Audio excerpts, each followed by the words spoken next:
Okay. Hello, gamers! Hi! How's it going? Oh my god.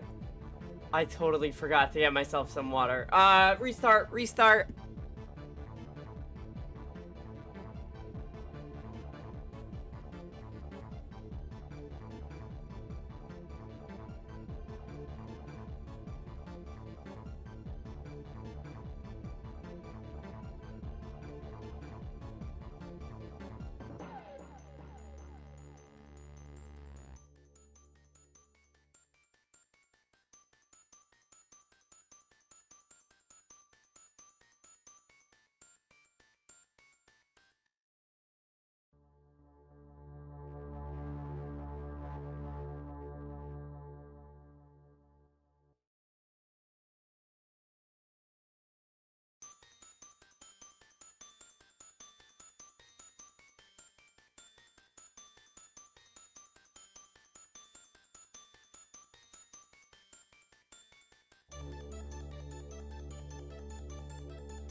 Okay.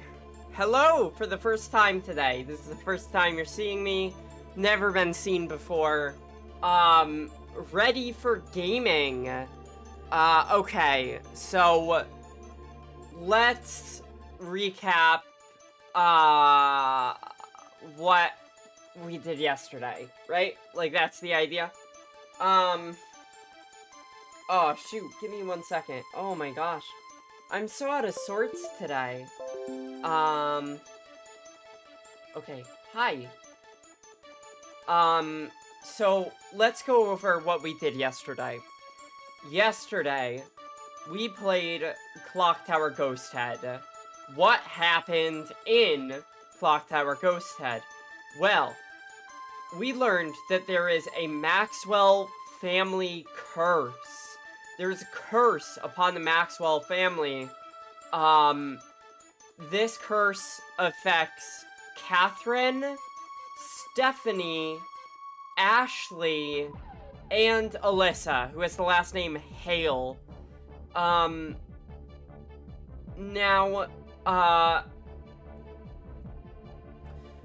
we went into the Maxwell family house, were chased by the youngest child, Stephanie, and then, found out that part of the curse involves a statue that our father gave to the Maxwell family, or maybe our father is a Maxwell. He gave it to the family with Stephanie and Ashley and Catherine, and it cursed them. It possessed their daughter, maybe, it did a bunch of shit. In order to counteract its effects, we had to burn the statue, which we did. There was an ensuing fire, and Stephanie and Alyssa, our protagonist, made it out safely. We were rescued. Uncle Phil is nowhere to be seen. And at the hospital, we encountered zombies. There were zombies in the hospital. As well as a mysterious ghost woman. Of course, there's the mystery of Mr. Bates, who, has kind of just been chilling for this chapter. Kind of been a weird guy but, other than shooting zombies, hasn't done much. We met with, a man named Corey, who I believe is some sort of scientist, maybe? A doctor, perhaps? We met with Doug Bowman, who is a reporter, and we met with the head nurse, whose name escapes me at the moment, because we talked to her, like, once, and all she said is, we're going to die. So, there was also a crazed scientist who tried to feed Alyssa to the zombies, as a way to make his own escape.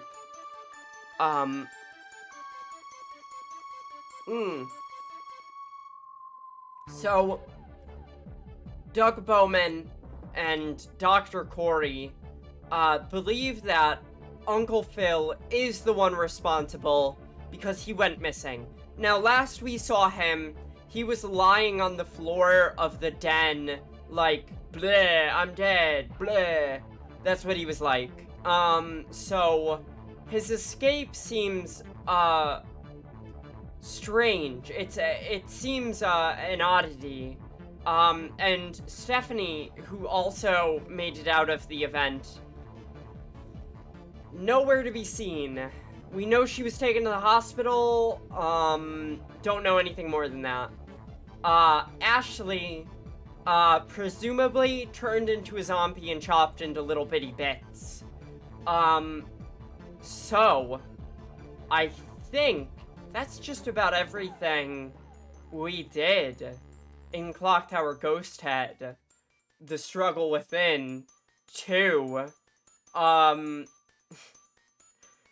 I believe the next section we're going to is the lab where Uncle Phil worked. And there's a mysterious ghost woman who seems to hate us. So, with that being said, let's get into it. What? Wrong scene. Hi! What? Okay. Alright. It's ghost heading time. I'm gonna be, an unprofessional gamer. Move that over a little bit. I'm telling you, Ghost Woman is Mr. Bates' ex. That would be very funny. I would like that as a twist, if, Mr. Bates was a ghost who had a ghost girlfriend, and now they're both, like, weird, possessing, Look like, at all this spirits. junk. Is this really a hospital? Okay. We cannot talk with this woman. I assume we need to go back to this woman with, Bates? That's the idea, maybe? I'm a sleepy baby today. I'm all tired. For, like, no reason. Oh yeah, the doctor got shot by someone. It would be very funny if Spirit Woman shot the doctor, with a ghost gun. Also a sleepy baby today, it's fine. It's a sleepy baby day, absolutely. Some days are just more tired than others. I've never seen such books. I've never seen such books. Alright, so we have no gun, and the hospital seems empty of,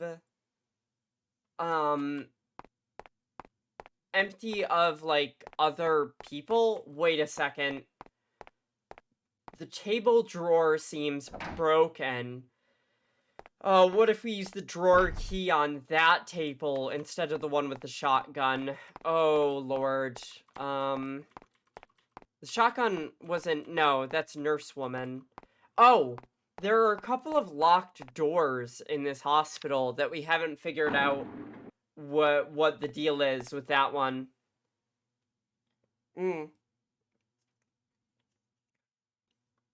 This is how I stand when I get really high and I'm just like chilling. I stand around like that. I'm just like, alright, I'm existing. I can feel my existence. Alright.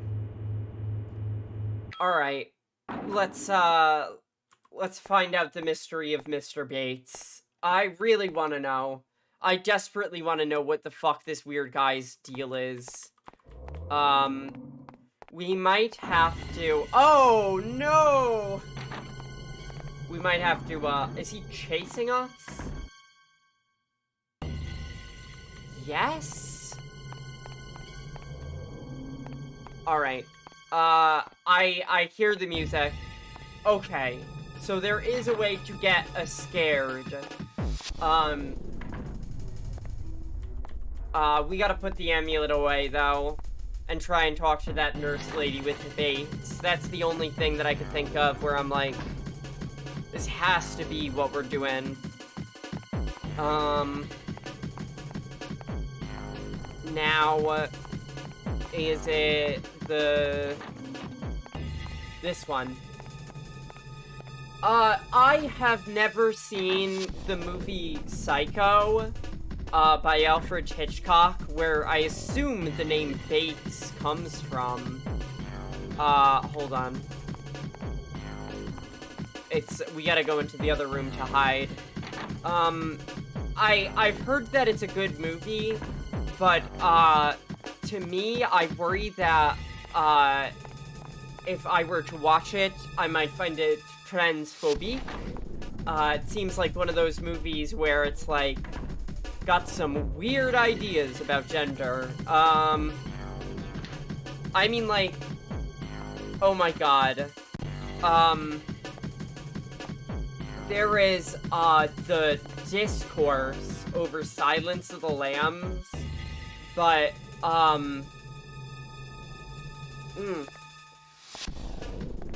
the weird kind of, like, homophobia.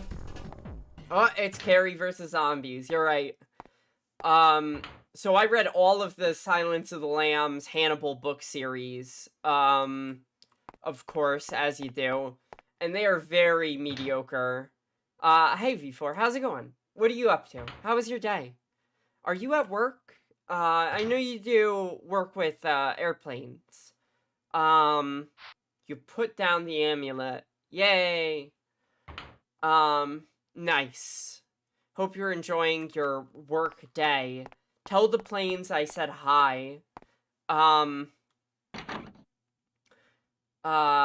It's still early, so I'm at home. Dope. I read the book Red Dragon, and there's this really, like, weird part of the book where, the police... Oh, no zombie here. Okay. Let's try going up and then down and then up again. Wait. Yeah, we gotta go up and down and up again.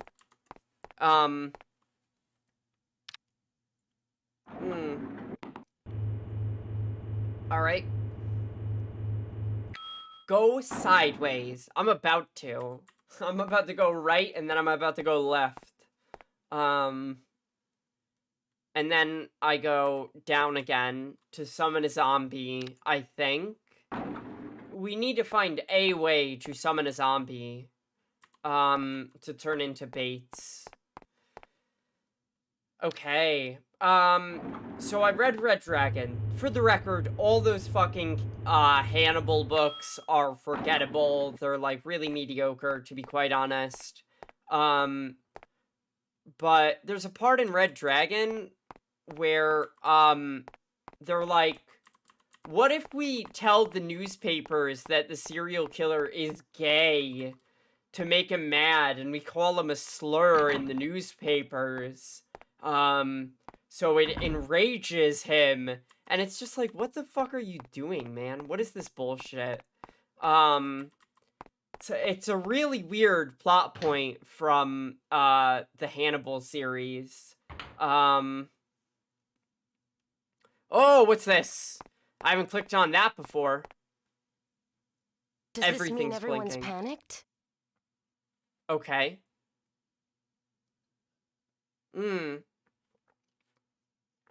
I don't know, does it? Does this mean everyone's panicked? Doing bad things to bad people is totally justified, yeah. I mean, it's okay to call serial killers slurs because, like, they're serial killers, and it's cool.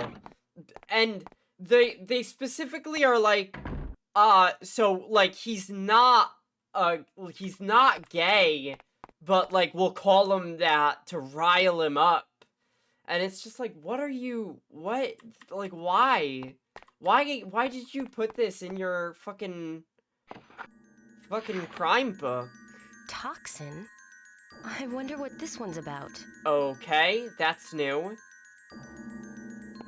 I don't know. What is it about? Toxin? Toxin?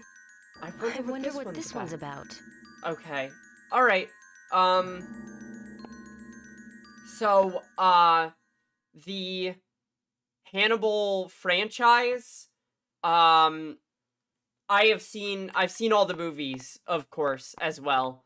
As a horror aficionado.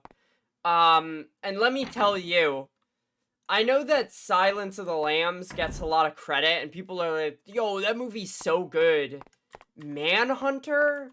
Like, the movie Manhunter? Leagues better. Silence of the Lamb is like a mediocre thriller, and Manhunter is like this very interesting movie about a cop who's like profiling serial killers to the point where he's like, I think I just like him. He's like, you know, being a cop is cool because, like, when you shoot a serial killer, you're a hero, but when you're a serial killer and you shoot someone, you're a monster. So I'm just gonna shoot serial killers and get away with it, cause killing is fun. And it's just like, damn, that's insane. Like, wow, cool. And then Silence of the Lamb is just like, it's a scary Hannibal Lecter, Anthony Hopkins going piss, piss, piss, piss, piss. Personally, I liked Hopkins, way more when he was he fucking Bowser? Was he Bowser in the Mario Bros. Movie? They made a new Mario movie. It's out. Quite frankly, I love the original Mario movie.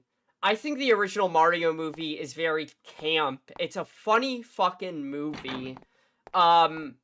It's like looking at the new Mario movie, it's like, yep, that's Mario. That's exactly Mario. Everything about it is Mario. It's the movie you would expect them to make if they were making a movie about Mario. The 90s Mario movie is just like, what the fuck are they doing? What is this? This is nonsense. But, like, it's got the cojones to be nonsense. It's got guts.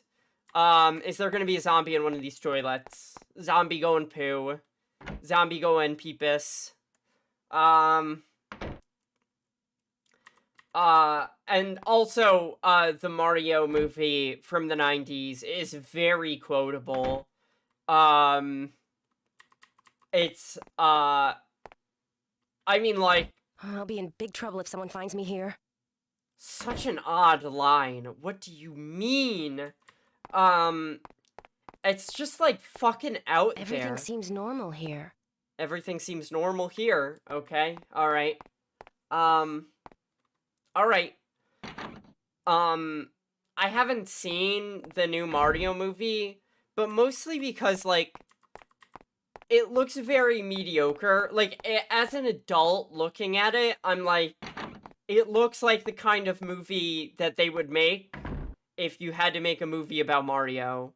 And I don't mean that in a bad way, I just mean it's like, Mario is the most, like if they made a movie about Mickey Mouse, it would be something that does not take any risks.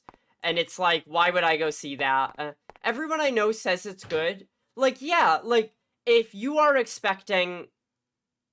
You have discovered a pistol. Why could I pick this pistol up and not the other one? Like, if you're going in and you're expecting, like, Everything seems normal here. a movie about Mario, and Mario's in it, and he's going on a big adventure, and there's gonna be all the guys from Mario there, and he's gonna hang out with all the characters from Mario, and, like, get power-ups, and it's gonna play the power-up noise, and it's gonna have the music from Mario.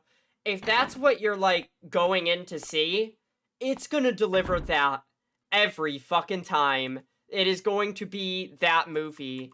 But if you're like, I want to see a movie that's like, you know, like, more than just...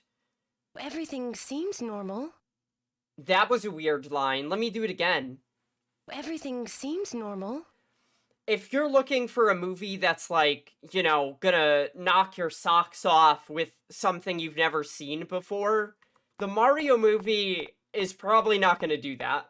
It is probably not going to deliver stuff that you have never, like, conceived of. It's gonna be Mario. He's in the Mushroom Kingdom. Toads are there, and they're like, we need help. Princess Peach is there, and she's like, Bowser is attacking. Bowser is gonna be there, and he's gonna be like, I'm a bad guy, but, like, I'm a goofy dude as well.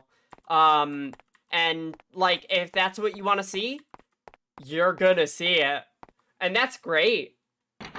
I hear that, I mean, like, Jack Black seems to really care about, like, that sort of stuff. So, I trust him to deliver a performance, that has a lot of heart put into it, because he's a gamer. But, like, Seth Rogen, like, my man's is there because they need Seth Rogen in the movie, and he's gonna play Donkey Kong. And that's okay. That's fine. There's nothing wrong with that. But it's like, you know, he's gonna do his Seth Rogen thing. Chris Pratt is gonna do his Chris Pratt thing.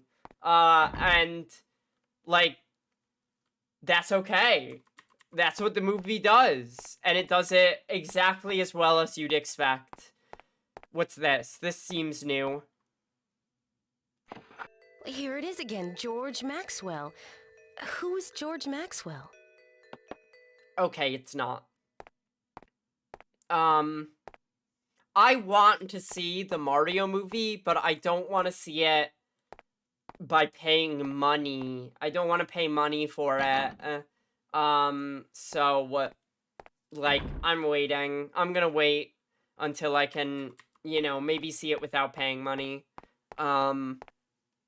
Though, like, it's definitely a movie. Like, there are some movies that are designed from the ground up to be watched in a movie theater.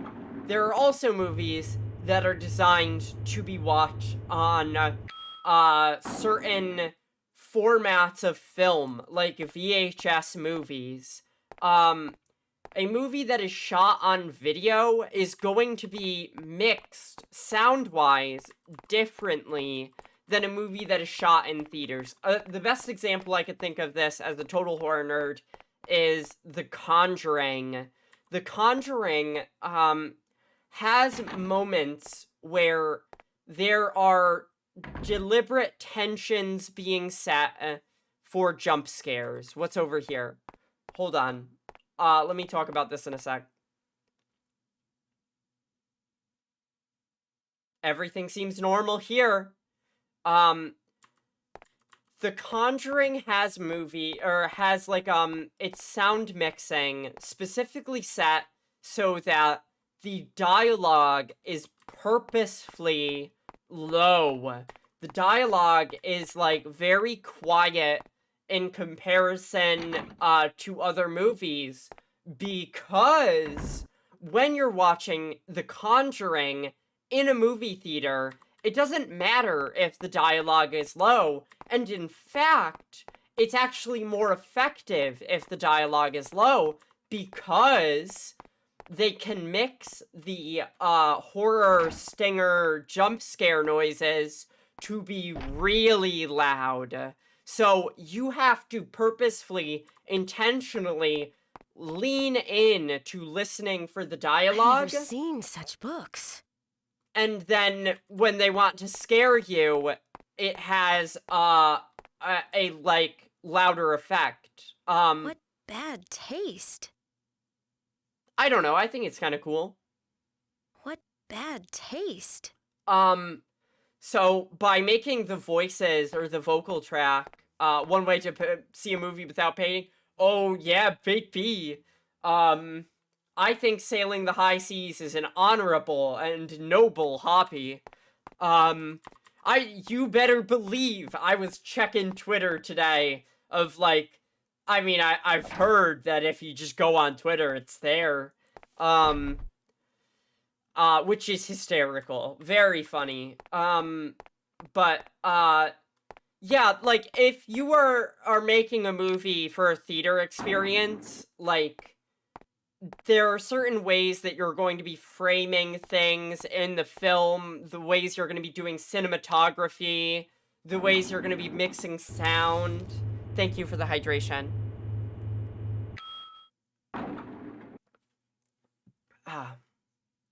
That sound design sounds cheap.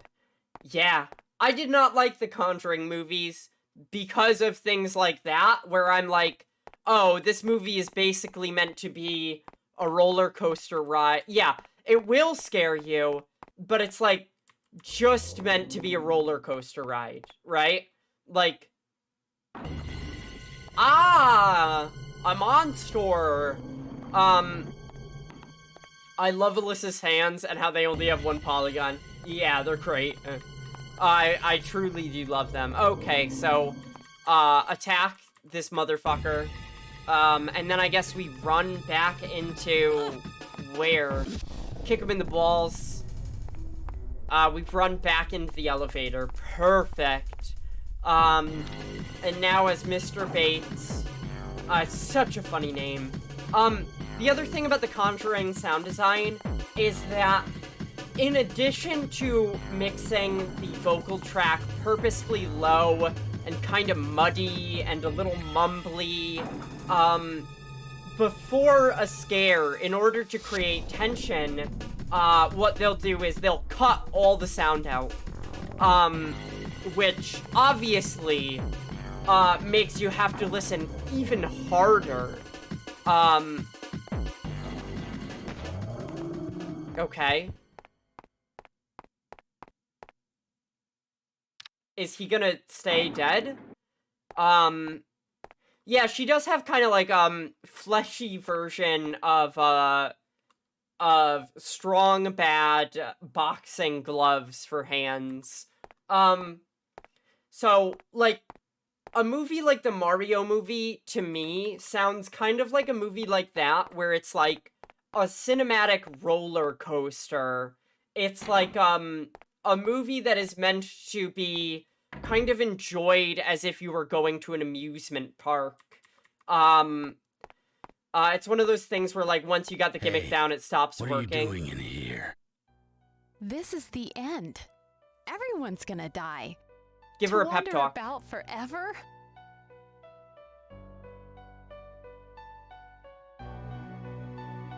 Okay. That creature out there. What is it? A zombie. Don't want to answer, huh? If you're not gonna talk, then I'll kill you. Okay.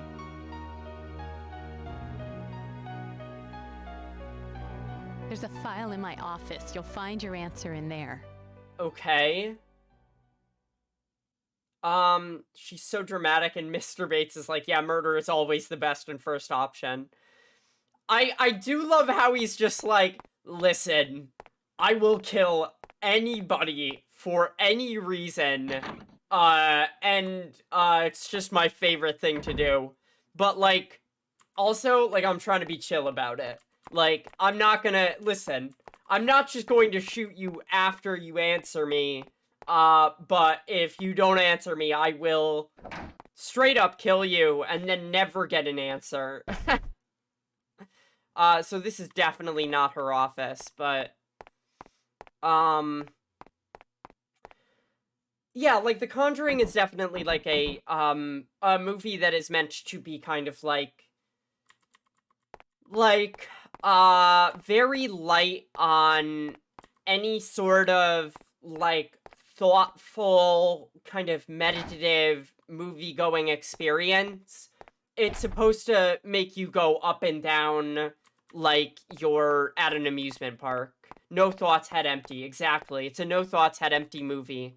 I have watched all of the Conjuring movies. I haven't watched all the spin-offs, but they're all kind of like that, where they're just, like, meant to be dumb fun. And that's what the Mario movie seems like to me, where it's like, you're not meant to really, like, criticize the plot, because the plot is just meant to show you, like, Mario doing Mario things, like jumping and it goes brink, like the jump noise. Pretty colors go burr, exactly.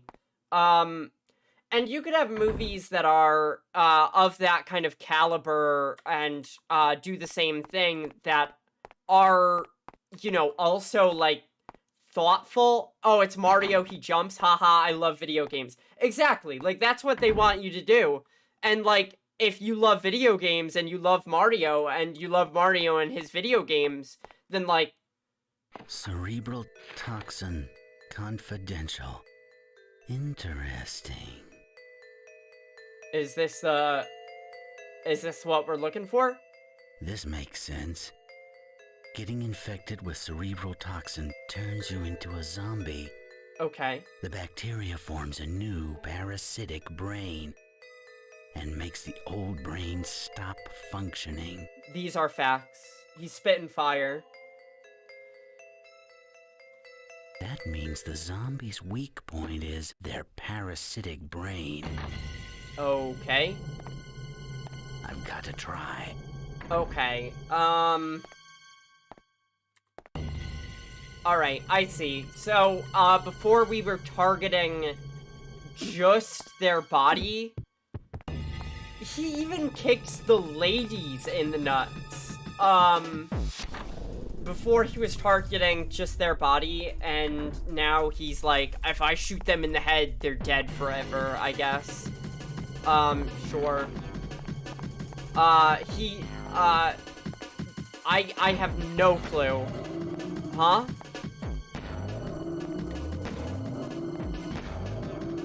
What is going on? What is happening? What the fuck was that? Oh, yeah. Oh, it's a point-and-click horror game where I have to aim, like, genuinely aim. Okay. Alright. I might die. That's an option. But it's okay for movies to be, like, light shows and shit like that. But, like, there are definitely people who are like, look at this. I want more out of a movie than that, and it's like, okay. Well, this is not the movie for you. Hey! Shoot her in the fucking head!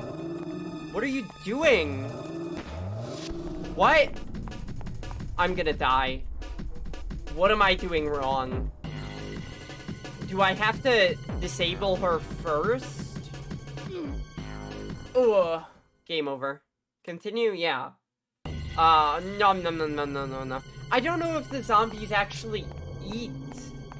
Do they eat? Are they, like, here for the food? Or are they just, like, way into choking for some reason? Shooting her in the neck, that's clearly not close enough to the head.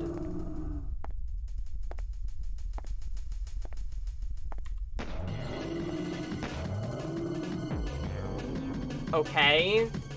I don't get it. I don't get it. Can you shoot her in the head while she's down? No. No, you can't.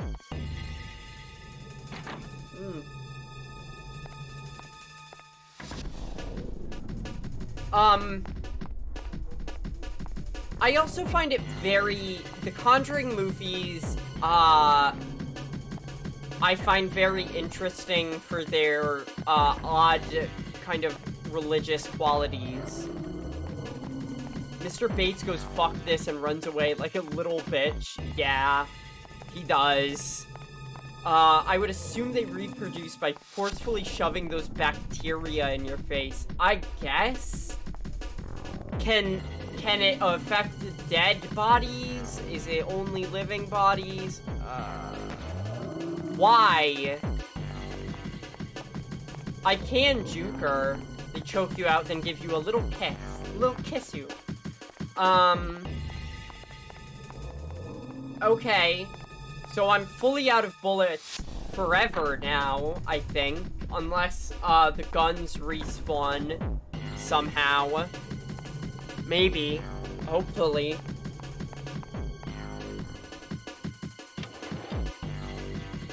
Well, Oh my god, they do.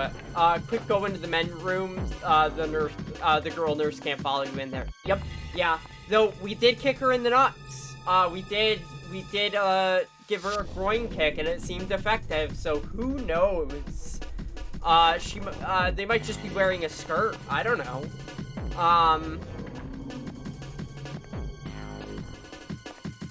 What am I doing here? Okay, shoot her in the cooch. Yeah, I mean, it might work. If you kick anyone in the groin, it'll hurt like hell. Very true. Mr. Bates is a, why does this glow when I hover over it? He's a master martial artist with, his master martial arts move. Thank you for that, Bats. Thank you.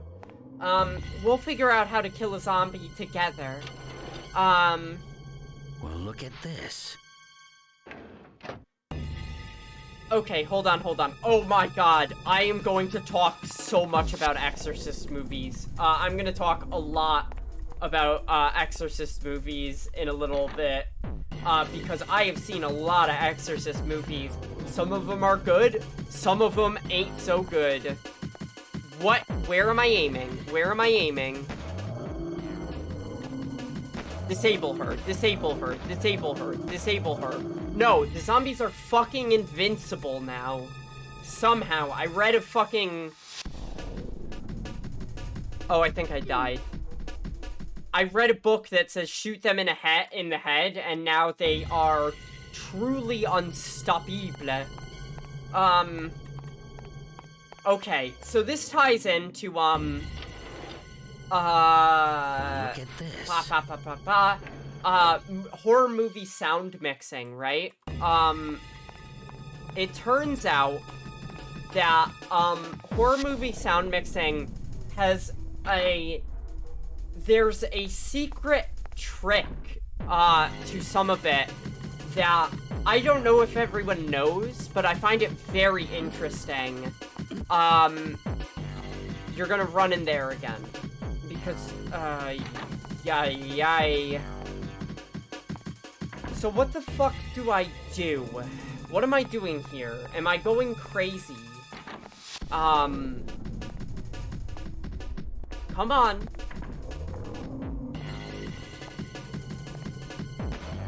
The headshot thing does not seem to be working. And I can't... Why?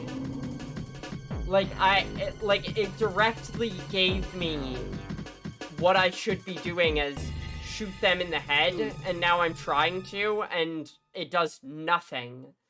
I have the gun. Alright.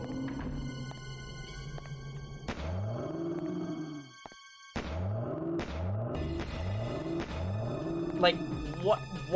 Like, what? Huh? What? Oh my god, I thought I was gonna hit her from behind. Like what? Maybe, I have to hide from this zombie. For some reason. Maybe I have to turn into Alyssa and hide. I don't know. Okay. Okay, alright. So, I mentioned, like, the Conjuring's, sound design stuff, right? Well, maybe, you have heard from people that were around for it that The Exorcist is one of the scariest movies of all time. There's actually a scientific reason why people were so fucking terrified of that movie when it came out. And I find it very fascinating. We can't go in here. This room bad. So, one of the reasons why The Exorcist was so terrifying was because it was a movie that was specifically made in theaters, or for theaters, right? So, when you get it on, like, DVD and VHS, you can... I can't get the amulet, so I can't hide. Yikes. Okay. What are we doing? I can't go in here. So, the writer of The Exorcist used to work for the US government, right? He used to work literally for the US government doing psyops for the United States. Now, if you don't know what a psyop is, it is a psychological operation basically trying to figure out how to attack people using the mind. This was in the 60s, so, psyops, for the... Hold on. I had to itch my face. Psyops back then were like, how do we use subliminal messaging to control people's minds and shit like that? Absolutely fucking bonkers stuff.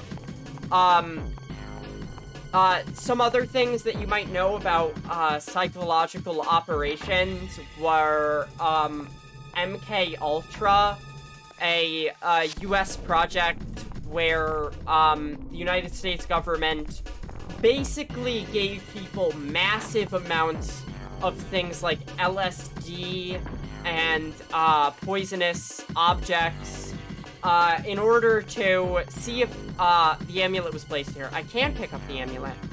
In order to basically see if they can get a truth serum that they could inject, into enemy combatants, right? Okay, now I can hide. Alright, that'll help. So, there's this guy, and his name is William Blatty, and he's working for the US government doing, like, this, very odd stuff. Stuff that I don't particularly approve of. He's also a very, very hardcore Christian, right? So after he gets out of government work,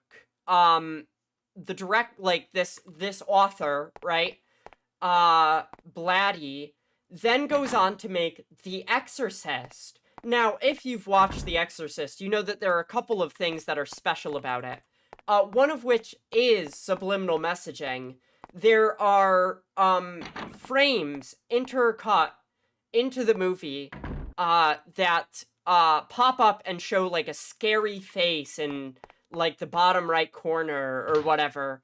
So, like, your brain, which is focusing in the middle of the scene where the action is, then, has a black frame put in front of it with a scary face over here. So you could barely see it, and your eyes twitch to the bottom right to try and see what that scary face is, and then it's gone, right? Now, in theaters, when you can't rewind a tape or pause something, this was a novel approach to horror. This was basically, like, fucking terrifying for people in the early 70s, right? But this is the really important part. This is, like, the part where it's, like, a really big deal, right? The other thing about The Exorcist is its sound design for theaters was very unique.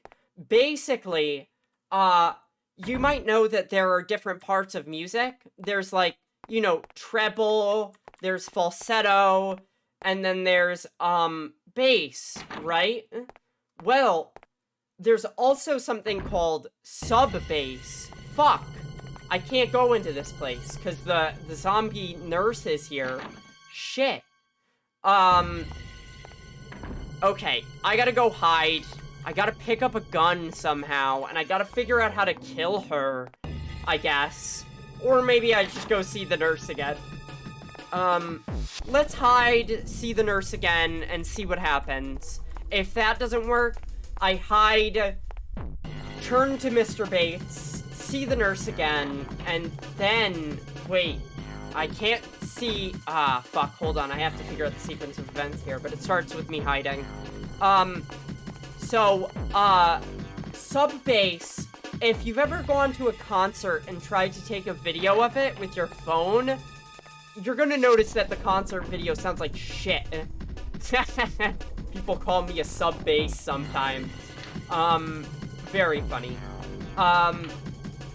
So, a concert has giant speakers that pump out sub-bass, right?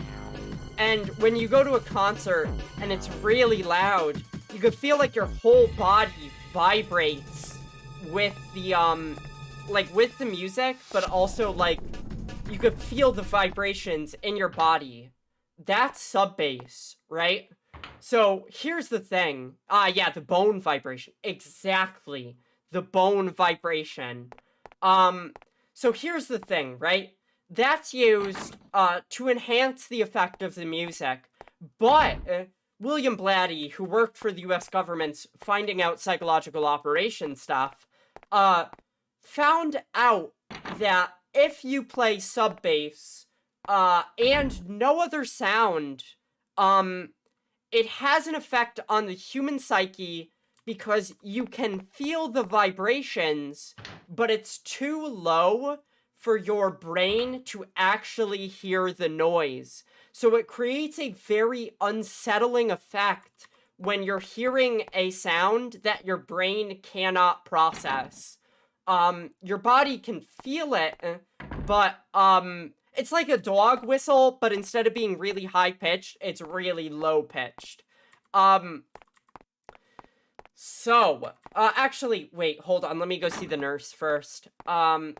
So, when people went to see this movie in theaters, for the first time, it fucking terrified them, because, the, producer, director, writer, William Blatty, was basically using what he'd learned with the US military, as a torture technique on people to induce a feeling of horror.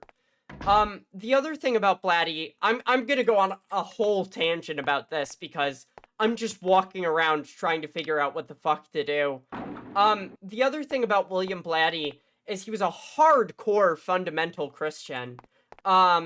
There's a scene in The Exorcist that a lot of people overlook. Like, if you've ever seen the movie, you probably are just like, yeah, whatever, I guess I remember that scene, maybe.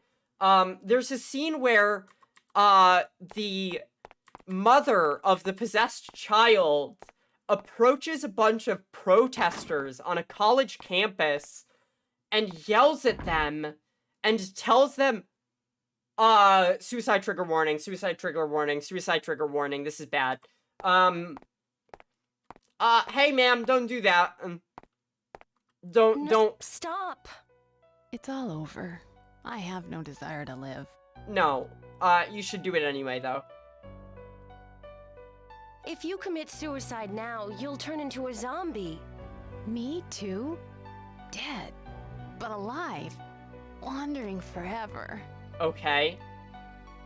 No, don't, please.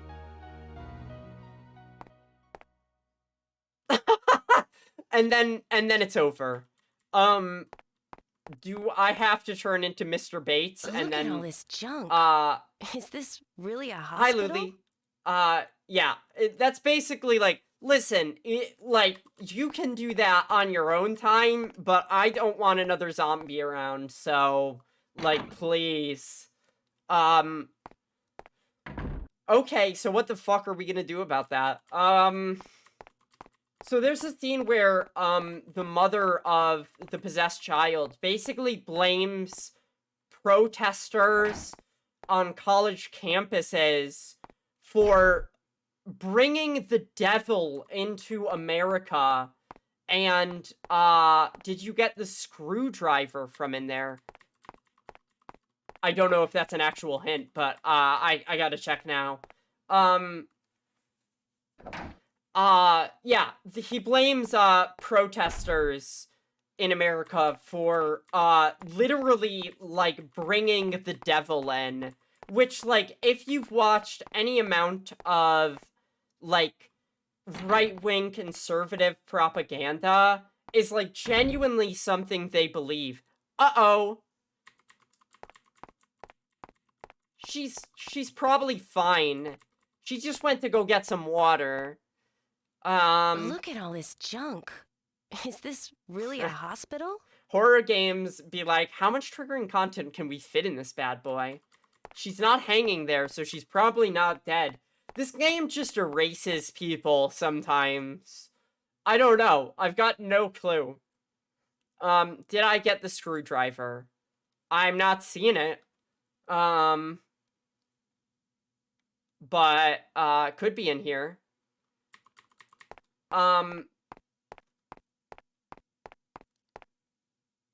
So much Look at all this junk. Yeah. Is this really a hospital? Look at all this junk. Okay. Alright. Is this really a hospital? If there is a screwdriver, I can't find that. I mean, here's the thing about The Exorcist, though, right? It's a good movie. Here's the thing about The Exorcist 2. It's not a good movie. But they brought back the original writer who did the PSYOP stuff for The Exorcist 3, and that's a good movie. Though The Exorcist 3, a little complicated because there's a serial killer who's possessed by the devil, and he's trapped in a mental hospital, and the solution to the film is basically like, I know that he's trapped in a mental hospital, but a police officer should really just kill him so he stops murdering people from his hospital room with his mind. And it's like, okay, so like the climax of the movie is that the cop sees his gun illuminated by a ray of heaven, like, you gotta kill this guy, it's the only way. And I don't know how I feel about that one. I don't know, I feel like that's a weird thing to do. Yes, the solution to all problems, kill all the mentally ill people. There are a lot of horror movies from the 70s that are just straight up like that. I watched When a Stranger Calls. Okay, I'll do it. No, don't do that. It's no good. I watched the movie When a Stranger Calls, and I think they... No? Shoot. That movie... Hold on, I gotta check to make sure. I gotta save. Savaload. Deem all the people you disagree with mentally ill, and then kill all of them. That's the way it goes. There is a movie called When a Stranger Calls, right? Okay, so this is zombie nurse woman. I don't want to deal with you. I'm sorry. I don't want to deal with that. Not my fucking problem right now. When a Stranger Calls deals with the urban legend, you have definitely heard of this one, of the killer is calling from inside the house. It's a movie about a serial killer who murders children in suburbia. They make sure you know he kills people, and he's in suburbia. Also, hi Arcana, how's it going? And he's a foreign, mentally ill dude, but, like, not too foreign, like, he's got a British accent. I'll be in big trouble if someone finds me here. I love that line. There's a point where the cop is like, there's no way to catch this guy by working with the police. I have to quit my job so I can extrajudicially, murder him. Also, I'm glad you woke up early, yeah. You got up, before 12, so that's good. I got up early, and then I was still late to the stream. So, whatever. But in this movie about a serial killer who is mentally ill that a police officer has to murder, he has to quit his job so it's okay to murder him because the cops are too soft to murder this fucking dude. They're like, he could be anywhere. He's on the streets. So, like, he's living in a homeless shelter, and they intercut genuine shots of homeless people begging for fucking money in a city with this guy wandering around like he could be any homeless person. We have to be safe by making sure the homeless people are, you know, not killing people, and if they are, we kill them. It's really fucked up. It's really, really fucked up. Yeah. Some movies straight up just conservative, like, right-wing propaganda, and usually it's about fucking child murders, or murderers. Okay. On this subject, right? There's a movie called M, who looks at the cops and goes, yeah, they should be committing more murder.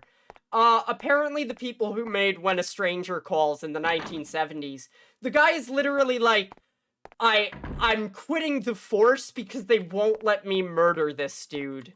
And then he's working with the cops like, listen, you're my buddies, like, can you please give me some leads so I can find him and stop him from murdering our white suburban children?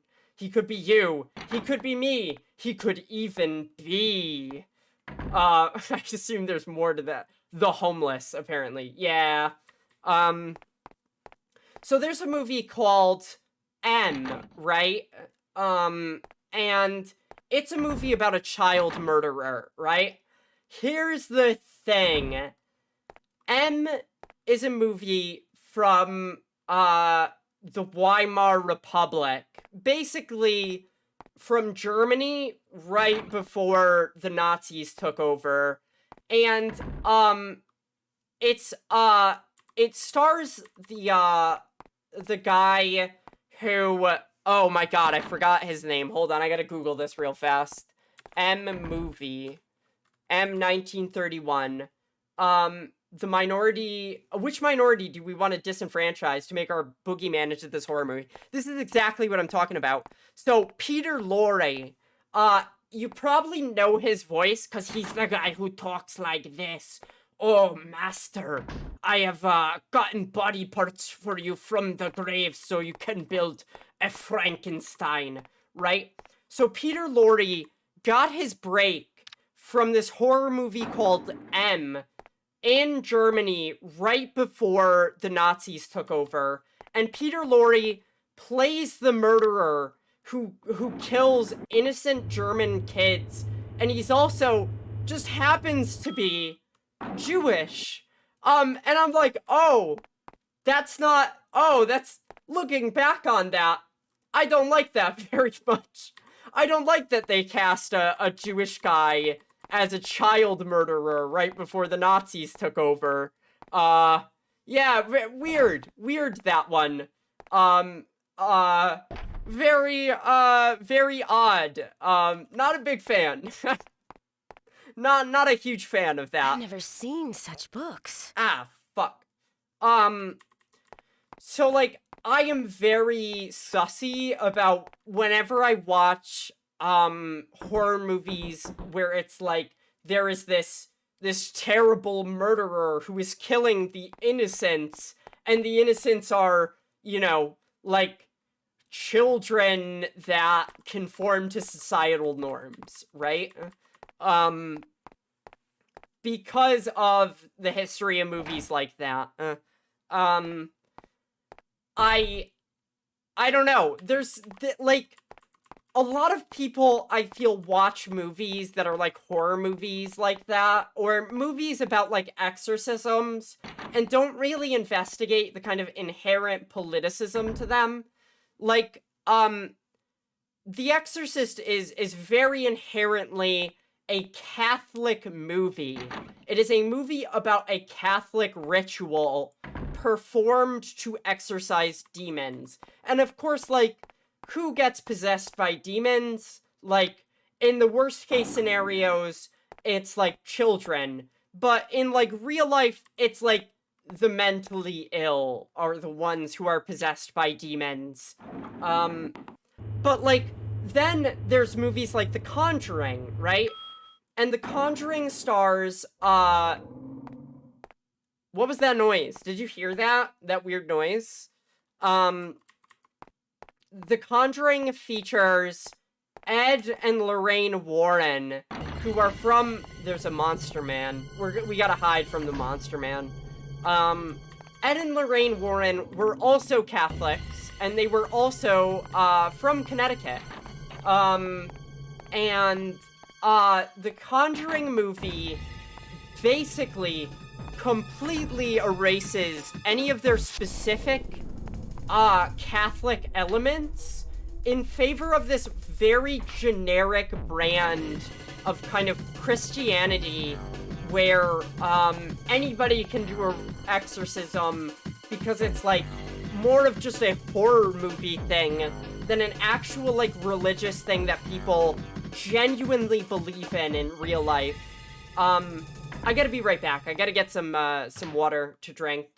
I'll be back, and I'll be talking about The fucking Conjuring, because those movies are very fascinating to me. Be right back.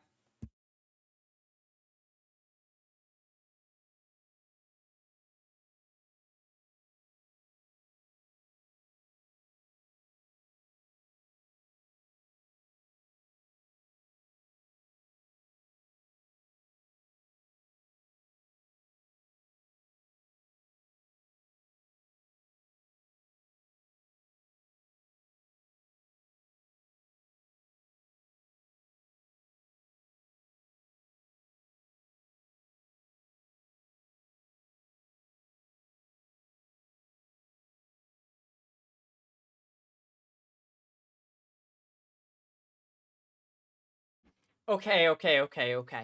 Um, I watch a lot of horror movies, so, like, I know a lot about this shit. Hey, do your thing. Let's try and shoot at the zombie again. Or, instead of shooting at the zombie immediately, let's, switch to bait if we're given the option. And then, oh, how do we get rid of the zombie? Oh gosh, I don't know. So, there's a Conjuring movie called The Devil Made Me Do It. I think the, guy showed up again? Yeah, the doctor guy, but I don't know if he is a consistent part. Like, if I leave the room and hide from him, does he just go away forever? So, the movie, The Devil Made Me Do It, is about a man who commits a murder, and this really happened in real life, is he was accused of murder, and then said he was possessed by the devil. And Ed and Lorraine Warren were called, the real Ed and Lorraine Warren were called as expert witnesses in the field of possession. And they wrote a book about it. So, in the movie, there is this guy who commits a murder, and it turns out that he was purposely... Here it is again, George Maxwell. I can't believe they found a way to Who's profit George off Maxwell? that. Yeah, the book is literally called The Devil Made Me Do It, if you're interested. But, like, yeah, it's... I might be getting some details wrong. It's been quite a while. But, in the movie, obviously, like, the movie has to have... Like, the devil has to actually have made this guy commit murder, essentially. And, like, that's obviously a complicated thing. But in the movie, it is not just that the guy was possessed by the devil.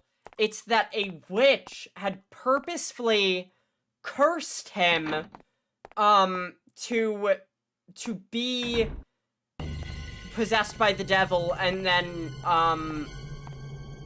oh, shoot, I gotta get Batesed up. She's gotta Bates me. It's wild to me that people actually considered possession in court. Yeah. Where can I find a spell to curse someone, to be possessed by the devil? So, apparently it takes, oh, I gotta mash. Hold on. It takes these weird, evil totems to be placed under your house unsuspectingly.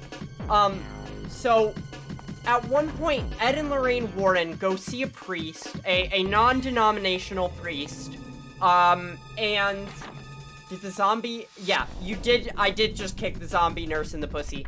It's, the Clock Tower classic is you kick people in the groin. How? Okay, so that didn't work. Non-denominational priest. Yeah, he's just a generic priestman. And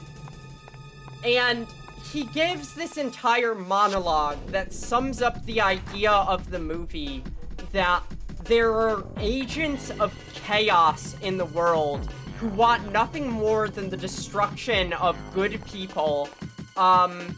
Is in one of the offices, maybe if I remember right. I think the reporter left. He was like, I'm fucking done here. I'm going to the laboratory. Maybe I have to, actually just straight up leave the hospital? I'm not sure. But I'm too low on health, so I have to get the amulet and hide. So he gives this entire speech about how there are people who are just straight up witches, who worship the devil, and want to destroy everything good in the world. And... Shoot, how do I do this? And at the end of the film, they find one of these witches, and like... Ah! No! Get away from me! Yeah, I'm straight up witch that worships the devil, and I want to destroy everything good and fun in the world. I know, exactly. Me too. So at the end of the movie, they find, one of these witches, and they basically just fucking send her to hell. They're basically just like, you're a bad person, and you should be in hell right now for doing these things. So they murder her, and you watch her go to hell, and you're supposed to, like, celebrate. Like, you're supposed to clap that these people just condemned somebody to eternal torment forever because she's nasty, because she a bad person. And it's just like, wow, that's fucked up. you're a bad person and you deserve to be in hell. And then they clap and she sinks into the floor. Actually, she turns into dust or some shit. Redemption what? Yeah, exactly. You think that they would be way more on, like, you need to save yourself. But no, they're just like, no, people like you deserve to die, and we're going to put you down. It's fascinating. It's a very fascinating, bit of, an exorcism movie. The Conjuring movie series is very uninvested in any kind of theology that the original Exorcist, made by a genuine, like, weird Christian guy, is interested in. Love thy neighbor who? Forgiveness and second chances who? No, murder is the only way. Of course, of course. Can Bates hide in the restroom or, like, find a weapon or something? I don't know. So, there's also... No, he cannot. Alright.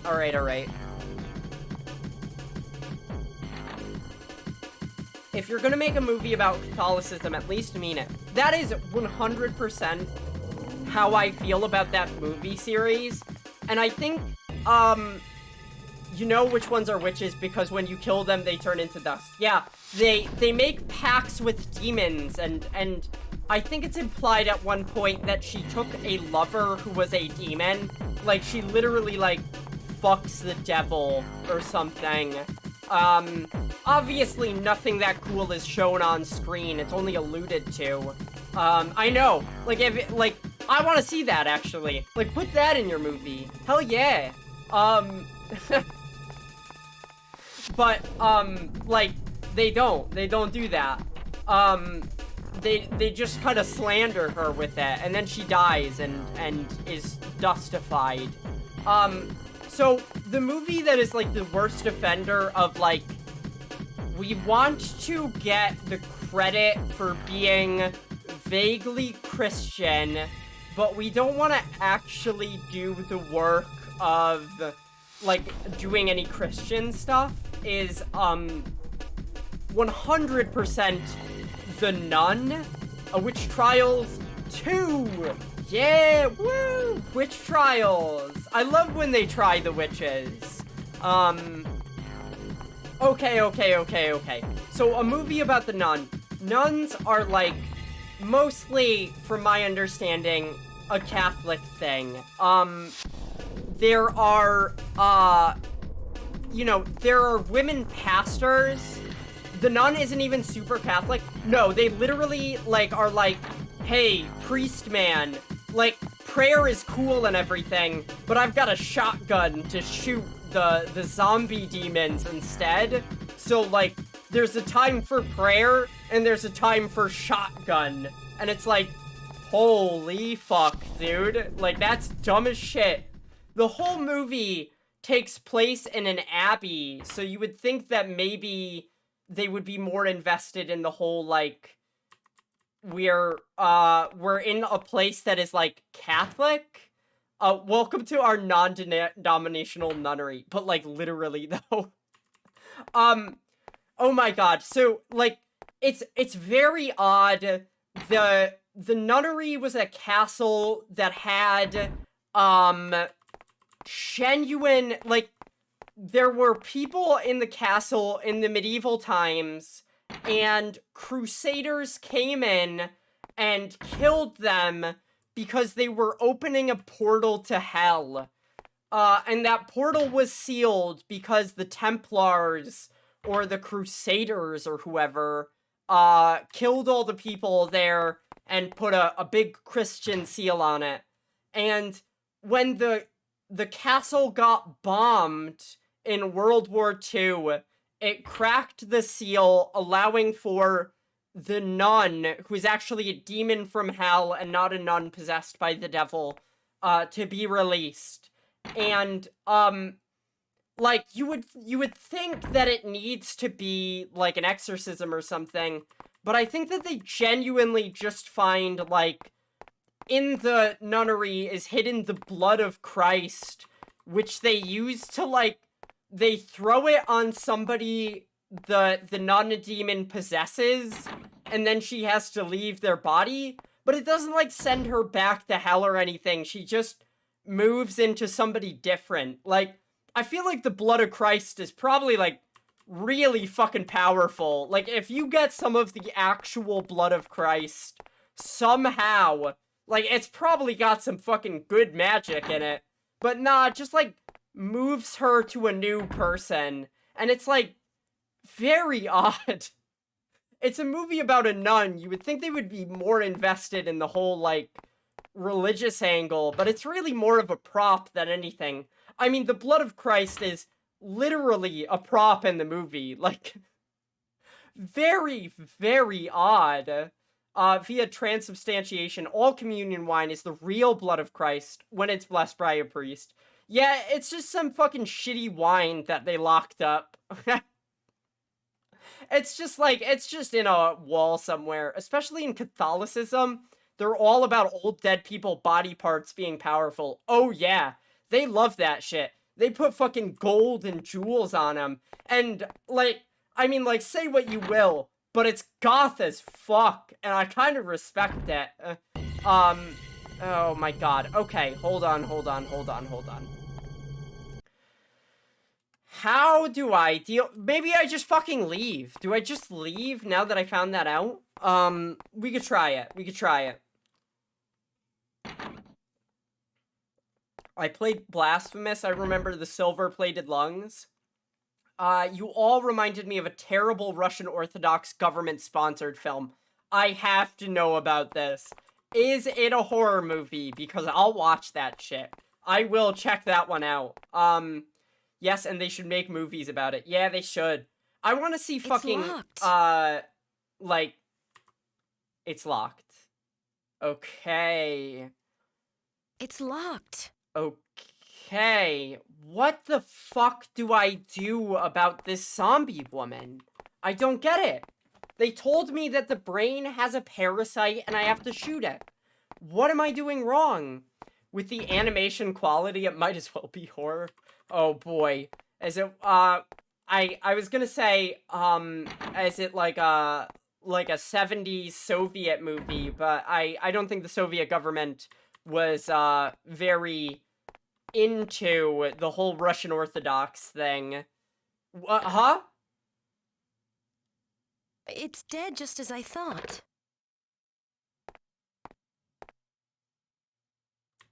Huh? I can link it? It's out on YouTube with English subs. Yeah, let me see it. It's dead just as I thought. I never checked that phone. What else did I not check? Uh-oh.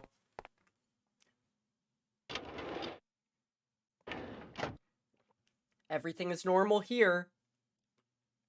Can I get the pistol? Oh god, if I didn't check that phone out, what does that mean? You found a pistol, but you left it where it is. Why can she only pick up certain guns? I don't get it. Okay. Anyways, about, like, alright, I will watch that one later. I guess if it's on YouTube, maybe I could stream it. I do, public domain movie nights sometimes, for special events, where I'll showcase, like, maybe 3 public domain movies. Everyone gets a big laugh out of them. Sometimes, they have titties, and I have to cover them up on stream. Like, we watched Bloody Pit of Horror once, and Lady Frankenstein. Good stuff. If you find movies on YouTube, I assume that I could just play them on stream. So, like, maybe if it's good enough, I'll showcase it at one point. Because I want to see it, and I think it'd be fun to watch movies with other people. Just scroll to, like, 10 minutes in and look at the quality. Okay, I gotta see. Children versus Wizards. Oh, God. Holy shit. Oh, my God. It's got CG. Oh, no. Oh, boy. This looks like complete ass. Okay. Alright. fascinating. I noticed the presence of military men. They already got me with the title. Yeah, it sounds like a chick track. Fuck. What pisses me off that it's made with tax money.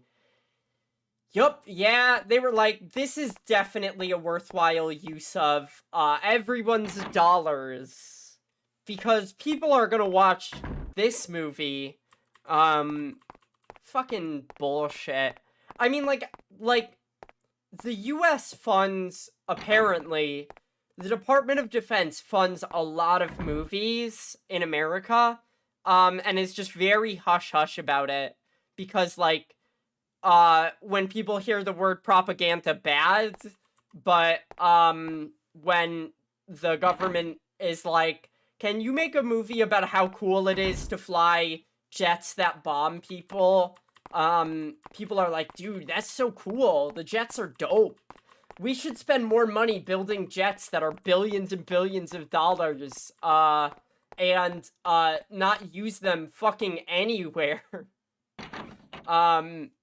Sucks. Bullshit. Alright. Let's check upstairs. I mean, like, I wish I could turn into bait, but, like, if I see a zombie, I can't kill it for some reason. So I'm assuming I have to find something else to do. Bullshit. Alright, am I missing something in this room? I really, like, right now, I feel like I should have gotten more from that lead, where I am like, oh, toxins of the brain. I gotta shoot them in the head. It's worth a shot. And then I tried and it didn't work. Maybe maybe I'm hitting the wrong buttons. Maybe if I hit the right buttons, something will change. Like, I don't know. 'Cause, like, it auto-aims for the most part, but, like, now I can kind of free aim. Maybe I'm not doing it right. Maybe I'm missing something.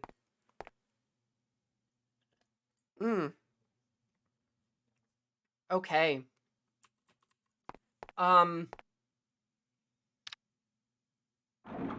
I think, like, oh, what was I gonna say?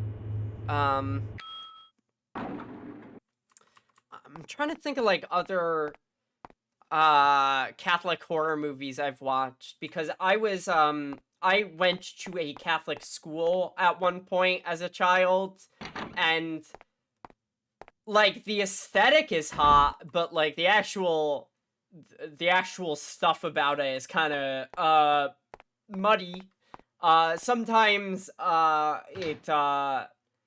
Pope no likey trans people, so, you know. But boy, those churches have that nice stained glass. Alright. Let me see if I'm doing this right.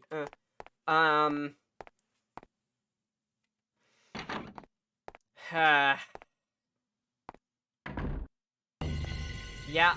Nurse monster. Yep. Yeah.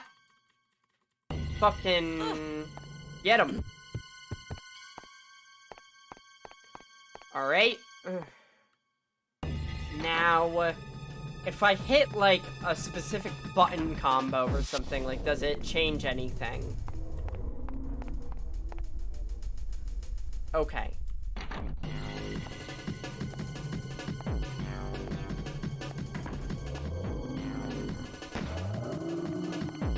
What? Maybe? Maybe not? Can you shoot her while she's... What did I do? What the fuck did I do? What did I do? What was the difference? What was the fucking difference there? I don't get it. I don't get it. Huh? What? Not a fan of that. Don't like that. Not cool. Not cool at all. Give me a shotgun again.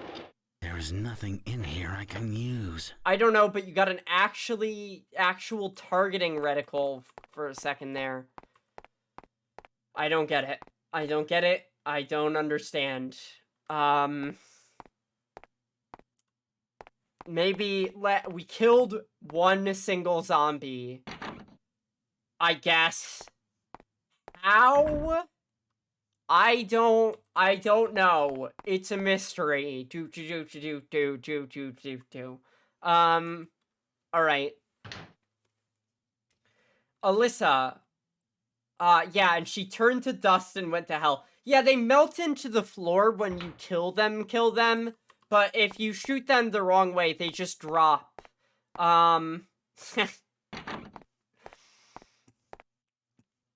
Oh, if you want to, like, I know I've been shitting on the Conjuring movies, very consistently. I will say, The Conjuring 2 is probably the best one. It's genuinely Look at all of these entertaining. files. But here's the thing. The Conjuring 1 did really well. And after The Conjuring 1, of course, they had to start franchising, spin-offs. So the Annabelle movies, which you probably heard of, are spin-offs of The Conjuring. And then they're like, well, we need more spin-offs. So The Conjuring 2 has 3 ghosts, one of which is the nun, one of which is, he's like Slender Man, like, he's got really long limbs, and he's a scary guy, and one of them is just a genuine-ass ghost, and he's the ghost that's, like, the focus of the movie. But, like, other than the kind of weird spin-off baiting that they do, the Conjuring 2 is actually entertaining. Conjuring 1 kind of fucking sucks. The Nun kind of fucking sucks. The Conjuring, The Devil Made Me Do It, also kind of fucking sucks. But, like, they are all based off of, well, not The Nun, and not the weird Slender Man one, but the Annabelle movie and all the Conjuring movies are based off of, thank you for the hydration, actual cases that Ed and Lorraine Warren actually investigated. Does that mean they're real? No. Hey, I'm talking here. You can't just whip bananas at my face while I'm talking. You can't do that. So now what the fuck do? We killed a zombie. Like, alright. That was funny. I'm glad you enjoyed it.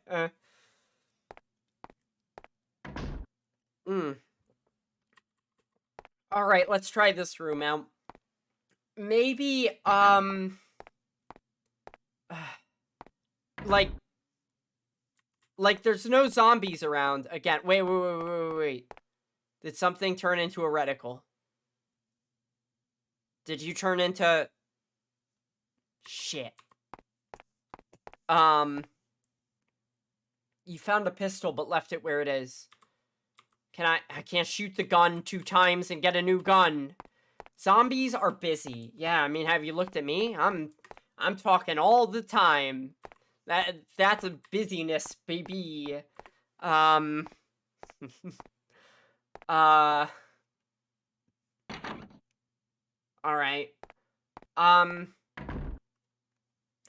I want to see, like, it's one of my long-term goals is to see, like, every, exorcism movie that I can find.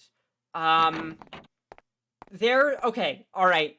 So, not necessarily exorcism, but based in religious horror. In the 70s, there was a lot of movies about nuns that get possessed, the struggle in the title of the game renders to gameplay. Yeah. Maybe a little bit. Maybe a little bit. There were, everything is normal here. A plethora of movies in the 1970s about nuns who get possessed by the devil and go bad, and then the nuns turn sexy, and they get naked because of the devil. And some of these movies have been thoroughly, fully, and completely banned.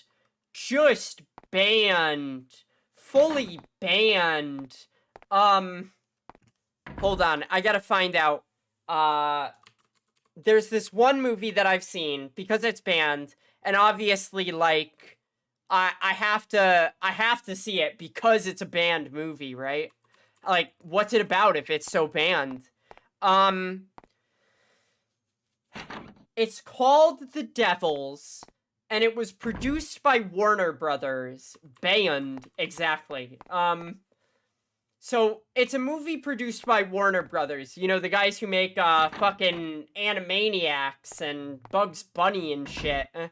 And it's a movie starring Ken Russell, who, I mean, he was in a bunch of older movies. It's locked. He did a bunch of, like, Hammer horror films, if you're into Hammer horror. It's probably dead. I didn't investigate this either. It's probably dead. Fuck. I was like, boy, I'm glad this game doesn't have pixel hunting. It does. So, The Devils is a movie about, medieval France, and it's somewhat historical about a priest and an exorcism that happens. Nope, that's the wrong way. Didn't mean to do that. That happened in this medieval town, where a convent of nuns got nun madness.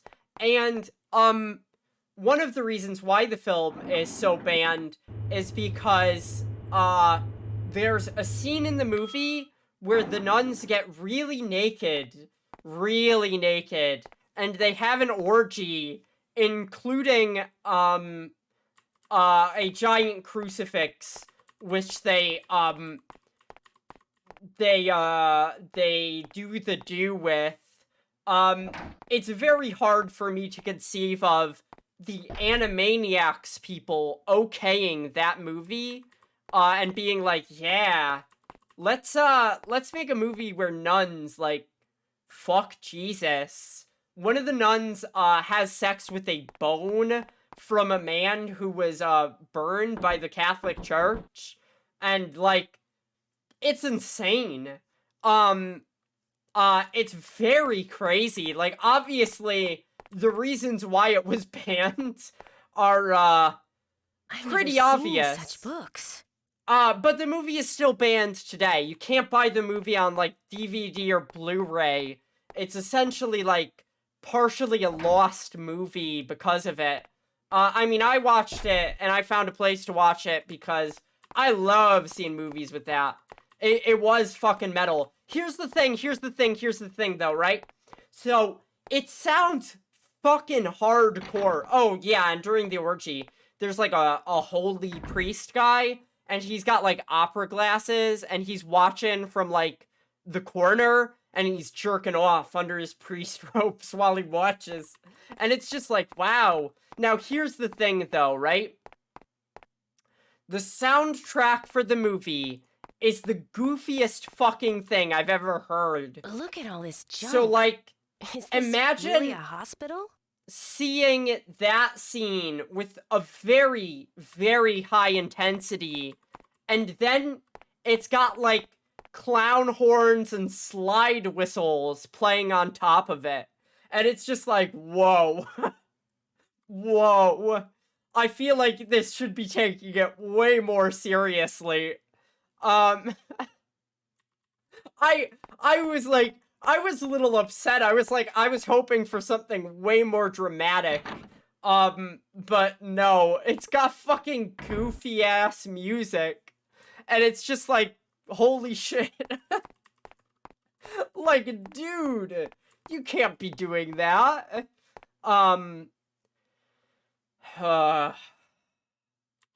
Alright. Where are we going? Where are we going now? We killed a zombie. Where the fuck do I go now? I'm still looking for a key. A key that opens the break room. Haven't found one yet.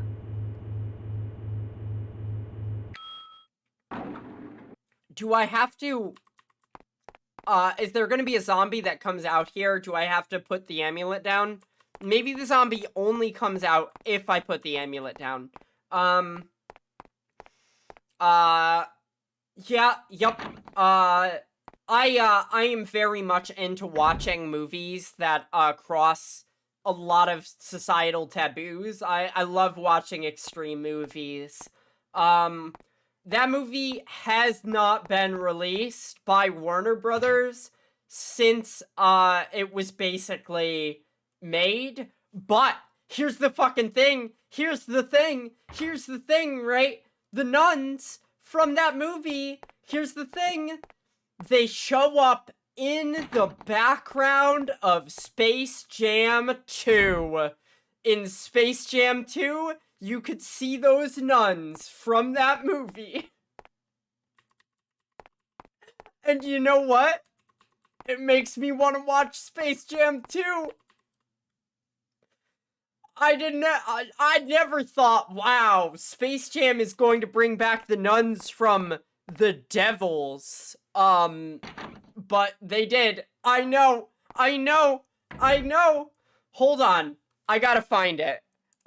Space Jam 2 Nuns. The Devil's Nun. In Space Jam: A New Legacy, a nun from the X-rated movie The Devils shows up in a prominent background role. It's fucking crazy, right? Like, that's fucking insane. Like, can you imagine being told that, like, the guy making that movie, can you imagine telling him, like, yeah, this movie's never gonna get re-released, but, the nun will show up panicked? in a movie about Bugs Bunny and, like, Shaquille O'Neal. I don't know if Shaq is in Space Jam 2. I haven't seen it. But, like, goddamn, hold on, I gotta find out. Who's, oh no, it's LeBron James, my mistake. I don't watch basketball. But yeah, holy fuck, I heard that, and I was like, goddamn, I actually have to watch fucking Space Jam 2 now. A movie that I do not give a single shit about, because it has the nun, that, has sex with the bone of a man who was, burned at the stake by the Catholic Church. Like, insane, but, like, I kind of love it. We certainly live in a very weird timeline. Is a zombie going to come out and ambush me if I do this? Cause Dr. Zombie does show up sometimes. It's very mysterious. Is there anything else I can examine in here, actually? I haven't looked at this because it seems like just an elevator, but, I think Dr. Zombie is on his way. Ah, okay. So, another one of my movie watching goals. I am an avid movie consumer, if you couldn't tell. Hold on. I gotta get into this room. Go into this room, leave, kick the zombie in the nuts, go back into this, wait, Go into this room. Leave. Kick the zombie in the nuts. Run into this room as Mr. Bates. Pick up a gun and see if I could shoot this bastard? I guess? Because I need to explore his Bates, and there's no way to do that without figuring out how to shoot these fucking zombies. What a bitch. One of my other long-term movie watching goals is watching, all of the, I mean, maybe not all of them, but a good portion of movies that win a Golden Raspberry. Because, like, I am going to bet that a lot of the movies that get that kind of, treatment are not as bad as people say, but I'm very curious. I love watching bad movies. Like, I'm a genuine, avid bad movie consumer.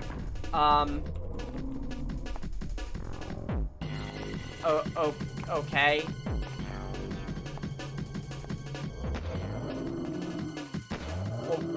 What? Hey, Doc. What? How do I fucking do this? Never watched a single bad movie in my life. Yeah, never. Never, ever. Retro Puppet Master is objectively good, actually. Stupid. Fucking... Wait, is he gonna be in this room?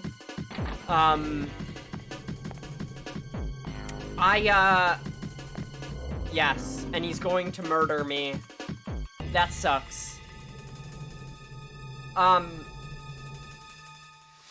I watched, so, Mark from The Room and his impeccable accent.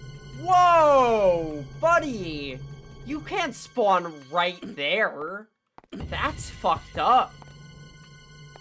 No, you can't do that. I guess I gotta figure out how to kill these fucking zombies, and I hate that, actually. Alright, so he's in this room. I go in here. Is there a first aid kit in here? I've never checked. What about here? If I'm looking at this locker, it's gotta be something, right? Yeah, that looks like it's gonna be... Thank you. A gun.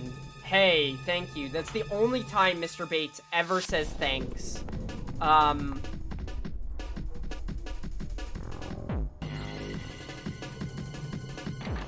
Here he comes. What do I do?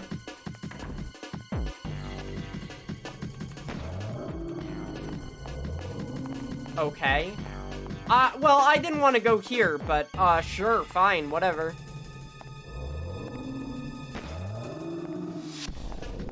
Huh? What? How? How? I don't get it. I literally do not get it. And I'm gonna have to get it.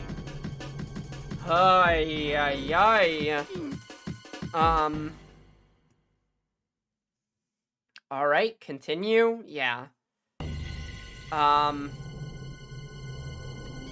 Wait. Are there multiple lockers I could examine? No. I can only examine this one locker. Hey, thank you. Alright. I feel like a lot of the movies that get called bad are, like, done as reactions, like, that are kind of knee-jerk. Like, movies that are actually bad, on a consistent level that Hollywood makes. What do I do? I don't get it, but I am going to run away. I'm gonna run away. You're gonna follow me. I'm gonna get the gun again. And I'm just gonna keep shooting you until I figure it out. Am I gonna have enough room to juke?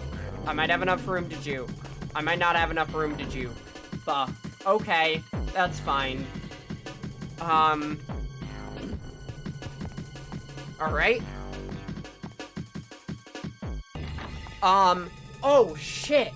one movie, this is a bad movie that I absolutely positively love as a bad film.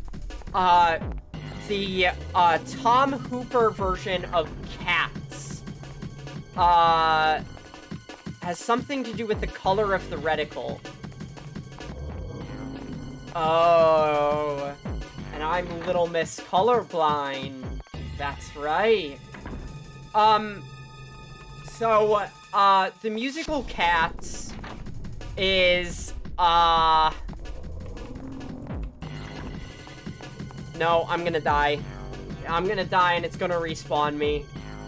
Shit. Okay. I shouldn't even struggle when I have red health. I should just let it happen. And he's gonna be in this room. So, I gotta run to get the other gun. Cats 2019 was the last movie I saw in theaters before the pandemic began. I got very high in the parking lot and had an experience. Being high is the best way to watch Cats 2019, but me personally, right, I don't I don't want to be a snob or anything, but I'm not a big fan of Les Mis as a musical, and I don't like Tom Hooper's version of it. So... Look at this. Okay. So I know that the outer part of the reticle is, like, dependent on my health, but I don't know about the inner part. So seeing Tom Hooper direct Cats and make that fucking movie...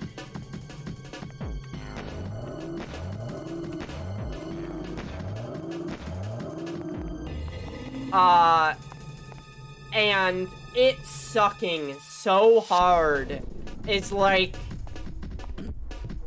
It made me go and watch the actual Cats movie, and let me tell you, the actual Cats movie, or like not the movie, but the play, is like the stage recording. Yes, exactly. Like, the thing about it is just as baffling. It is just as weird, but yeah, I watched that so many times when I was a kid. The songs in it are catchy, and it's... Thank you. It's just, like, fascinating. I was talking before about movies that are just meant to be, like, roller coasters or light shows, and, the musical is Fever Dream, yeah.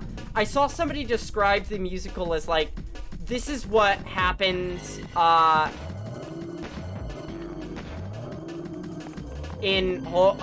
died. I died because I misclicked. I clicked run. There's no plot. A bunch of cats sing at each other until one of them gets carried to heaven. I saw somebody describe, like, the pacing of the musical as basically what goes on in Bowser's Castle before Mario shows up. It's just a bunch of people singing about who they are and, like, what they do. And then Mario shows up, and then it's like, okay, serious business time. But before them, it's just like Koopas being like, we're Koopas, and that's it. And, like, that's basically what their life is like. And I've never been able to look at Cats the same way again. What the fuck?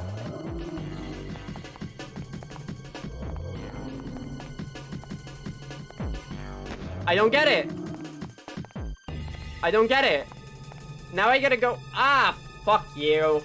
I also... Here's the thing about Cats, right? I died. I thought I mashed hard enough, but I guess I fucking didn't. The thing about Cats is, like...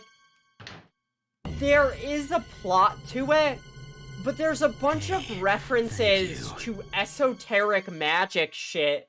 Like, old Deuteronomy being, like, named after a book from the Bible. And obviously, it's based on the works of C.S. Lewis.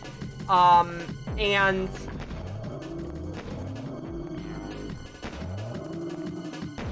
I don't get it.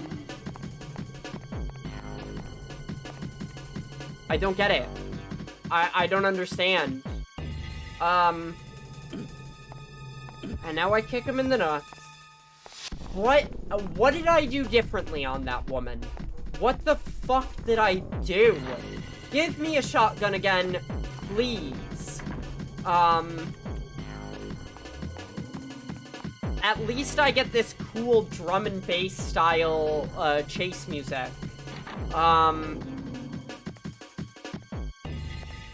But, like... No.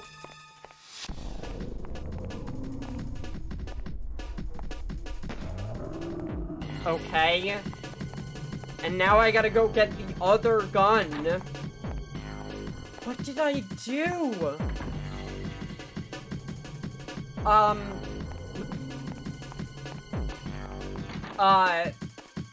Alright, well, it's green and red there for... Wait, what? I don't know. It was green and red there for a second? It was? This guy doesn't know what to do either. He's like, I don't get it. I don't know what the difference is. I'm very colorblind. I don't know. Like, I don't know either. If I check this drawer, I get a pit. I can't get a pistol while he's in the room. Ay, ay, ay. Okay. Okay, leave.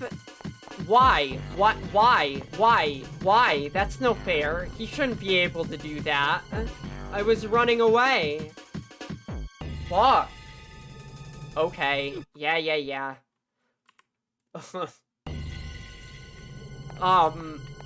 I have no idea. It's the inner reticle that you're talking about, right? Because, like,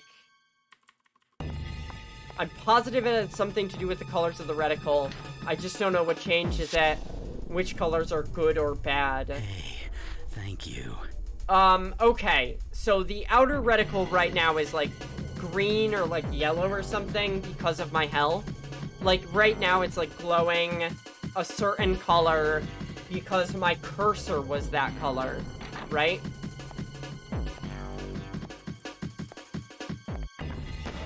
And the inner one changes depending on something. Why? Like, I don't get it either. I don't understand.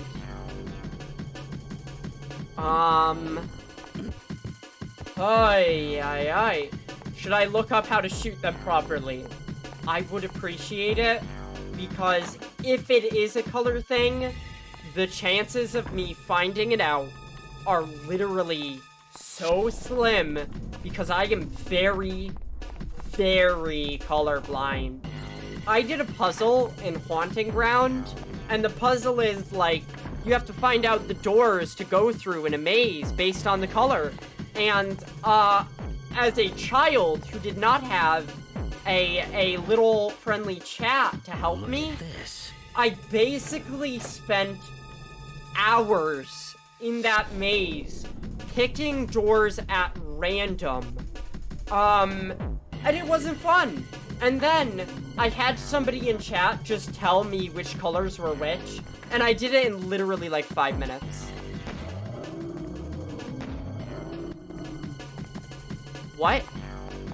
Why did I put the gun away? Why did I put the gun away? I didn't want to put the gun away. Alright? This game, I know. Like, I can do weird trial and error puzzles. Weird trial and error shooting? That's a different story. The fact that this is still better than the last game is really something. I would infinitely do, this than, go through a little cave with a gun and then be told, oops, You dropped the gun, and now the gun is gone. The only gun in the game. You had it, and you went through a tunnel, and now you lost the gun. Idiot. Why did you go through that tunnel? The tunnel didn't take away other items when you went through it before. Okay, that's obviously not working. They clearly understood this weird pattern I'm in, where I have to go between these two rooms to get guns. And, like, that's why they put him here. Try to aim at different spots on him. Is there... Hold on. Look at this.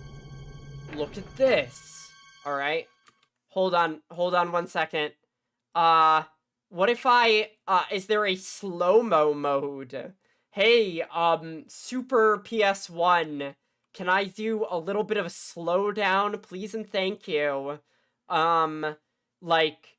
Because, I don't know how to do this otherwise. Oh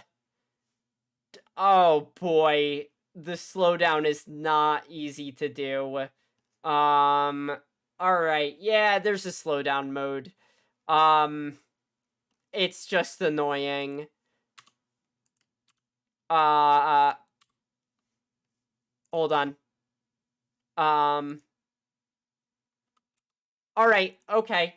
Alright.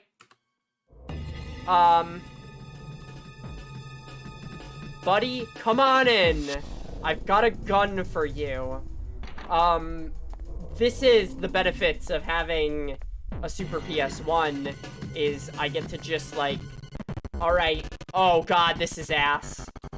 Never mind.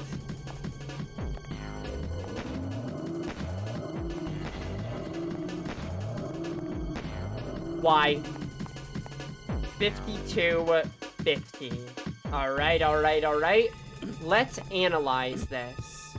Nut kick, there we go. Alright. Let me, get through the door. Pause the game. Okay, music gets, quiet when I pause the game. 52-50. 47. Alright. Holds the gun out. Shoots them in the neck. And they die in one shot. What? Let me put it in slow-mo. How? They aim at the shoulder. Seems to be doing the exact same thing. Well, obviously, they're just better at the game. The game just likes them more. The game no likey me, so it says, you can't do it. Zombie kills immediately, actually. Seems to be doing the exact same thing. Now, there are only 2 buttons. Maybe if I hit button 2, and then... Maybe if I hit both buttons at once. Huh? Haven't tried that one yet. Yeah, pick the gun up. Take the gun out. I don't know. Come on in.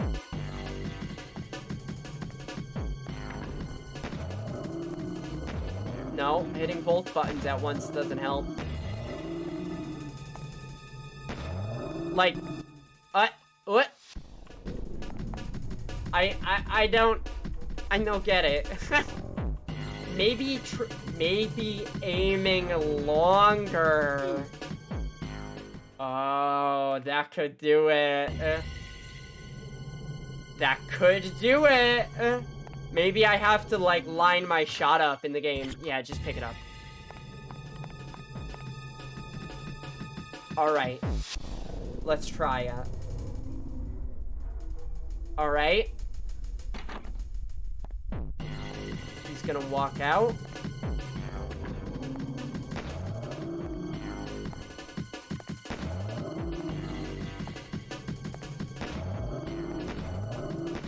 No. I don't know if I did it. It certainly looks like I did not. Okay. What is the difference, exactly?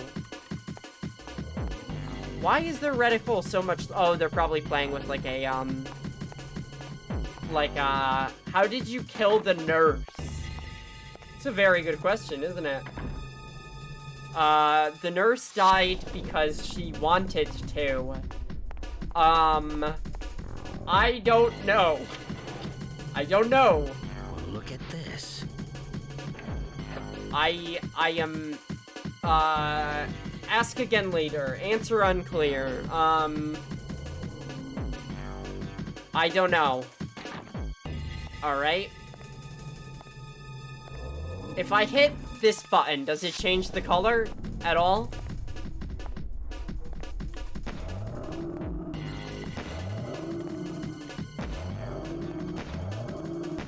I'm going for headshots because that sound like it looks like the thing. Oh, right. I have red health, so I shouldn't mash. But, okay. What is it? Yup. Okay. Does the reticle do anything different for that guy that plays it on the YouTube? No.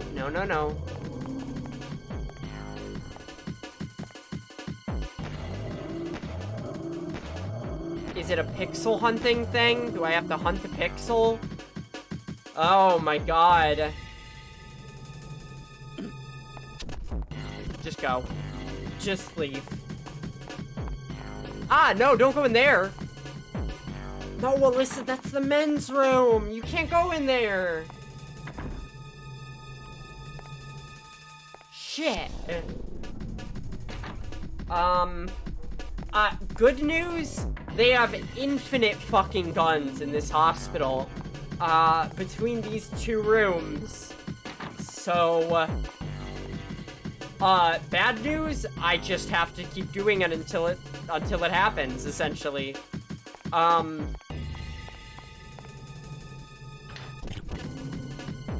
Okay.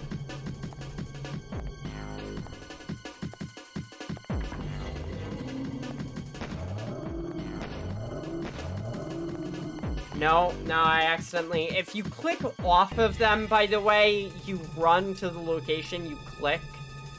So if I don't hit him, it doesn't work. So, okay. I did kill the nurse. Like, it definitely happened. What are you using for controls? The mouse. I am using the PlayStation mouse with, right click and left click. Okay. So, like, there's only 2 buttons I could fucking use, in this point and click, and, one of them is point, and the other is, the other button. So, like, maybe if I, like, maybe I have to use the other button? I don't know. Its function is very mysterious in this point and shoot, but, that's okay. Yeah, okay. Come on.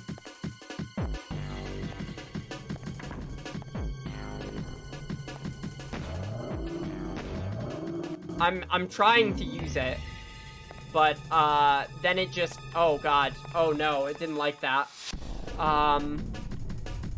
Yeah, and then he chokes me, okay. What, huh? What, huh? I killed the nurse. I definitely killed the nurse. Well, look at this. What, like, why the guns previously could drop them in one bullet, and now they're, like, functionally useless unless I figure this out. and the game needs me to figure this out. And it's like, the hint is, shoot them in the head. I'm trying. No, now he gets mad at me. I don't understand. What did this person do differently? Anything? Anything at all? Their game seems so much slower than mine. Is that like... I don't know what that is.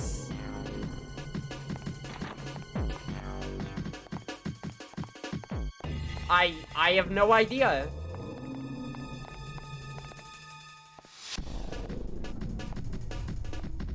Okay, alright. They did it in one hit, though.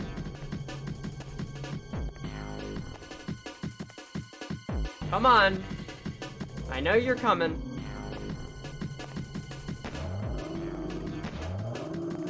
Like... Huh? I'm, like, trying to do the exact same thing that they did.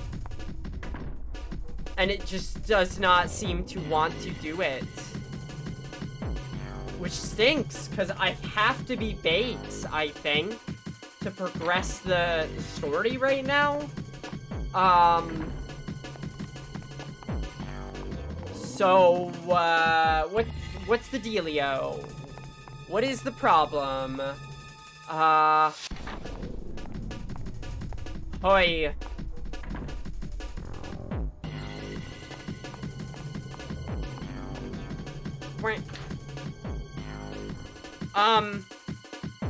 Hey, thank you. Alright.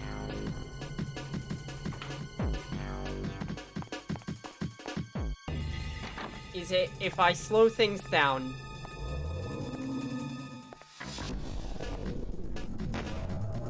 Does that help at all? No. Okay.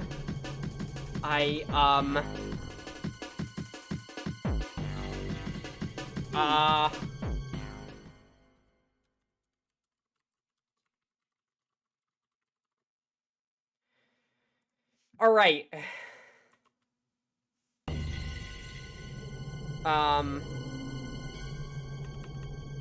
I don't know. I have no idea. Hey, thank you. Hold on. Okay. The crosshair changes color when I aim at their weak spot. Try aiming a bit left of the shoulder. Wait. The crosshair changes color when I aim at their weak spot, but I can't fucking see it. I think.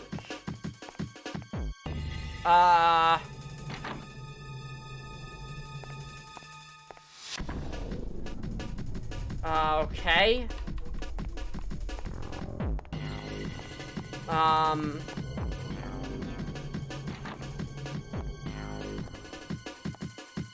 When do they change color? A bit left of the shoulder. I'll try that.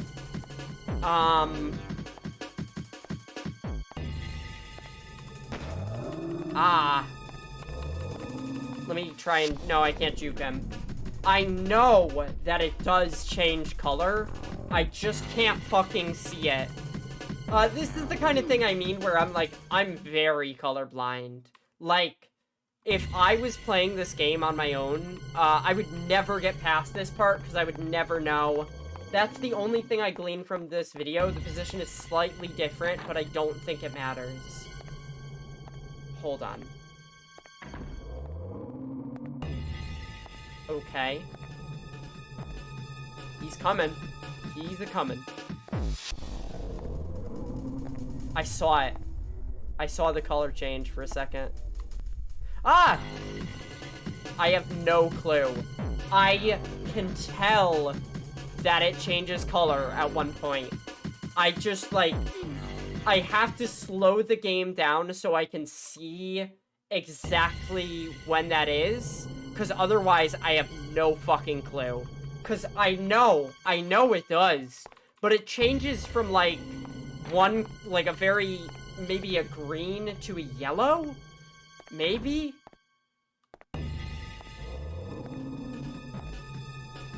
Alright.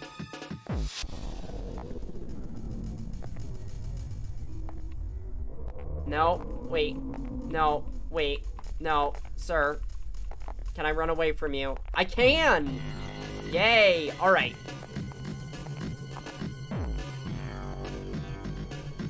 I need to figure this out.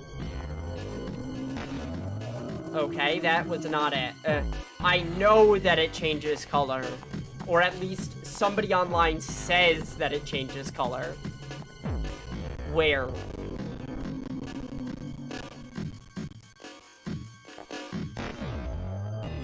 No. How? I know that it does. A left of the shoulder. None of that worked. Well, I don't get it.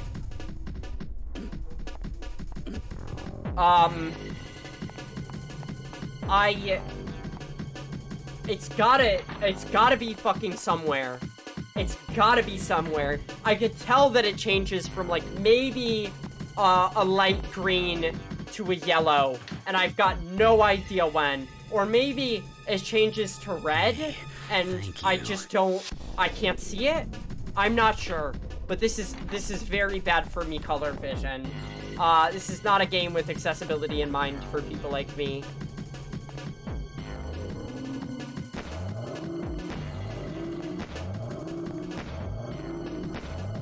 No, nada. Doesn't work like that. And then he kills me. Hold on. I gotta see if the video has the color change as an apparent thing, that I would notice. So I can, like, compare, with my own eyes. Okay, get the gun. Oh, I can't get the gun now. Right, of course. Oy vey with this fucking game. It doesn't seem to change color. Only the thing in the center appears, but, like... What? What did I just... Oh, no, wait. I just kicked him in the nuts. Never mind. I looked away for a second and I saw him drop. I got really excited. He did not sink into the floor. I really wish, though.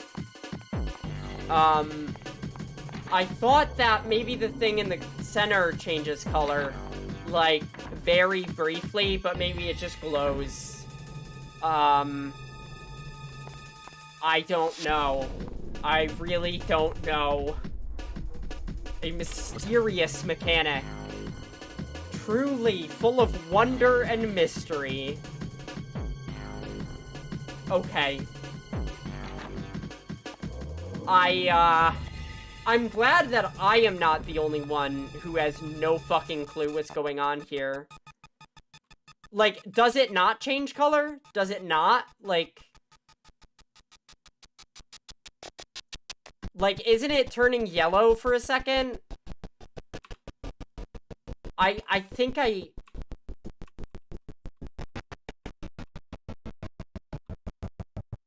No.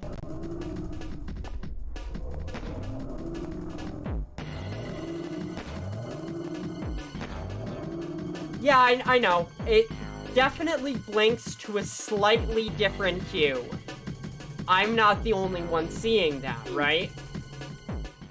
It definitely does blink a slightly different color. And for someone like me, that's basically fucking invisible. Alright. Look at this.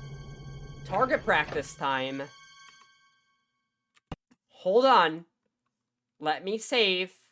And then we could just load every single time.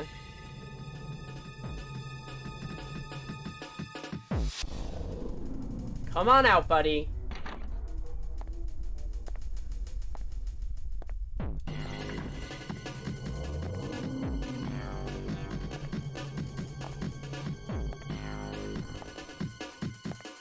I saw it for a second. I thought I saw it for a second. Okay. Back. I have no idea. But knowing I can kill them in one fucking bullet, if I just aim it right, is like, what the fuck?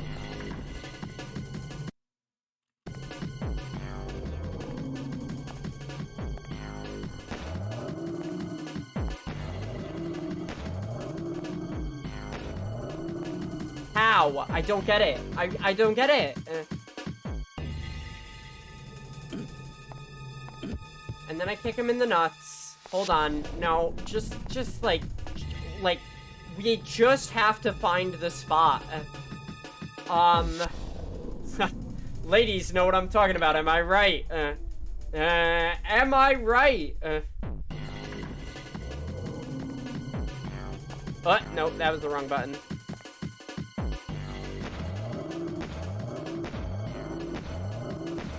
Nope. Oh my god, this is going to drive me fucking insane.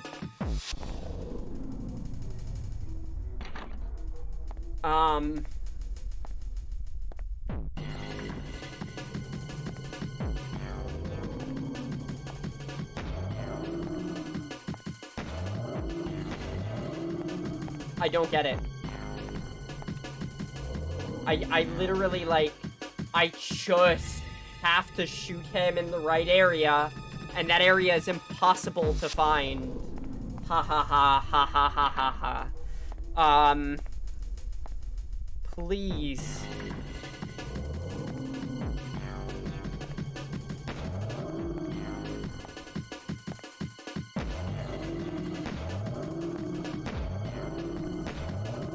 Okay. Just fucking target practice time. Alright. Well,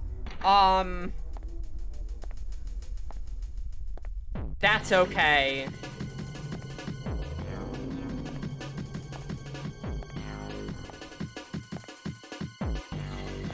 I didn't get any shots off because I was looking for the place to shoot. There has to be a place. There has to be some place.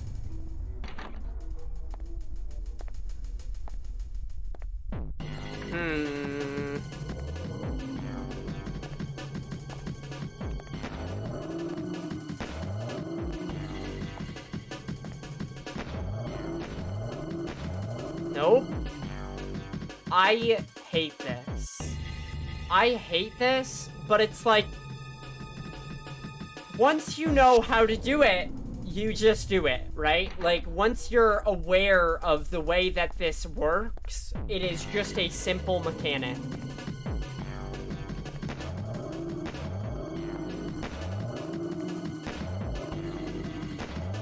Okay.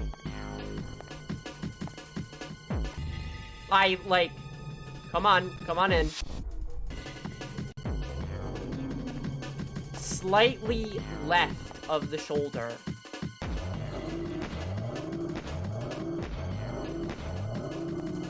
Zombies are immortal to any non-weak point shots, indicated by the crosshair changing color. I see people saying that on... Hold on. Is there a way... Maybe. Is there a way to change the colors of the game? Is there, like, a way to, maybe,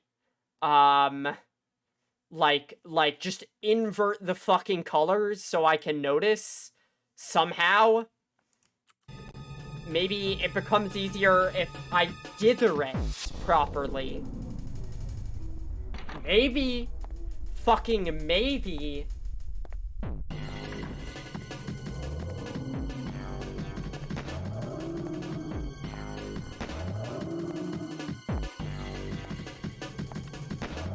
I thought I saw it. But it might just be... No. I would really love if I could just invert the game's colors. But...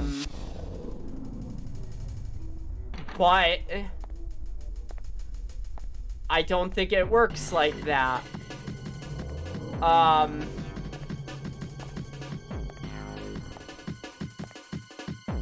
Hey, shoot. Fire. Shoot. At least we know there is definitely a mechanic that works like that. Maybe... Hold on. You could try killing it as non-baits with a broom. Here's the problem. I think I need to be baits here, and I can't not. What if I make it darker?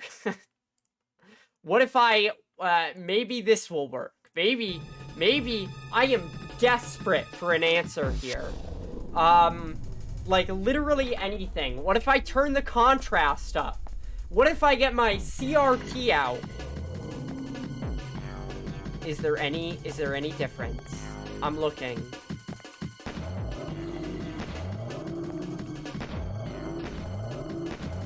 No. That didn't work. It seems like maybe if I turn... I literally cannot believe that this game is that, like, ugh.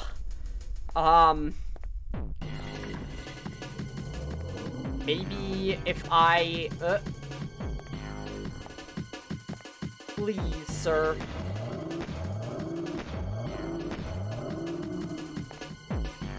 I will get this. I literally need to get this. Or else. I'm looking through the gameplay video and I'm not even seeing this person fight this doctor. It's not necessarily about the doctor himself. It's about transforming into baits. And in order to transform into baits, we have to be attacked by an enemy.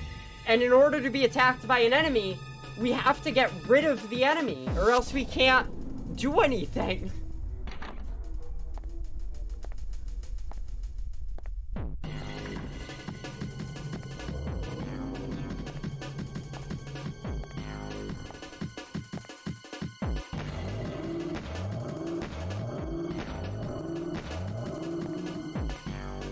I literally cannot. By the way, there is an auto aim that pulls me onto the monster man. And it doesn't, like, I have to, like, shift it around in order to, like, it snaps to him. Does that person shift it around at all? Like, literally at all?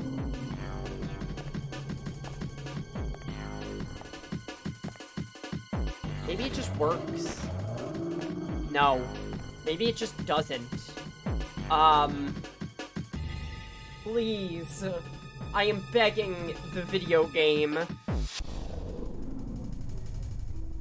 I cannot believe that this is a mechanic that has been introduced, and I just can't figure it out.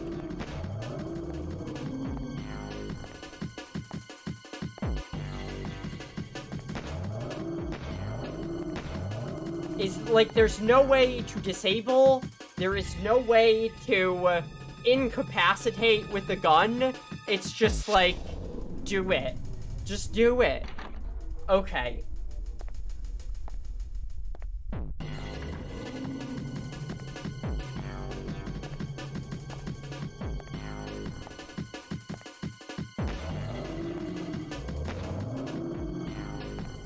Maybe this particular one is just invincible. Can we try on others?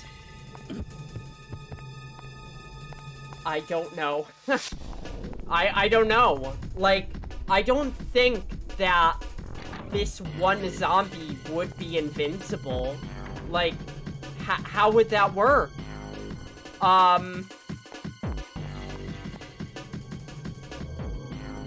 I mean, like, the nurse seemed also invincible until I shot her the right way, right? Like, she was also doing this exact same, song and dance until I figured it out. Oy, oy, oy. And there's no other zombies left in the hospital, so I can't transform into Bates without this one.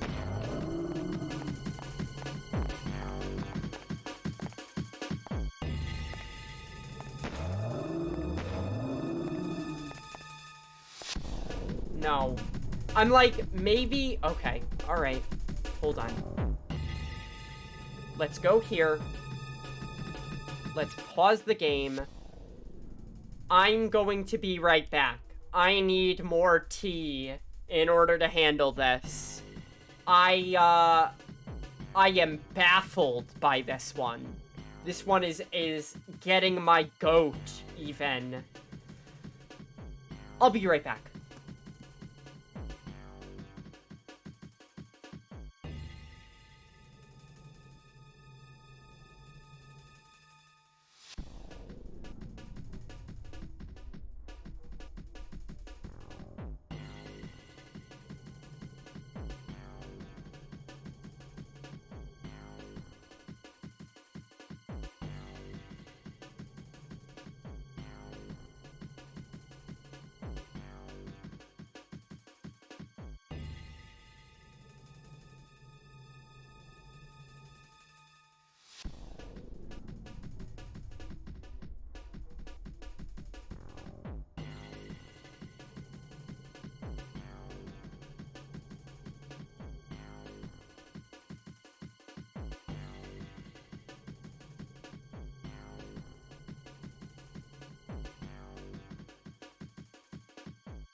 Okay.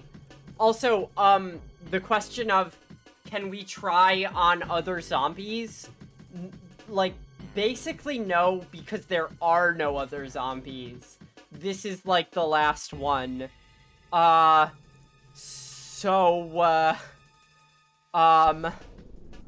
don't know. I really, truly... I have to analyze this person's, like... I have to analyze where this person shoots and maybe try that. 5250, okay. I could put this on screen. Yeah, smiley face, yep. Yes, I'm... Definitely big smiley face energy from this one. Hold on.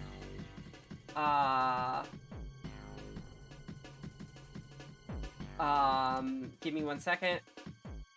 Okay. So let's check this one out. 5250, right?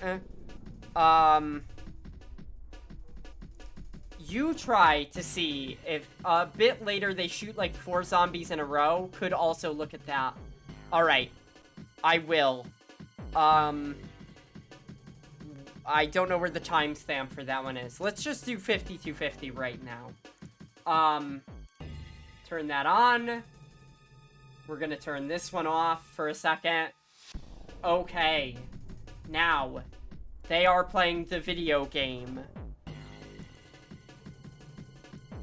I have this, by the way, at 2.5 speed.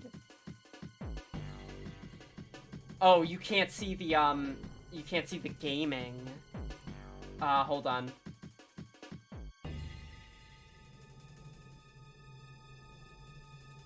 Alright. Check that guy's fucking reticle, right?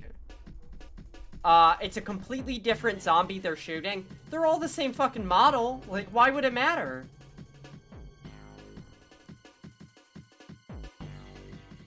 Hold on. I gotta look at the way they target it.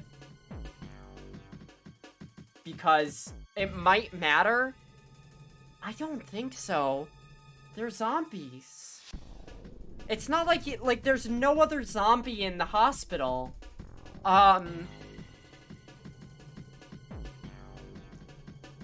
They shift, they follow it, they shift right, and it pulls back to the left. And then they shoot. Huh? Does it change color? Like, I just need confirmation. Does it change color? Because it looks like it changes color.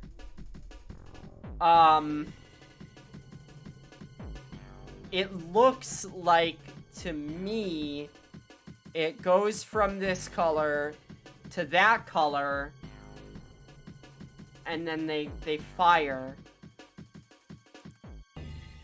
I know, I don't understand. And then they run away.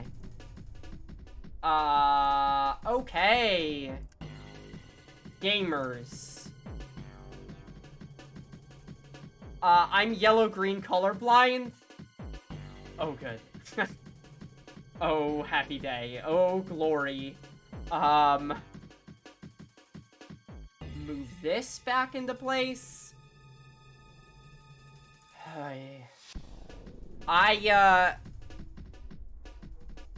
I cannot believe I'm going to have to do, like, a fucking, like, sports analyst play-by-play of this person's. It doesn't change color.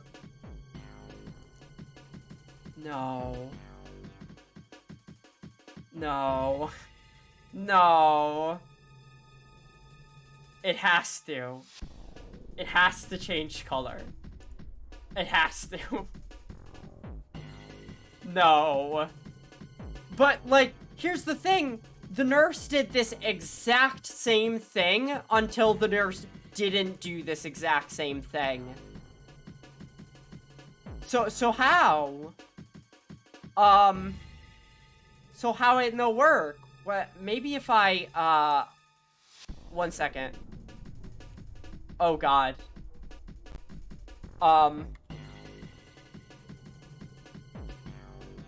Okay. I now have, like, locked-in mouse mode. Maybe this will make it easier to aim.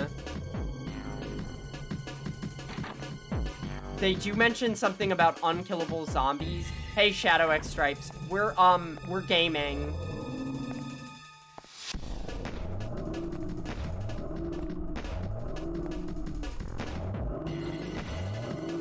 Okay. Alright. Maybe it's an unkillable zombie. I have learned to accept this. So, we just gotta hide from him. Maybe. But, like, here's the thing. Now we can't do anything with baits. If we need to be baits in this section, we are not going to be able to proceed. So, hopefully that's not the case. Because otherwise, like, we're just fucked. I have no clue. Something like, they can take 30 bullets, and then they can only be killed by a... They can take 30 bullets, and then they can only be killed by a shot in the weak spot.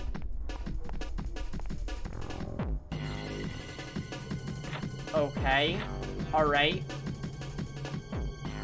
Maybe I have to do... Maybe the weak spot is his butt. Yeah, he's got a very sensitive behind. That... if you shoot it, he dies. Okay, I always mix these rooms up because they have 4 identical lockers. They do have a weak point. That parasitic brain could be anywhere. It could be anywhere. Could be fucking, wherever they got it. I can't imagine. Where did I put the fucking amulet? Also, maybe there's another thing you have to do that has nothing to do with this current nonsense. It could very well be the case. But if it is, I don't know how to do that. Hold on. Maybe you're supposed to shoot a non-weak spot a couple times, then finish them off.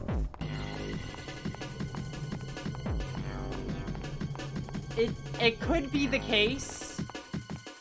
It certainly could be the case. Where did I come in? Where did I leave my little funky amulet? Like, if we get the amulet and then hide, he goes away. Like, he will not be here anymore, right? But if he's not here anymore... I know, I do love the drum and bass. The drum and bass is good.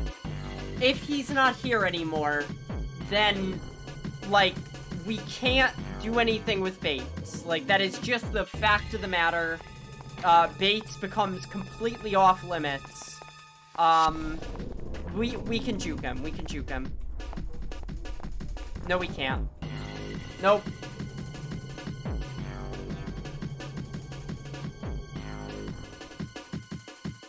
Like, if we have to do a Bates thing here, we can't do anything else.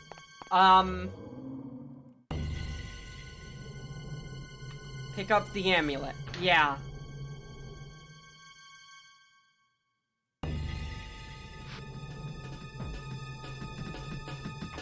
Bates can only kill with the gun, so...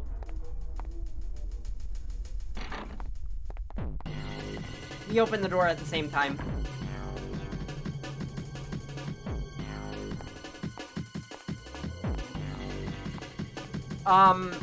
Maybe, I don't know. No, fuck, we're gonna run into that room. Shit. We're gonna run into the room we came in from, and then we're gonna be trapped here until we die. This is a literally just let him kill you scenario now. Alright. Okay, great. And then we let him attack us. We run.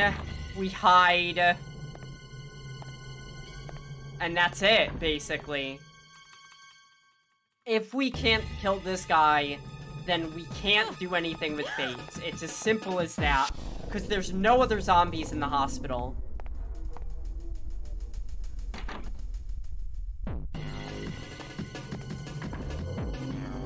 Can we hide? No. Run. Run, Alyssa. When I was younger, I really used to like the name Alyssa. I thought Alyssa was a very cool name. I was also very into Silent Hill, probably unsurprisingly. So I definitely picked it up from that. If I played this game, probably wouldn't have liked the name so much. Probably would have been like, you know, Alyssa, like the clock tower girl? No thanks. No thank you.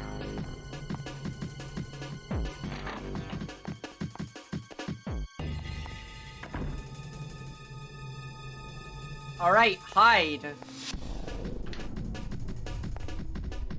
We hid. He can't find us. Okay. Now that zombie is permanently despawned until we go into the elevator. We got a first aid kit.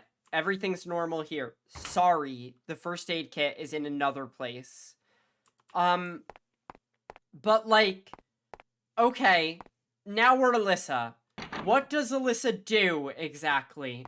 We just talked a nurse out of doing something drastic. And now the hospital seems completely empty. I figured that we probably needed to be Bates so we can look around and find an NPC again. Because Bates talked to the nurse before. That was my plan, right? We go to Bates, and then we talk to the nurse. Enter Office 3 and talk to a man. Okay. Office 3. Quite a mysterious office, but sure. Alright. We have to find a man to talk to.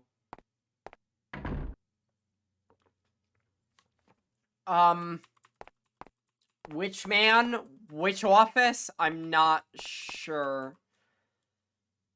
This level is like peak struggle. Yes. It's on the second floor. There are only 2 rooms on the second floor. So, he's gotta be in either the storeroom or the not storeroom. I would really like a key to open a door. Frankly, that would make me feel good. Are we gonna get one? I don't know.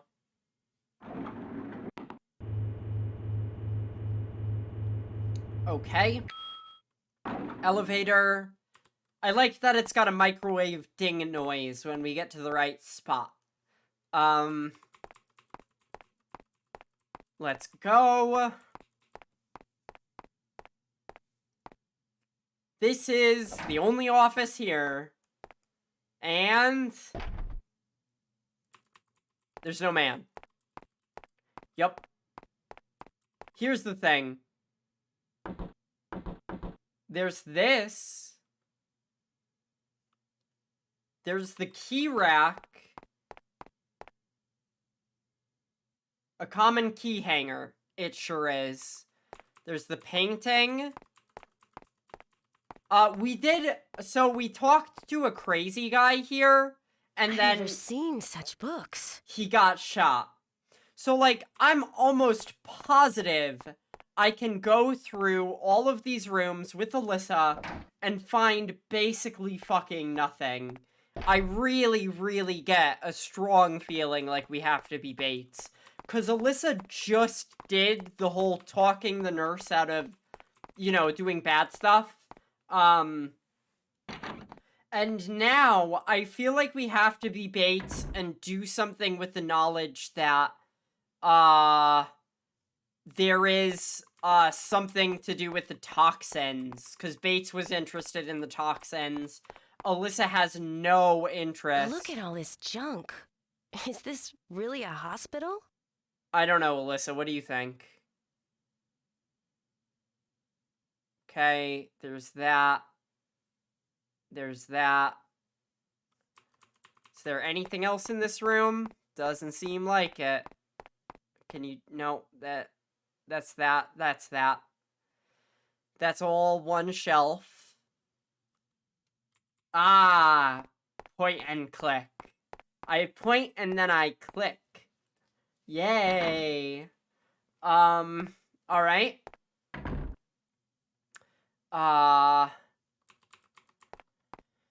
Maybe we could just leave.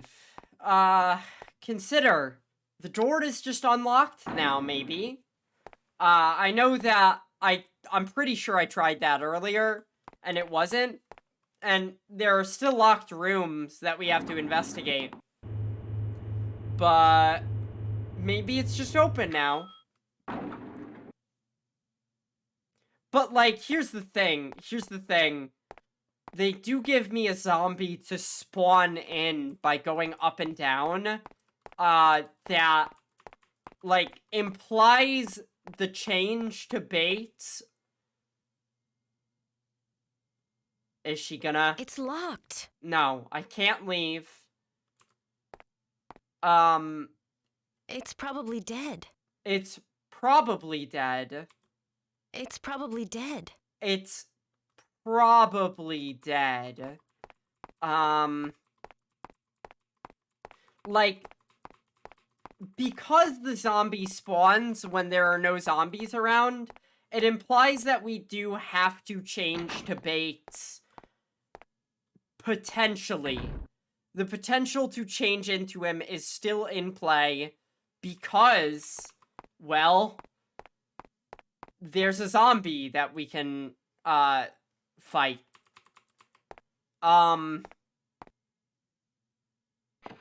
Here it is again, George Maxwell. Already investigated Who's this. George Maxwell?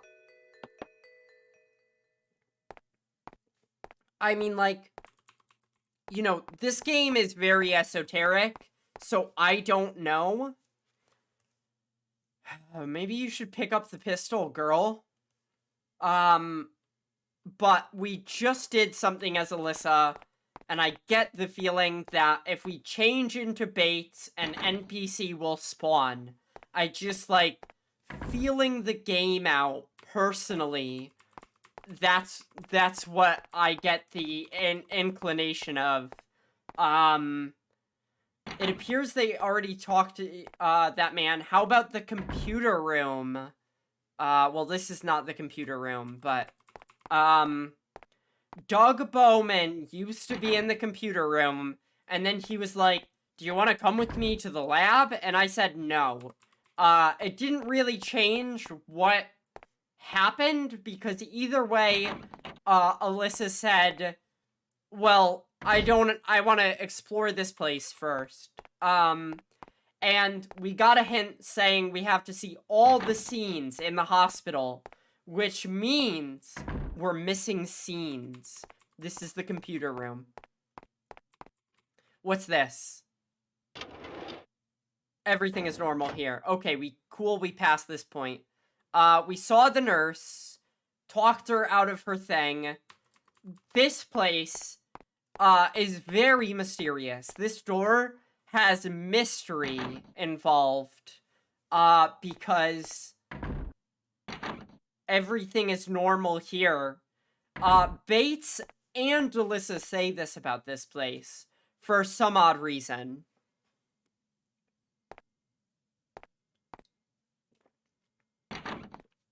But I don't know. Now, the ability to shoot zombies in the head, right? Bates knows that. We have to enter the back door. Oh, I'm very acquainted with that one. I know how to do that. You have a key. No. I do not have a key. I would like to get a key. I don't know who gives the key. Let's check. Check this room. Everything seems normal here. Everything seems normal here. This is where we get a gun. Alyssa picks this gun up, but she doesn't pick the other ones up. I don't know why. She's a very odd girl like that. So we have a pistol. The pistols respawn infinitely, but the shotguns do not. Everything seems normal here. Alright. Okay. I assume that we have seen, go to the room where the nurse was, pick up the screwdriver. I have not seen a screwdriver in that room. And I don't know what triggers it to spawn. I assume that I need to be Bates for it. Like, that is my idea, unfortunately. And the only way to be Bates is to get a zombie to scare us. Everything seems normal here. Bloody sink. Blood. Blood. That's the light. Hold on, I gotta check. That's the light. That's the light switch. What do the light switches do? Fucking nothing. But they turn on and off. And that's an improvement over Clock Tower 2. So, yippee! Alright, I'll go to the room with the nurse. Hidden in the left corner of the room. Hidden? It's hidden? Oh, I love when they have to hide things in point-and-clicks. It's a fun difficulty of the game. Alright. Hopefully it spawned in and I've just been missing it every time. If it isn't, I don't know. I don't know if it isn't. You do have to be Bates to find it. That's what I was thinking. That was my assumption. Is that we have to be Bates in order to get something to spawn in. In order to be Bates... Okay, progress. In order to be Bates, we have to get a zombie to scare us. There's no other way around that.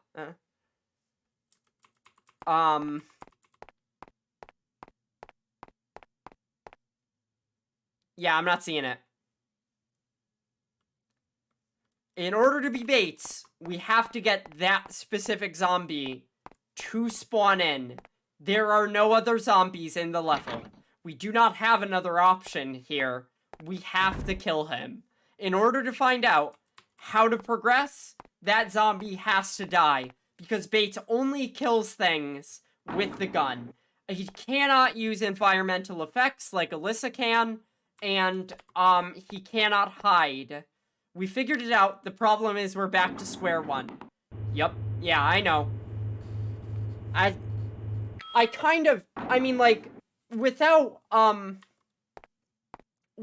like, knowing what to do, I can kind of tell the pace of the game.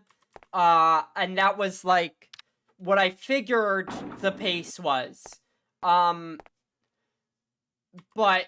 now that means we have to, oh no, the zombie won't spawn in unless we drop the amulet.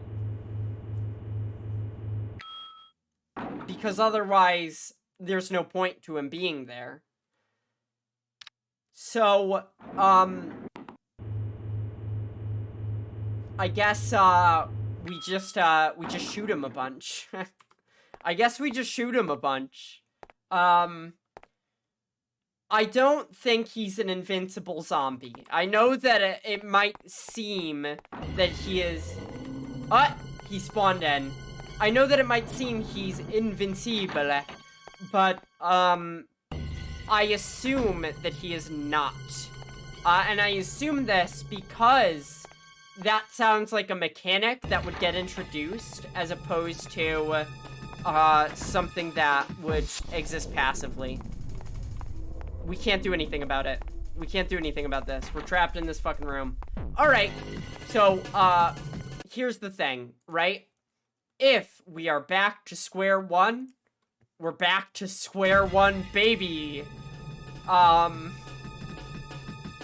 So, we shoot him until we shoot him. That's, like, literally just what the game is supposed to be like.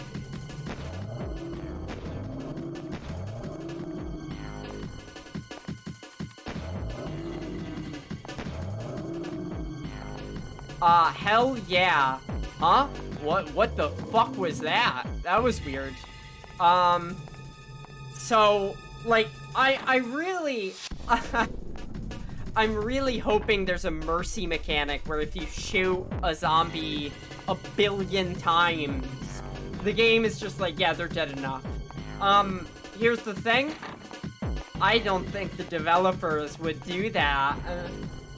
I don't think the developers would say, well, you shot them a bunch, so now they have to die.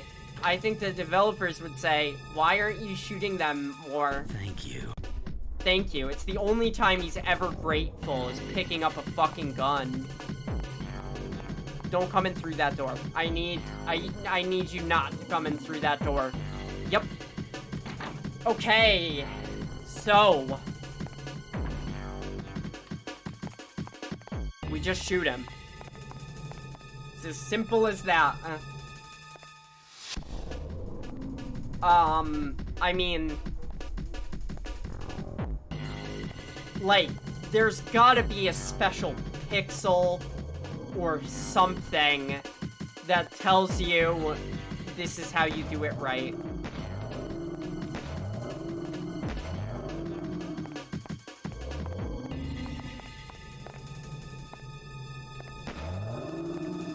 But I'm not finding it. On the plus side, I have been able to juke the zombie more than once. And that is progress. I just, like... I just... Yeah. Thank you. Please don't come into this room. He's coming into this room. And Alyssa, it's hard to... Okay.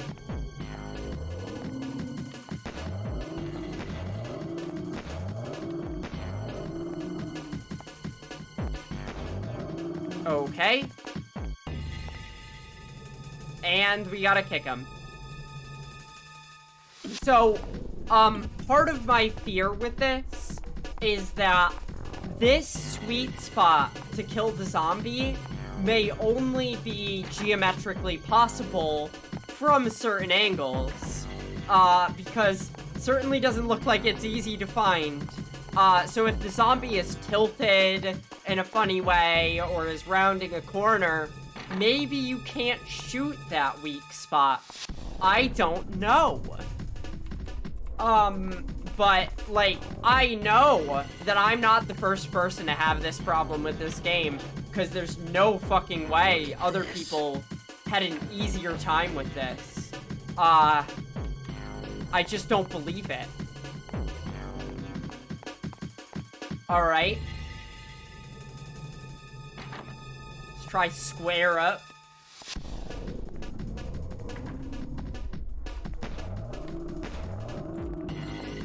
Oh my god, I hate when she runs away. Sucks so much, and then she has to turn around. And now we're dead. Okay. Do we have the gun? No, we have to get the gun. And if the zombie comes in, we can't get the gun. Okay? Get the gun. I know that there is a color change when he fucking, like... Hold on. No. No, this is impossible. Doesn't help at all.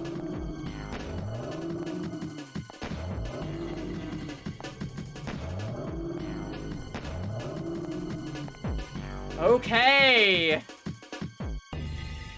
I am vexed by this.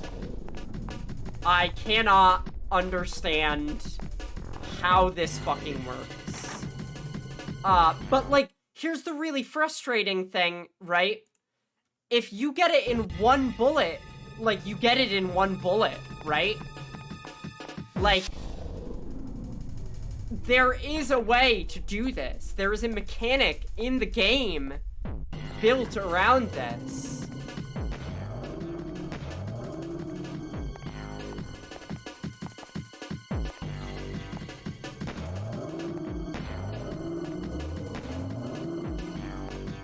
For a second I had hope. For a second I thought he would drop. For 1 second. And then it didn't happen. I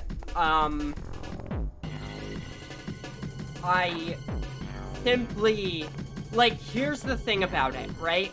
Is that I can't get mad at the game for this because I know it only takes one bullet.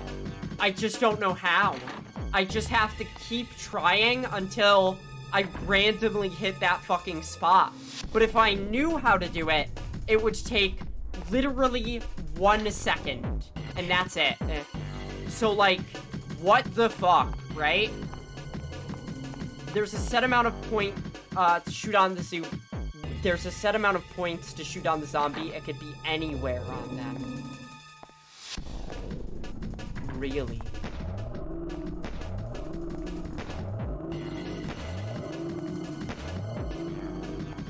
It can be anywhere on the zombie.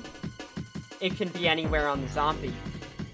I just have to pepper him with bullets. I just have to pepper him with bullets. Is that it? Including feet. No, come on. Thank you. No, really? Really? They wouldn't do that to little old me. They said to shoot it in the brain. The brain's in their feet? No.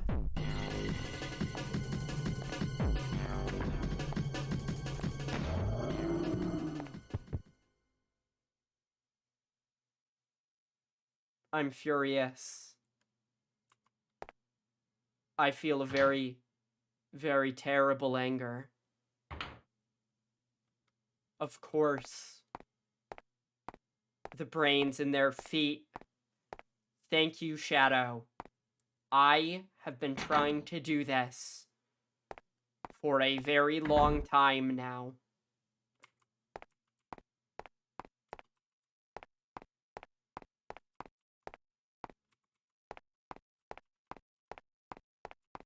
It's random on each zombie. Now I can blame the game. Because, you see, the game told me it's their brain. And the brain's in the head. If you didn't know. I mean, like, it's pretty advanced anatomy, I know, but, of course it could be in their feet. Why wouldn't the brain be in their feet?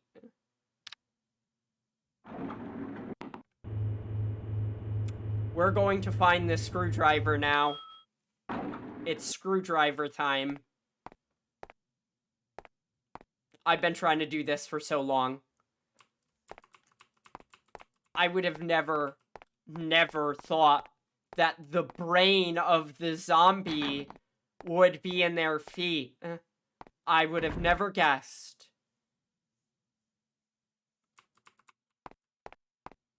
There. Now we can pick up the screwdriver.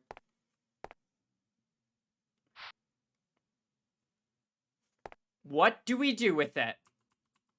I don't know. On the plus side, let's look at the positives here. We only have to learn that once. And now we know to not shoot the zombie in the head. Because it fucking sucks. We use the screwdriver on the desk drawer. I get it.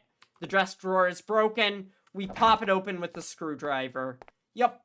Office 3, open the drawer. Yup. Yeah. Yeah, yup. That's a video game puzzle.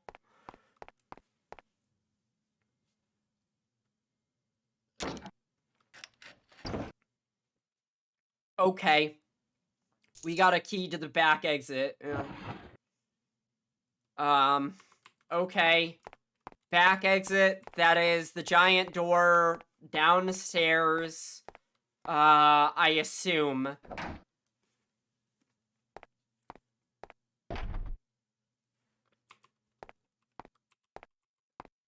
Wow. What a mechanic.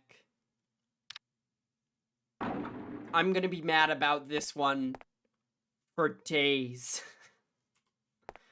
I hope you're ready for what comes next. I'm ready for anything.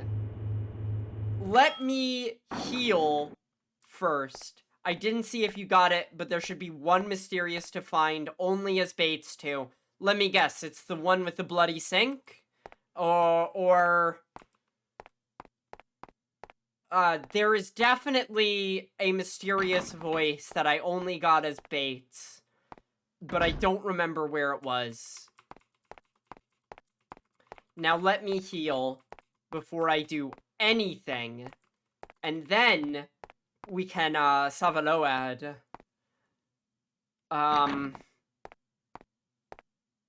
Wow. This one.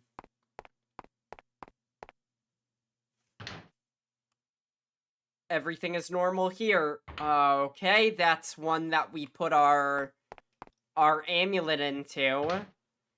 This is the one with the... God. There's like 4 fucking lockers that are all identical. It should be in this room, actually. If I look at the blanket. There's nothing here I can use. Okay. I may have already gotten it. Because I did go through... Let me check the... He can't check the sink. Now, I will say there are about 4 rooms like this that are almost identical, so I'm not sure if it's this one, but, I have, like, gone through and examined almost, I mean, like, basically everything with both characters. That's why I was like, I'm pretty sure I gotta be Bates, because, like, I've examined everything with Alyssa, and, there's basically, like, nothing. Anything over here? No. This locker is you put the amulet in it. Alright. Alright. Let's get a save for this one. Just in case. Like, here's the really frustrating part. If I ever need to shoot that doctor again, Crosshair did change color to red too. Yeah, I noticed. Oh, I noticed. Oh, yeah. Overwrite. Hold on. What does it say? 6 hours. I'm going to choose not to look at that number anymore. There is no response. There's no response. Do I have to be Alyssa to open the door? Backdoor key. Does look like you got the voice. Yep. I'm a good gamer. I think Alyssa has to open this door with this key. I don't know why. There's only 2 locked doors, and then there's the exit, so it's gotta be Alyssa. Did we put the amulet down in this locker? I'm pretty sure we put it down in this room, but I gotta check this locker anyway. You. I've gotten into the amulet was placed here, yeah. Yes.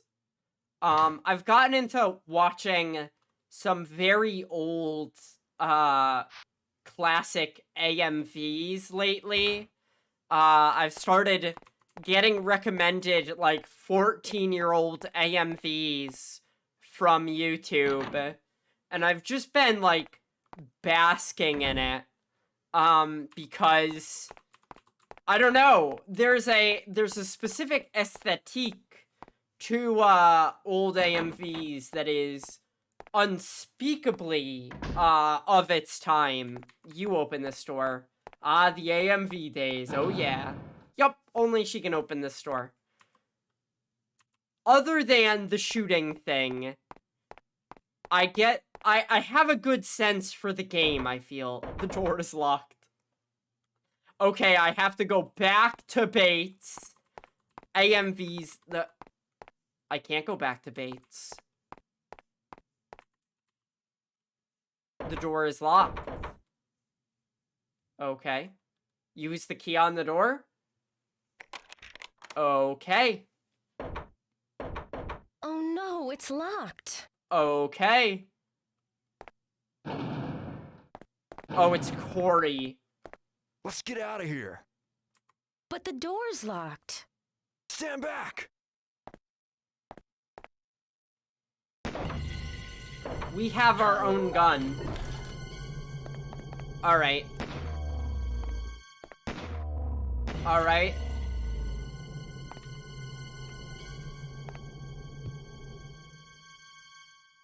Ha! Yeah, me too, bitch. Okay.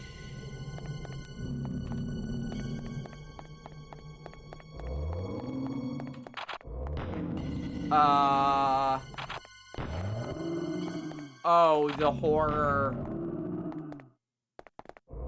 Oh, the inhumanity. Oh my god. How could they? Hey, you gotta go first. Then you.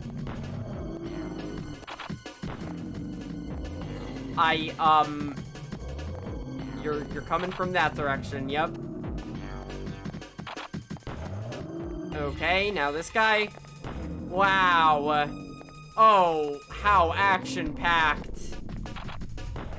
How suspenseful. Are they done? No. Am I... Alright, hold on.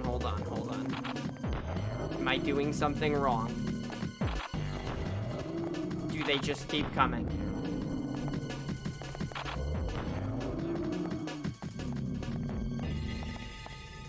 No, I think they just keep coming. Do I just have to keep going until they're dead? I love it when video games make me kill zombies. I love when zombies show up and they go, you have to kill them, all of them, everyone. They all have to be exterminated. Are you the last? That's what the guide called the most annoying part of the game. The shooting section? The gallery? Let me tell you, I did not. It was very easy. You're unconscious, and I brought you here. Hope you don't mind. Or the hospital, because that is Where am definitely Memorial annoying. Pharmaceuticals Research Lab. Yeah, I saw Philip Tate come in here. As a policeman, I can't ignore that, can I? My uncle? He's here? He's mighty suspicious. With all the evidence, he's got to be involved somehow. No, that's not true. My uncle's the laboratory director. It's perfectly normal for him to be here. Well, in any case, you stay here. I'm gonna take a look around. Okay, man. Why does this place look so shitty? Did the guide really call that shooting gallery the most annoying section of the game? I am fascinated by that. Okay. We are now... Is this the second half of... No, this is the fathers. The fathers. I would like to save maybe a state. Alright. So, is this room already lit? It's a slot for inserting cards. Okay. We are now dealing with the card key section. Alright.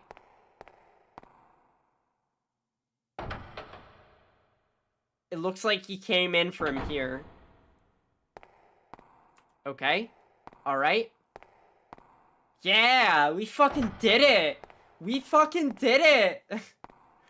Oh my god! Did we do it? Alright, well that leads to a second level, so I'm gonna explore this entire floor first. As a gamer, I used to not explore one floor at a time. I would just go where the fuck ever. And let me tell you, I don't think video games are designed with that kind of philosophy in mind. I think video games expect you to see a staircase and go, I shouldn't mess with that before I check everything else. No, this one is just like, no, you gotta check the staircase. Alright. Let me take a quick water break, and then we can start the fathers. Yippee. Oh, I gotta put on music. Alright. Clock tower time.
Okay, I'm back.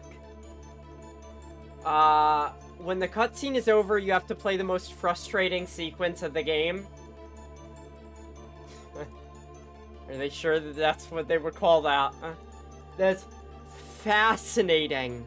I find that very interesting, because boy, was that not the most frustrating sequence. It was probably the most forgettable part of the game when I clicked on the guys. Okay, I got water. That's from the original Clock Tower soundtrack. Okay, so we're fucking in it. We're in it. We got a new section of the game to explore. I am so pumped. Thank you all for standing by me while I had to learn that a zombie's brain can be in its feet. The only, like, it's not even like the shooting mechanic is flawed or anything. It's just like they explained that it's the brain, and then they did not tell me that the brain could be in any part of the zombie. I'm pretty sure they actually said the brain is in the head. It's fucked up. It's really fucked up. Alright, let's check this room out. Everything seems normal here. I don't know how much more to the game there is, because this feels very, very late game right now. But maybe that's just because that last... Huh? I'm being attacked by organs? Doug, buddy, did you see the fucking organs? I wonder what's in there. I wonder what's in there. I wonder what's in there. Doug, my man. Are you poking around? Hey, Alyssa, Mr. Bowman? I just saw something really nasty. A man covered with blood carrying a big hatchet. He Oh. suddenly attacked me. Look out, he's dangerous. Do you want to maybe... A man covered with blood? Yeah, better watch out for him. Do you maybe want to stick together? No? You want to do this. You want to do this thing.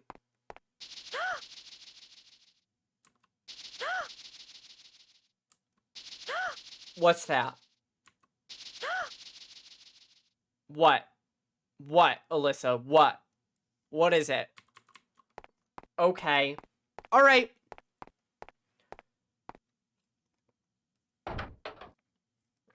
So, there's a hatchet man now. Personally, as far as weapons go, I think hatchets are really up there for me. I'm, like, big into knives and big into hatchets, I'd say. So, that's cool. I am not into big scissors. I have discovered that big scissors, they do nothing for me. I found a key. Exam room key. Ooh, an examination room. How fun. Now I'm looking around for items to throw at enemies. Oh, there's nothing here. There's nothing here. Okay.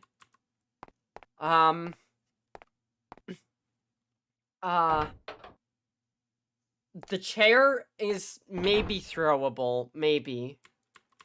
I don't know. I'm like, oof. Okay, that's the room we came in from. What do we do if we get chased by a man with a hatchet, other than go into Doug Bowman's room? Alright,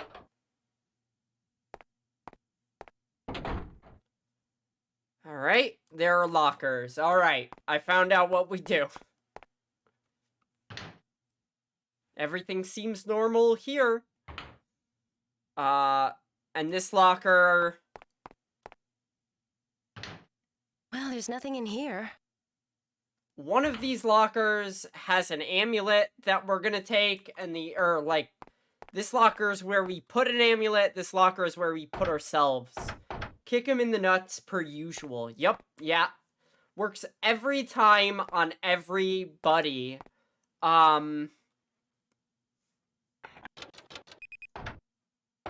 Alright.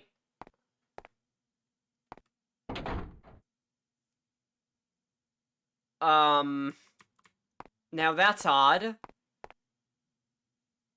Found the first aid kit. Yippee! What's this? You found the shotgun. Okay, now we have a new thing that we're gonna do, if we find somebody. Oh god, that means there's more zombies. What kind of creature is that? I've never seen anything like it. What? The box? What kind of creature is that? I've never seen anything like it. There is quite obviously a dead, fucked up body over here. And if I examine it, she's gonna freak out. Oh! I wonder what kind of experiment they were doing. I wonder what kind of experiment they were doing. You can't see it, but it says there were doing on my end, instead of they were doing. This game's, like, translation text, not that great. There's been a lot of weird, inconsistencies. The line is dead. So what does this have to do with the Maxwell family curse? Like, okay, there's a biological pharmaceutical company. We gotta fight Big Pharma for some reason, sure. They have to do something with the zombie bacteria. Okay. We have a ghost in our head. Is that related? This looks like something that maybe Bates would investigate.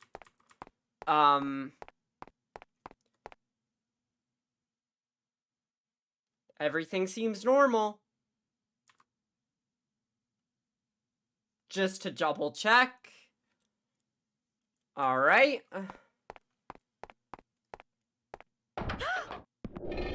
Ah, here we go. Everyone must die. That's Maxwell. Suffer forever.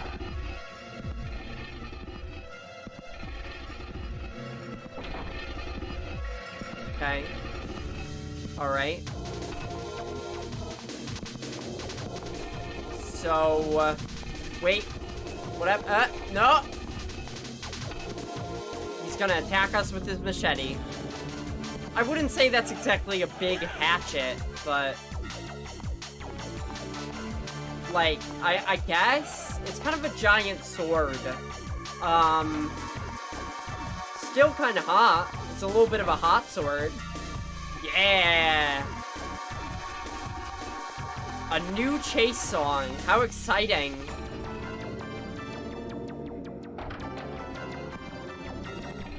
Alright. So do we put the amulet away? No, we don't do anything with the amulet. What do we do with Alyssa in this chapter? Like, we got the shotgun, but we can't hide anywhere, it seems. Store locked? No.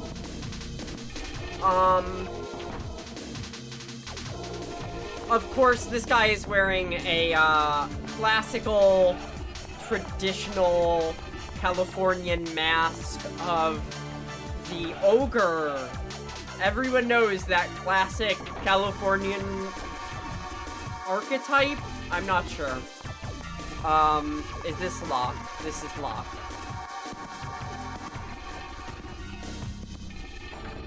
This door is locked. This door is locked. This chase music is so good. It is.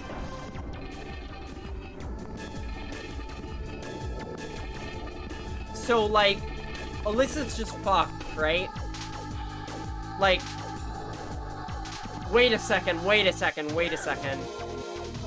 I gotta see what happens if this guy gets us.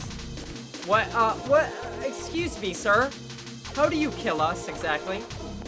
Do you use that big fucking hatchet? Cause, I mean...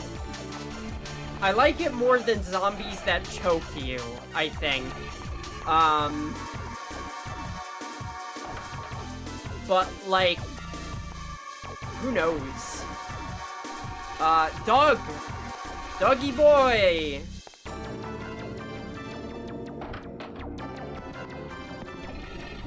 My man! Okay, so we're gonna find out what happens, when he, kills us. This is not a great angle to see it from, but... hi. I can't do anything about this. Alright. Okay. He does just kill us.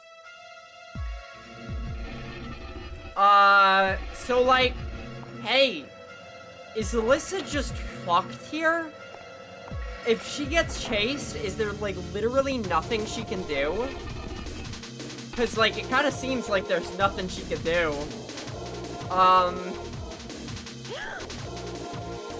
Like, I haven't found a place to hide yet. Are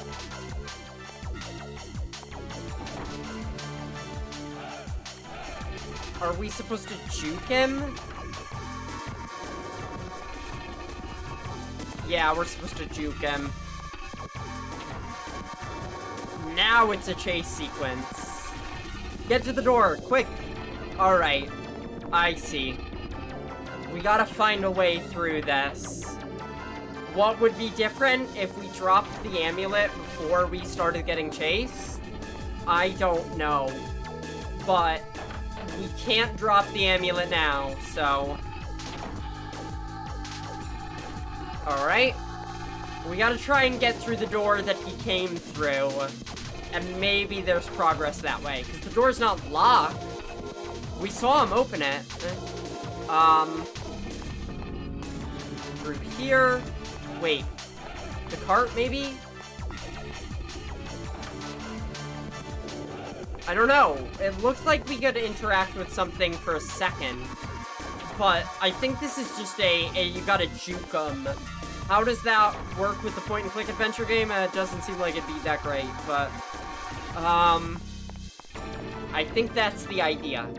Because these areas are very, like, you navigate the geometry to get somewhere on them. Alright, there's this. We can interact with that. Oh, of course! The clock tower staple, a fire extinguisher. He'll never see it coming.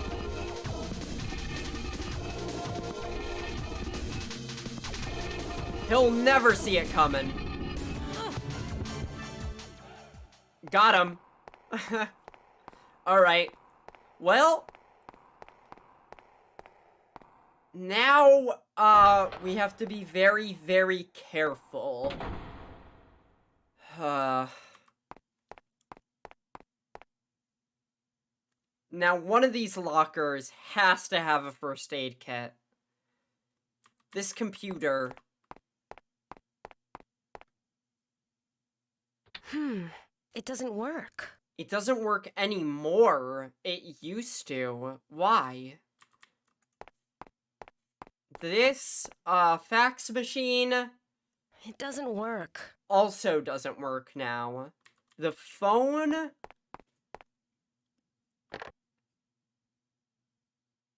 The line is dead.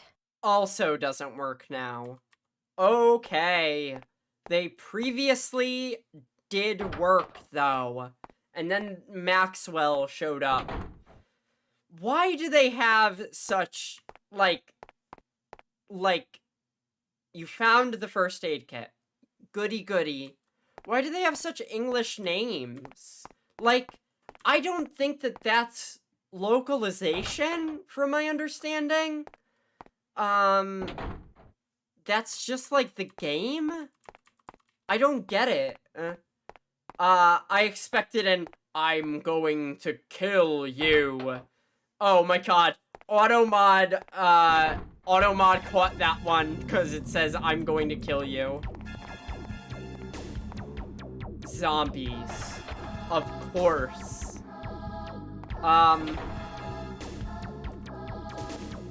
Yeah, I would have expected an I'm going to kill you too, but I guess we're past the ghost part of the game right now. I don't know, like, I mean, like, in a Resident Evil, yeah, don't worry about it. In a Resident Evil, like, oh god, this place is big. The pharmaceutical company section would be probably, the last section of the game. I don't know if that holds true here. Like, I don't think it does. I don't know. I have no clue. This place certainly doesn't seem like where the ghost stuff gets solved, but Maxwell is here. So, wait a second. Is this literally just copying Resident Evil 1? With the, like, pharmaceutical company creating zombies? Did they seriously just look at Resident Evil 1 and go like, yeah, we could do that? Oh my god, this rocks.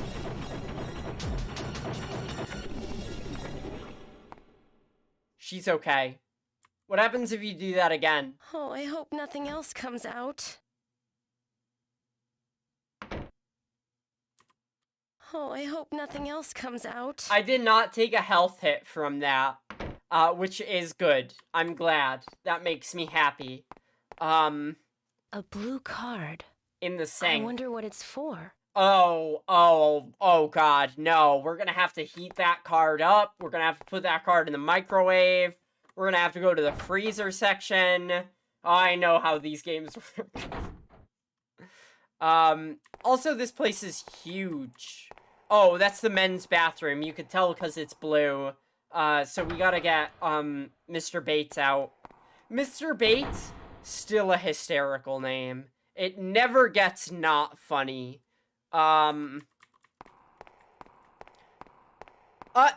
Nurse woman. Hi. So you made I'm it. here too. Hi. Oh. Oh. I've thought about suicide. I want to know content the warning. outcome of this incident. I didn't know that, I'm glad you didn't commit suicide. Me too. That's it. That's all we could say. Okay. I've been locked in. Is that an ending? No? I noticed... I've been locked in. Okay, it doesn't do that every time. I've noticed that there has been a bit of a dearth of, endings. Like, that section did not have endings after the first... After the first section had a bunch of them. Just for getting stabbed in special ways. So what the fuck is the deal with that? Okay, we gotta use the fucking environmental effects to kill the zombies. Okay. And then they melt into the floor. Yay! Alright. Oh boy. So, eventually there's gonna be, unkillable zombies, and that's just great. But at the very least, we know how to kill normal zombies now. We don't have to worry about, like, how do we do this?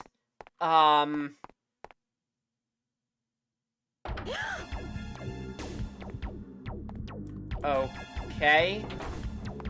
We gotta juke this guy. 200 gunshots to the head. Bonk with a potted plant. Yeah. Zombies hate when you hit them with the brooms. Let's give this guy... Hold on. Let's give this guy the clock tower special.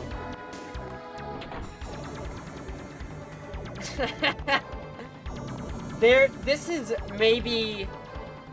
Like, you can do this so many times in so many clock tower games. There we go, and we did it. I love the clock tower special. Here's the thing. These are resources that, oh, that just summoned a zombie. It didn't do anything else. Okay. But Bates can probably go back and check that drawer. Everything seems normal.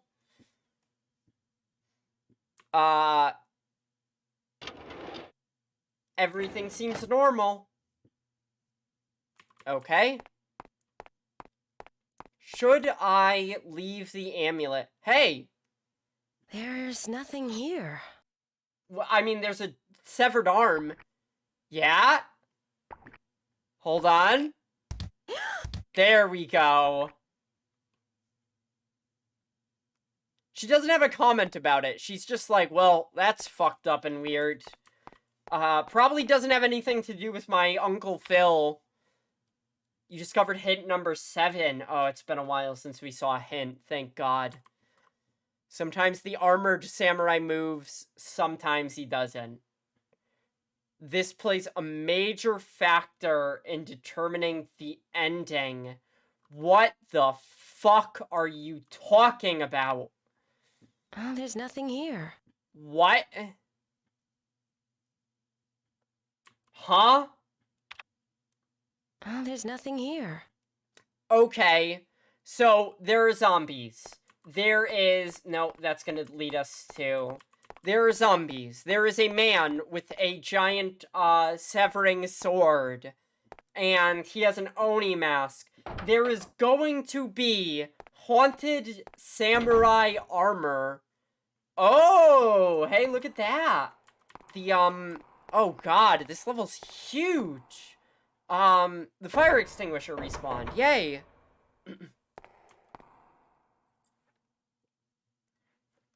Okay.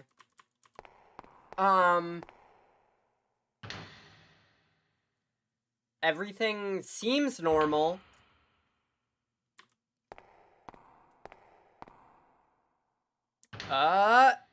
You found a pistol, but left it where it is. Okay, we have a shotgun.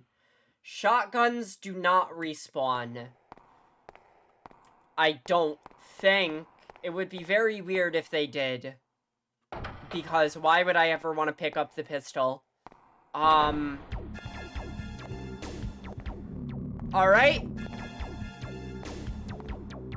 Come here, buddy. Whoa. You're getting the clock tower special. You're all gonna get the clock tower special.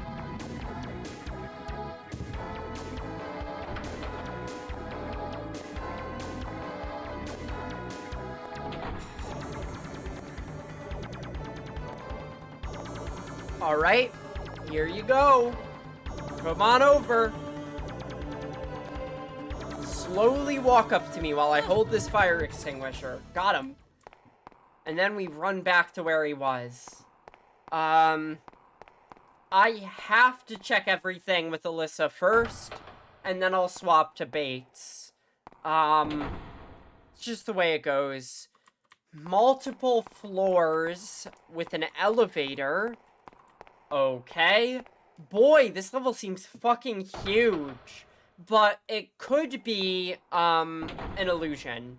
It could be illusory. This level could be way bigger map-wise than it is content-wise. There's nothing in here. Okay, that's a hide locker, I think. And we got another fire extinguisher. Everything seems normal. Where does this go? Alright. Okay, I finished my cleaning for the week. Yeah! I'm happy to hear it. So, wait. Does this loop? Is this a little loop? A little loop-de-doop-de? Maybe. Yes. Okay. I should really have some paper with me to make a map of places like this. Just in case. 'Cause, oh boy. Getting lost in here sucks. Alright. Let's take the elevator. I don't know if there's more to explore on this floor. I should probably retrace my steps. But that's kind of frustrating. It's locked. Shit's locked. Alright. So, the blue card key goes to one of the first doors we saw. Okay. I understand this level now. I understand the layout.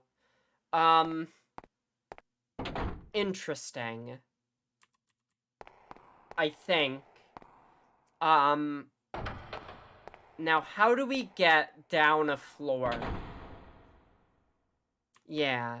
Like, does this take us... The elevator doesn't respond. Okay.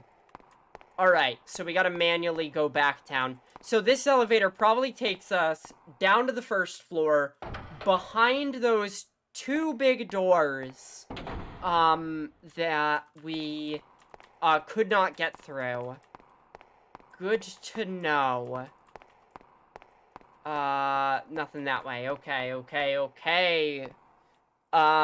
So... We're gonna have to maybe get through those two big doors before we... Wait, phone line. Can I get an I'm going to kill you? What? No. We stopped it with the I'm going to kill yous. The line is dead.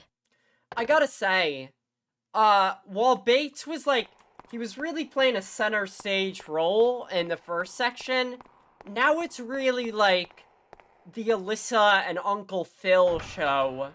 What is Uncle Phil up to?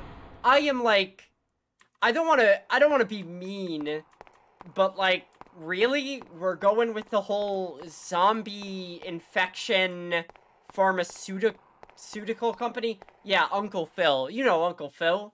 You know Uncle Phil. Uncle Phil! Our uncle! Phil? I got the one, reference from Fresh Prince of Bel-Air, that I wanted to get. The dude from Fresh Prince, I got one voice line, and I've been waiting to use it, on the off chance that we do see Uncle Phil, now that he's playing a pivotal role in this. This is a new room. I don't think we've been to this computer room. It would be better not to touch it. Fuck you. That means I have to go back to Bates, who has the cojones to touch it. Uh-oh, whoa. It doesn't work. There's a scary woman. It doesn't work. Hey, sexy mama. How's it going? Who are you? I am Shannon. Oh, it's Shannon. Hi, Shannon. A ghost? How fortunate for you to come here. You did come here to die, didn't you? I can help you with that. Okay. Alright, ma'am. What you got going on? Off with you then, run away.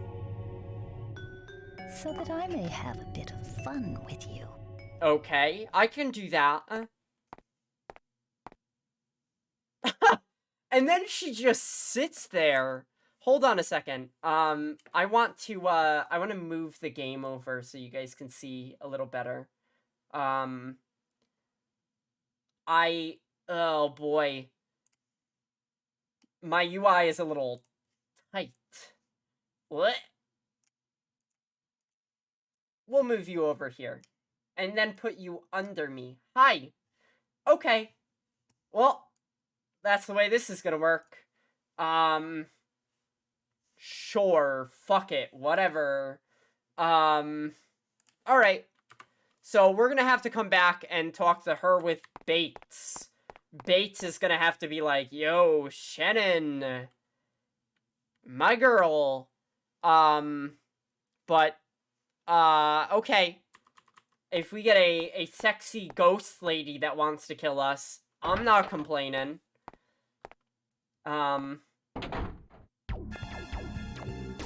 Okay. So, there's no light switch. I'm noticing a bunch of hung-up body parts in this room. That's okay. We take those. And this goes to... God, this place is huge! Why would they make it so big? I don't get it. We're gonna have to, find a... Oh, God. Where are we? Holy fuck. This door is locked. Okay. This is, like, so much ground to cover with 2 characters.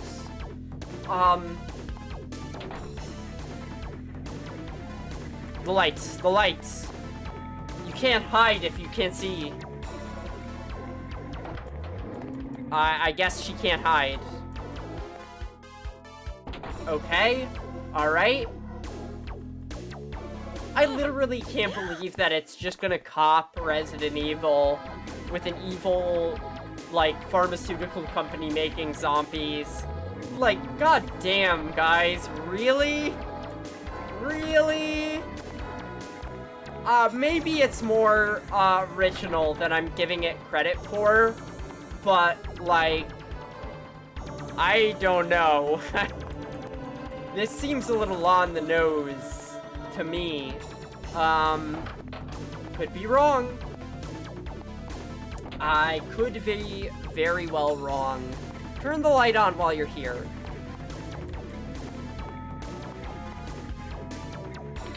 Alright, are you gonna be, like, scared by the room? Is there something in the room you can use to defend yourself? No. Alright. So, Uncle Phil turned his own daughter into a zombie. He made Ashley into a zombie, and then maybe cut her up. Oh, there goes Shannon. Bye-bye, Shannon. Oh, we get a chair. She's gonna hit the zombie with a steel chair. My God. It's like the one wrestling reference I know is the guy going, my God. Give me one hot sec. Alright. And, scoot that over. There you go. Okay. My UI is messy today, and that's okay. What is going on in here? You found a first aid kit. Yay!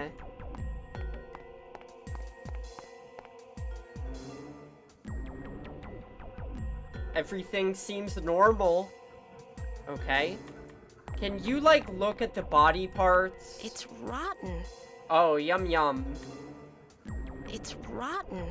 Okay. Alright. Clock tower, except the ultimate how personality disgusting. is Macho I Man. feel sick just looking at it. Oh, these ghosts think they could get me, but, they don't know I'm the cream of the crop. I love that wrestling promo with the cream of the crop thing. That I found very funny. I know a couple of wrestling references, I guess. Yeah, this is some kind of place, isn't it? Creature that bleeds yellow blood, hatchet-wielding killer. You'd better get out of here quick. Why do you sound so blasé about But it? my uncle. Mr. Philip Tate? No one's found him. Yeah, if he's human, this ought to take care of him.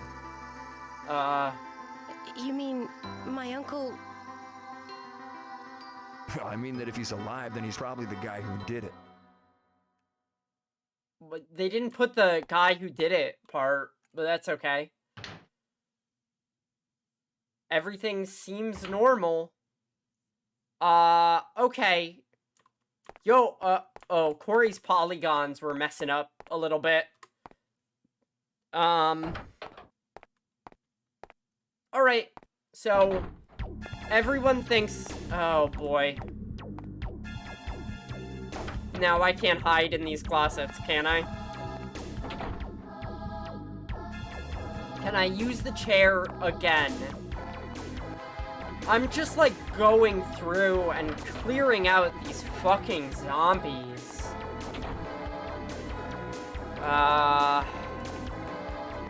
No? Alright. Okay.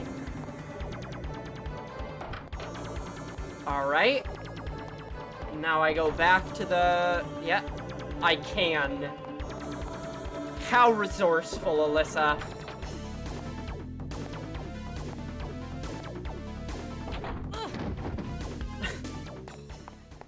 I genuinely love the animations of violence in this game. They're so funny. Alright. Moving on.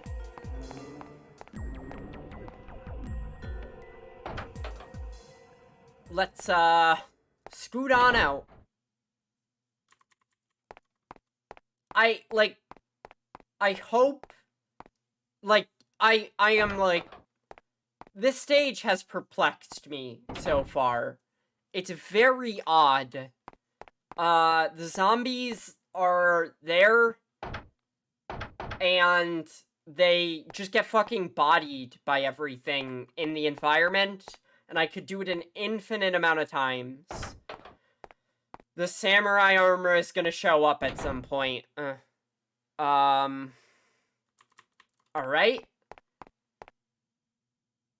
Are you going to be sucked in again? Yes. What? I know, like, what happens if I go... She's like, that was weird. Oh my god, it happens twice! Alright. Hold on. I gotta know. If I die there, if I just straight up die there, it just like... There's nothing in here. Oh, fuck off. I wanted to know. Alright. They're bringing back the weird, There's like, nothing in here.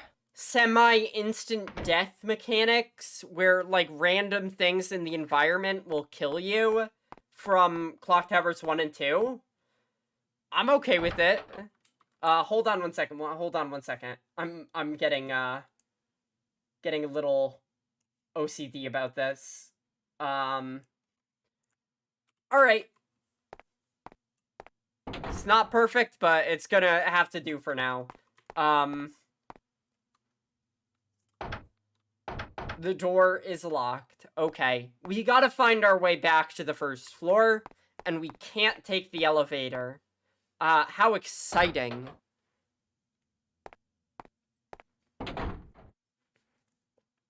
And then we're gonna have to go through the whole thing as Mr. Bates. Yay. Yeah, it's very odd that this is like, everything in this game is very Japanese. Or I mean Californian, but you know what I mean. Like, the Oni mask, the samurai armor, but, like, the name Maxwell and Alyssa and Mr. Bates, I'm pretty sure that those are, irrespective of translation. So, what the fuck is the deal there? Wait. Yeah, that's the guy's bathroom, because door blue. That's how you know. Oh my god. There's that really funny Lemmy sketch, where he is, trying to find out, which bathroom is which, based on paintings that have been hung up on the bathroom walls. And one of them is of an ocean, and the other one is of a, like, bumblebee. And I love that one. He spends, like, minutes just debating it, of the gender of each of these pictures. And it's just like, yeah, man, I get that. Very much same.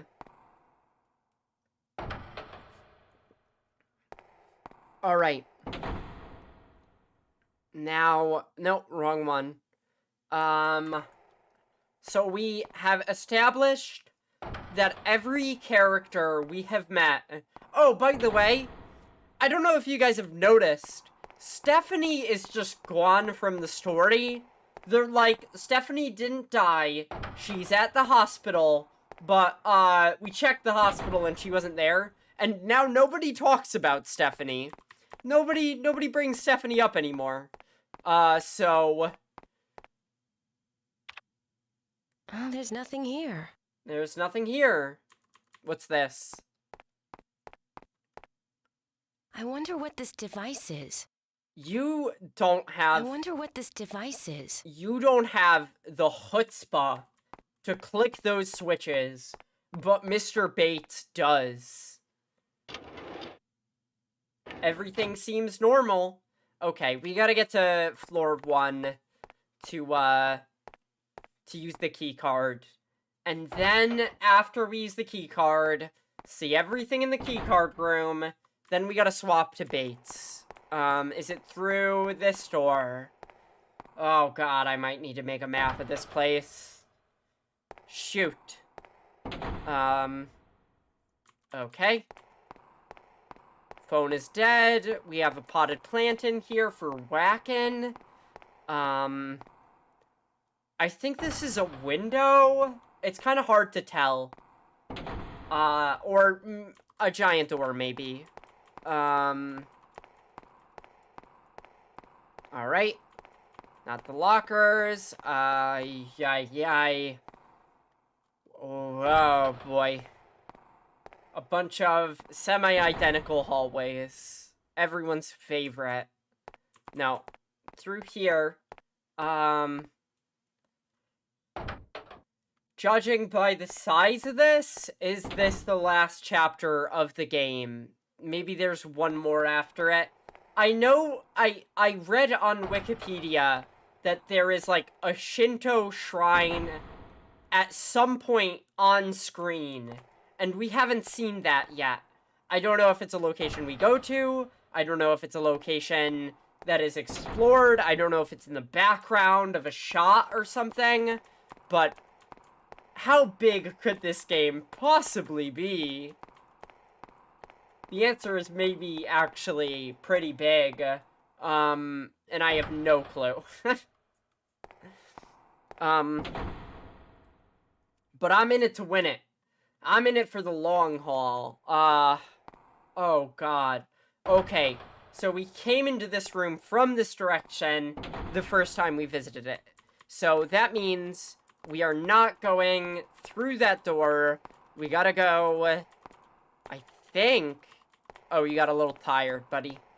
Gotta go through this door, maybe? Boy. Alright, yeah, and when we first saw this elevator, we came in from the left side. So, okay. I can't believe that they said the shooting zombie section was, like, the most frustrating in the game. It literally took me, like, a minute and a half to get through it. And all you had to do was click on the zombies. Like, maybe if you're doing it with a, controller, it's different. This is gonna put us in the room where we met Max. No, that's not where that one goes. Okay.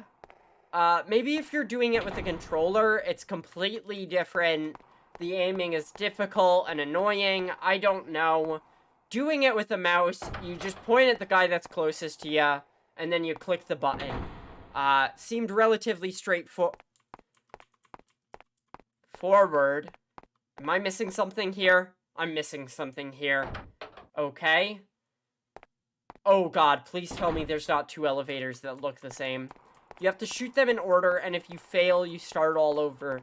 Yeah, but the order is just like, which one is closest? Like, they come out, and the closest ones, those are the problems they outlined. Like, the order is, like, if it comes out first, then it's the closer one to you, so the elevator doesn't respond. Okay. I mean, like, starting all over does suck, but, like, you just point and click. Way better than having to find out where the fucking... there we go. This is the Maxwell room. Okay. Having to find out which body part is the weak point without being told. That is a pretty, like... oh, boy. Part of me had an inkling that that might have been the case, because I swore I shot the nurse in the thighs and she dropped. But I wasn't sure if that was, like, actually what happened. Anyway, here's Maxwell. He's coming. Which door? Which door goes downstairs? My guess is this one.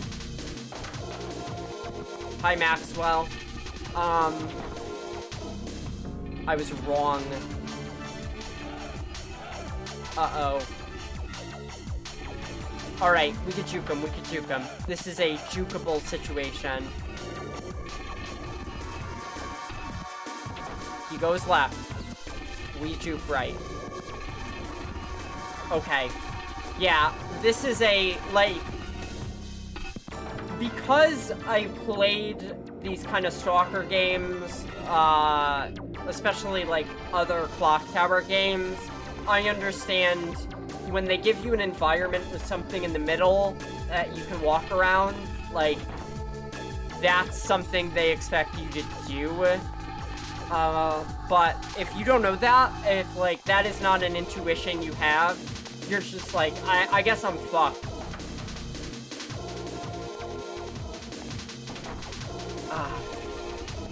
Alright, can we use the key card while he's here? Yes. Go, Alyssa. No. Never mind. He walked in the door. And now we're fucked. Now we can't juke him.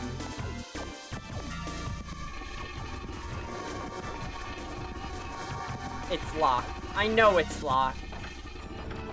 Door is locked. Shit's locked, yo. Alright.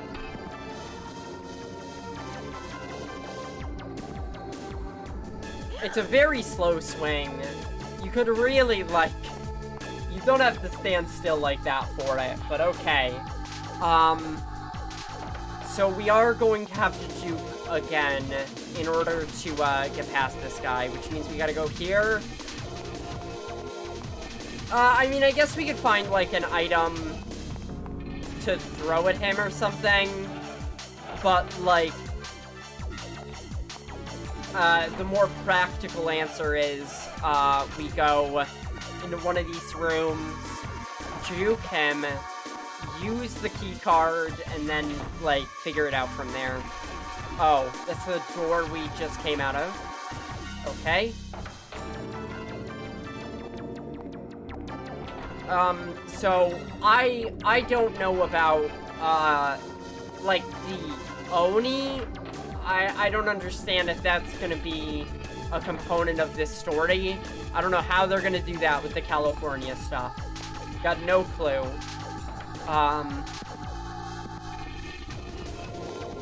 I want you to go this direction. Okay. Got him. Alright. Let's get this key card ready. I really, really wish Alyssa had the survival instinct of using a shotgun on the man with the giant weapon following her, but she is literally incapable of that thought. She cannot even think about it. She needs a stone-cold child murderer to do that for her. And frankly, I stand. What a queen. Wrong card. What? Wrong card? Where does this go? Oh, God. Okay. I haven't found another door with the card key. Like, I don't know what else to do. Hey, I was mashing! Okay. After she gets cut in half, she just lays down a little bit. That's okay. I wish that there was an effect where she got cut into two pieces, though. That would be fun. That would be entertaining. But no can do. I know when I get cut in half, I need a little lie down. Yeah, it's a little tiring. I get tuckered out. Okay. We're going through this door.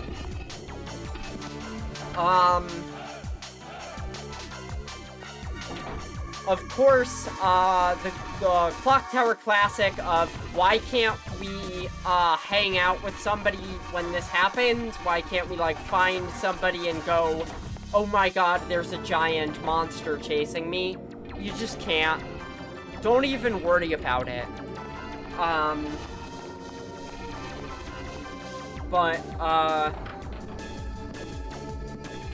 We'll find a fire extinguisher and take care of this problem.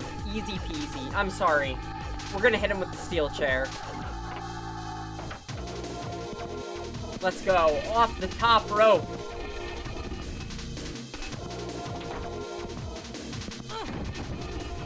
I love when you just hit somebody with something in this game. Okay, so we have a key card. Let's get a healing item. I wonder what kind of experiment they were doing. I don't know. What do you think? Oh, God, the horror. Am I getting chased? No. Give me 1 second. I'll be right back. What? If I pause, does it? It does. I am so spooked right now. I know. Terrifying. Yes, enter the hole. Always yes, every time.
I just lost my phone. Hold on.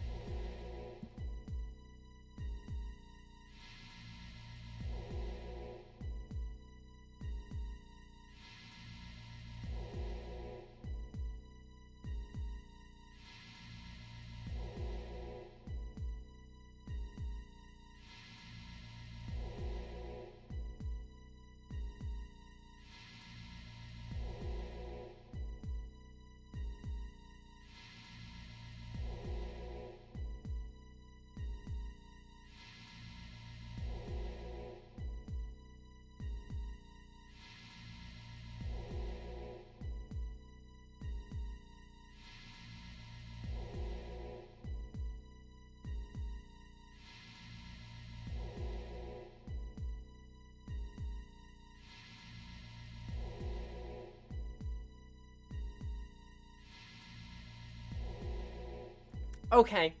I'll look for it, in a bit, I guess. Hold on. Give me 1 second. Alright. Okay. I really want to find my phone right now, but, oh. It was literally right next to my computer. That's incredibly my B.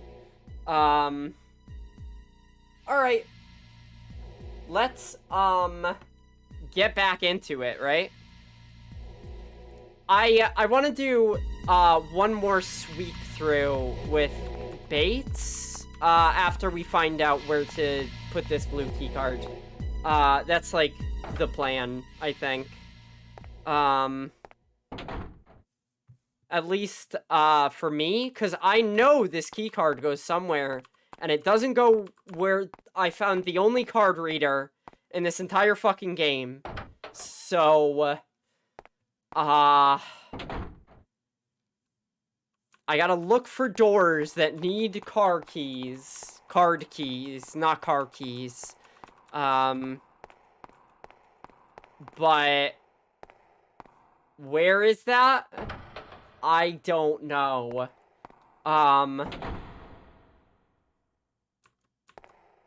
They gotta be around somewhere. Alright.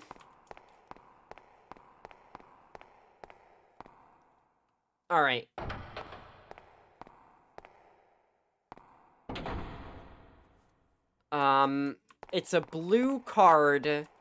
Does not go to the blue door, because that's the urinal room. That's where they put the urinals. Me, personally, my hobby, as a trans woman, is to go into women's restroom in fancy places and see if I can pee standing up in that place without, raising any suspicion. It's a little, it's a little project of mine. Now, some places, it's a definite yes. Other places, it's a definite no. Mohegan Sun Casino, yes. I'm trying to think. There have been a couple of fancy restaurants I've been to where the answer is no. I have been to the bathroom of a very fancy country club once, and the answer is yes. It really depends. But the fancier the place is, the more likely you can pee standing up there. I make a mental note, and I make sure to tell everybody I know, this is a place you could be standing up in. Just for fun. It doesn't really matter that much, but, like, ew, you have to sit where everyone else sat? Nasty. Are you gonna get sucked into the door?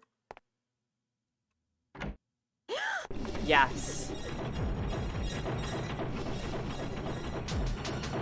So, this is a trap. Hold on. This is a trap that, works every time, I guess. Also, give me 1 second.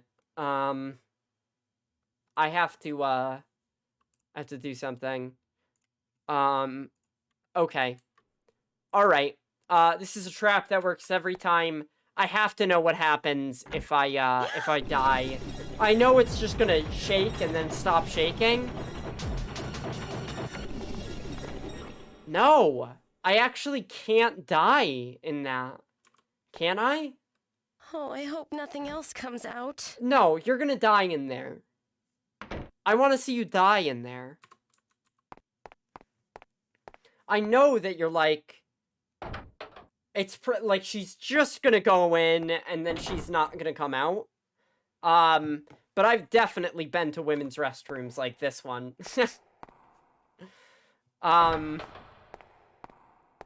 I really want to go to New York City sometime soon. I live relatively close to New York City. And There's nothing in here. Fuck.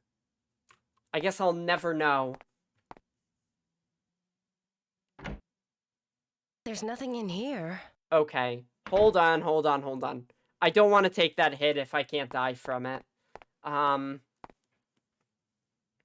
I'm a big fan of going into New York City, mostly because I like public transit, which is like a very dumb reason to go. But, I'm big into public transit, and there is nowhere with as decent transit as New York when it comes to things like subways. You could be like, if you know how to use a subway in New York City, you are able to do so much more, but if you try to take a car into the city, you will have a terrible time. You will have the worst time of your fucking life trying to drive in Manhattan. And frankly, I stand. I think that should be... I think every city should be so gridlocked and dangerous to drive in that, you just don't do it. You just don't do it. And instead, they should have any other alternative, because I can't drive. I'm a no-drive bitch. The door is locked. There is no card key. No e-reader for this store. I used to have an e-reader as a child, and let me tell you, I never fucking used that. I did not ever use that fucking e-reader. Which is, like, probably most people's, yeah, driving in NYC, the one time I did it was a nightmare. Yup, yeah, no, it's terrible. It's literally awful. I had a cousin, Arcana, you know the cousin. I had a cousin that drove into NYC one time, and I was like, oh, how was it? And she did not give me a positive answer. She was like, yeah, we went. And I'm like, should have taken the subways. Because holy fuck, like, it is just, it's not efficient to drive around in the city. It's terrible. I'm noticing that there's not a e-reader slot on any of these fucking things. Like, at all, even. Hey! I need that. I need to read the E. That's the women's restroom. At least I'm getting acquainted with the layout of this place, but, I'm noticing there's not a lot of locked doors. There are a lot of doors that loop in on each other. So... where we going? Where we dropping, boys?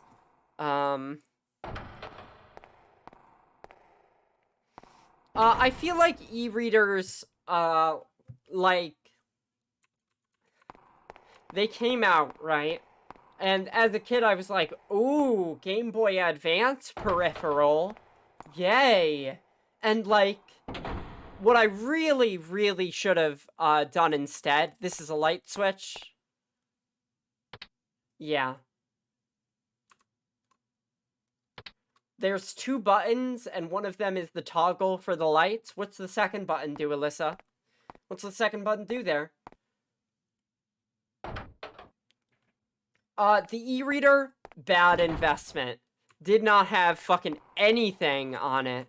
But, let me just check. All these lockers, nothing.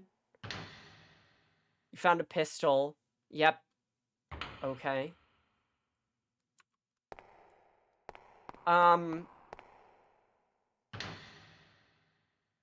Everything seems normal. Okay.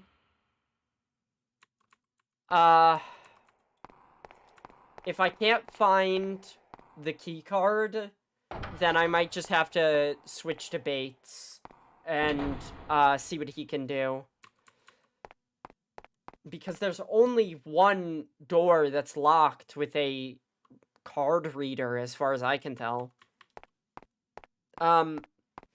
Getting the, GameCube peripheral that lets you play,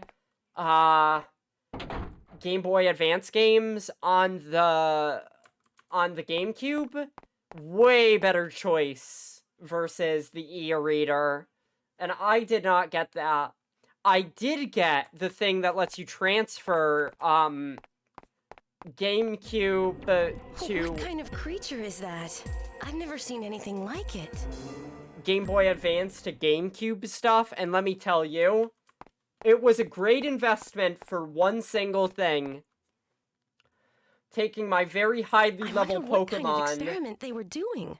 and transferring them into, like, the Pokemon Coliseum and Pokemon XD games, because holy fuck, you could just take a really high-level Pokemon and just drop them in, and that's it. Like, that's the fucking game right there. I used to love those games as a kid, and now I look back on them, and I'm like, what a weird game series. You play as a terrorist. I got a lot out of Crystal Chronicles. Now, I'm trying to think. Hold on. Crystal Chronicles for, like, Final Fantasy, right? There's definitely a Final Fantasy Crystal Chronicles. Are we gonna get ambushed by meat? Yay! The meat! Bring on the beef. Final Fantasy Crystal Chronicles. I don't know much about those games. I don't know if those are the tactical games that take place on a grid, but I wonder what's in there.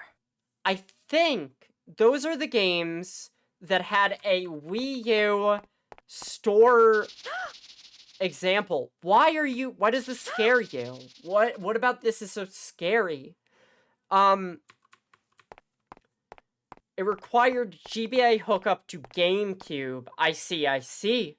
Was an ARPG. ARPG? What does that mean? I don't know. Action. What's the gameplay like? I'm very unfamiliar. I played, I think it's a Final Fantasy Crystal Chronicles game called My Life as King. Was only available on the Wii store for download, and I played the fuck out of that game. I loved that game. This is where we came from? Looks like I came in from here, okay. This is the one door with a card reader. And it no readed a card. Wrong card. Wrong card. Alright, it's Bates time. It's baitin' time. Kind of just button mashing isometric game brawler with some RPG elements. That reminds me, like, I don't know precisely, but that kind of game reminds me of, the whole gimmick was that the entire world was dangerous for you without this special lantern. Ooh, cool. That sounds fun. I think it's a Final Fantasy Crystal Chronicles game. called My Life as King. I loved that game as a child. Because you basically play as a quest giver in an RPG. All the other characters are the protagonist heroes that go out adventuring, and you, stay home in your little fucking town and, build up their hub world for them, and give out quests, and they go to dungeons and stuff. And I thought that was very charming. In single player, a Moogle would carry it There's for nothing you. here. In multiplayer, one of the players had to fucking carry the lantern. God, sounds like, it sucks for that player. I really like the idea of being an NPC in a video game. Like, you take on the role, like, I guess there's a game called, like, Racketeer, where you play as a shopkeep in an RPG, and that's fun. But being, like, the quest giver is very funny to me. Hold on a sec. Wait, hold on. Oh, God. I know if I get killed by the meat, then I'm just gonna go, like, and then fall over as the meat, clings to me. Doesn't have special death animations that are worthwhile, but my God, do I love my special death animations. I adore special death animations. Racketeer, I played a bit of it, was pretty cool. Yeah, that's what it seems like. It seems like a pretty decent game. I haven't really gotten into it, but, like, it was on, my to-play games list for quite a while, and then I was just like, too much time has passed, I don't care anymore. Maybe perhaps a little cruel, but, it seems like a fun game. Alright.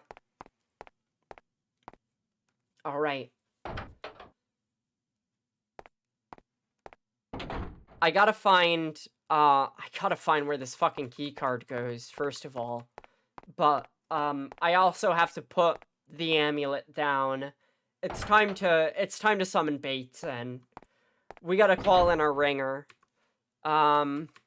So... Found a pistol. Alright. Reminder. We put the amulet down by the glass doors. Will the meat attacking us trigger, Bates? I don't know. It could. Oh God, that's not the door I came in from. Alright, I gotta remember. This door. This is the door we're looking for.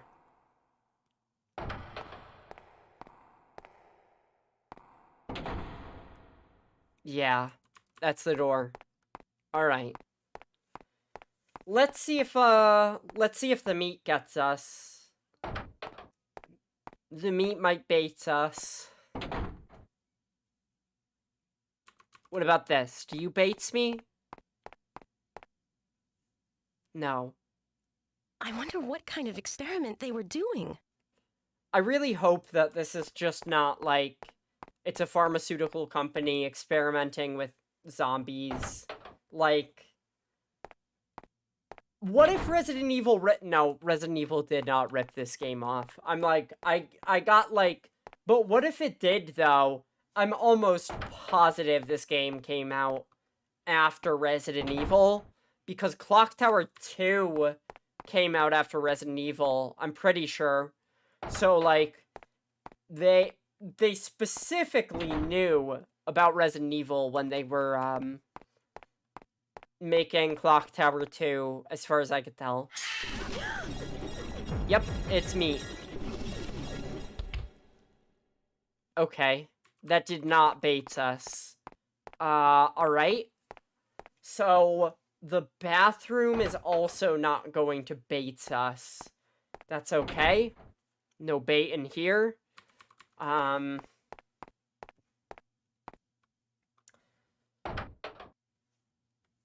go through.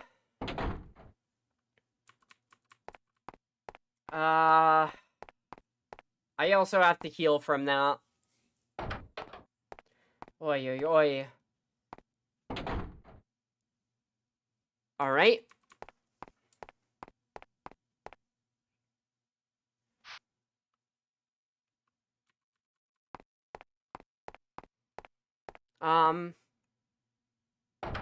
Let's find a zombie, I guess. Maybe Maxwell will pop up. So, trying to piece this together. The Maxwell family curse and the zombie stuff are related. George Maxwell is probably, like, old as fuck and a crazy zombie guy. And he's being studied at this laboratory to make more zombies by Uncle Phil? Why? I can't tell you. I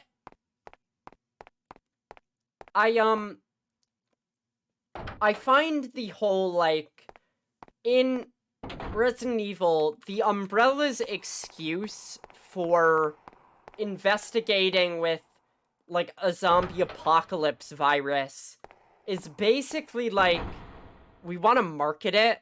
And I've always found that really funny as a concept. That these guys, like, nowhere in the world have bioweapons ever been, like, deployed in this way. I mean, I guess there's, like, you know, depending on your definition of bioweapon, right? Actually, wait. I take that back. Bioweapons have been deployed to a degree of success. And it's not a good story, but I can tell it. Okay, so bioweapons like fucking lizard men and zombies have not been deployed publicly, as far as we know. No, they probably haven't been deployed at all. So it's, like, very funny to me that Umbrella would, be like, we gotta figure out how to do the zombies thing. It hasn't worked the time we tried it. Hasn't worked the time after we tried it. But we gotta keep trying to figure out how to deploy these fucking bioweapons. Like, have you... hey, guys! Anyone, buying giant spiders?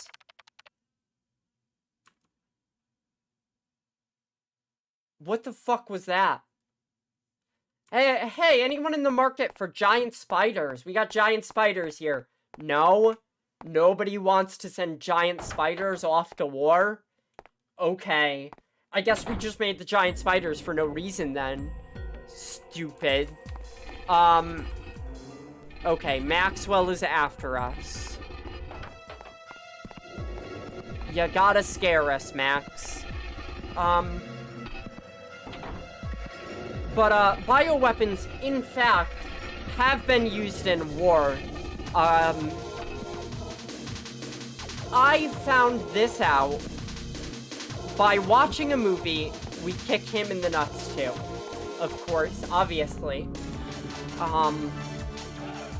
So, when I was a teenager, maybe, 15, 14, I watched a movie called Philosophy of a Knife, which was basically, can we shoot him?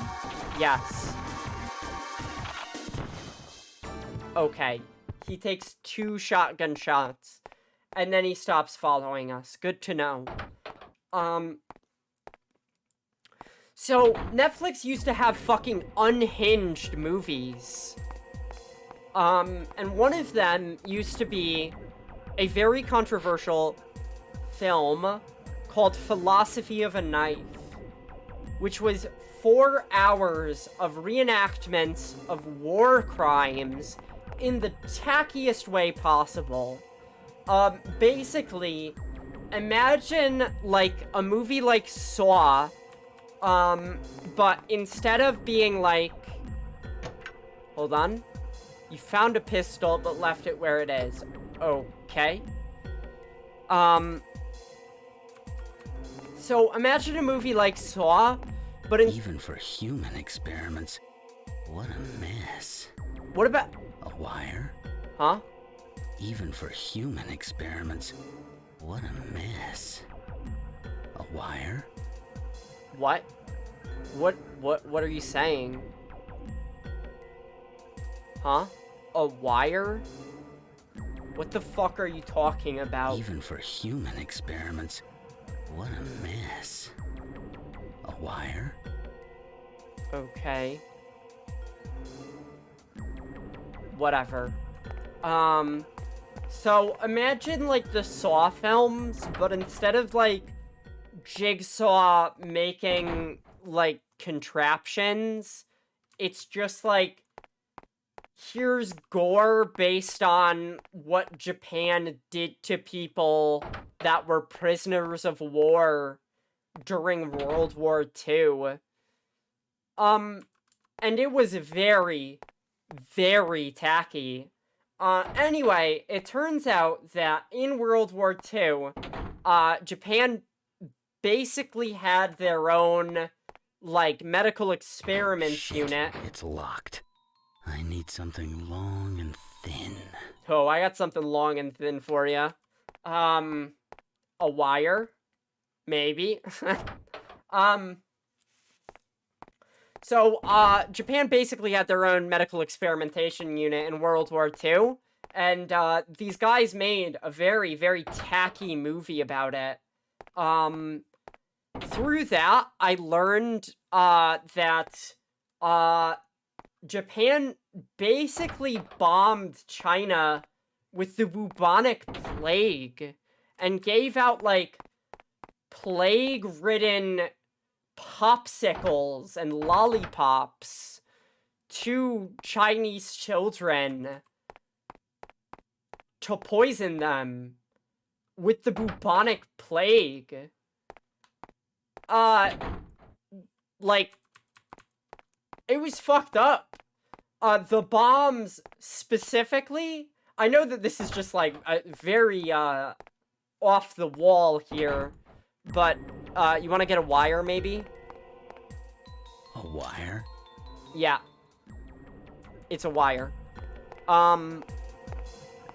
So, like, how do you bomb people with a biological weapon? How does that work, right? Like, what is the mechanism of that? It would be a specific kind of bomb that they filled with infected fleas. So the fleas would infect rats, so the rats would infect people. It was not good. I would say it's bad, in fact, to do that.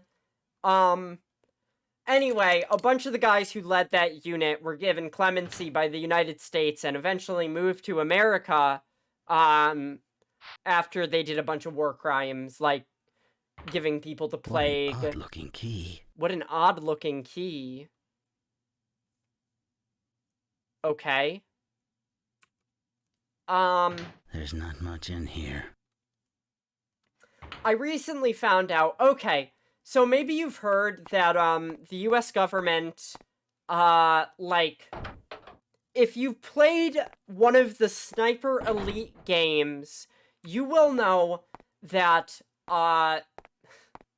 a very, very odd, connection, but the Sniper Elite games have your main character basically clearing a path for Nazi scientists to come to America. Because America's like, we gotta get these scientists before the Soviets do, right? Because that's World War II, baby. So, these scientists, that we took from Nazi Germany,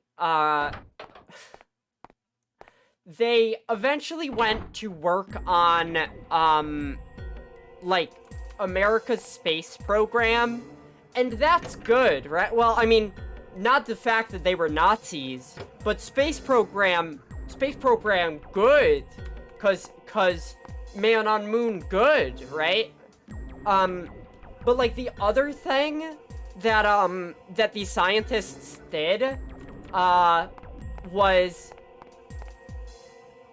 everything seems normal here.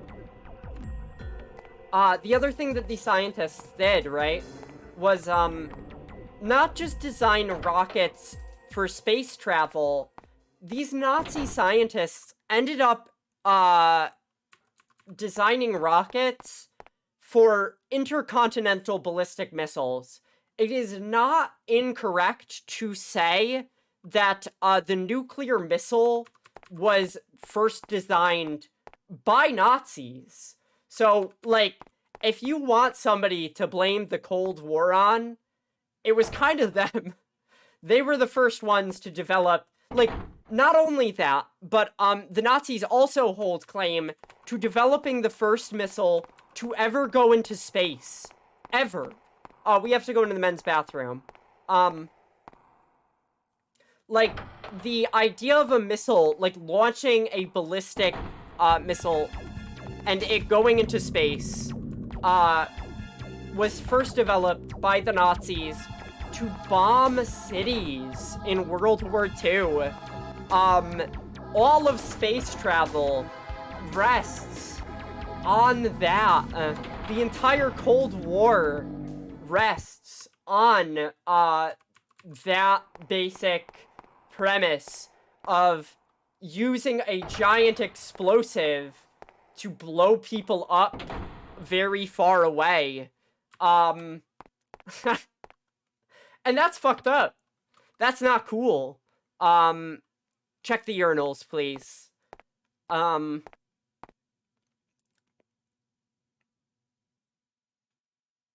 Nothing. She has nothing to say about them.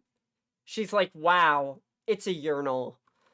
Anyway, I find it very interesting that, one of mankind's most scientific and greatest achievements...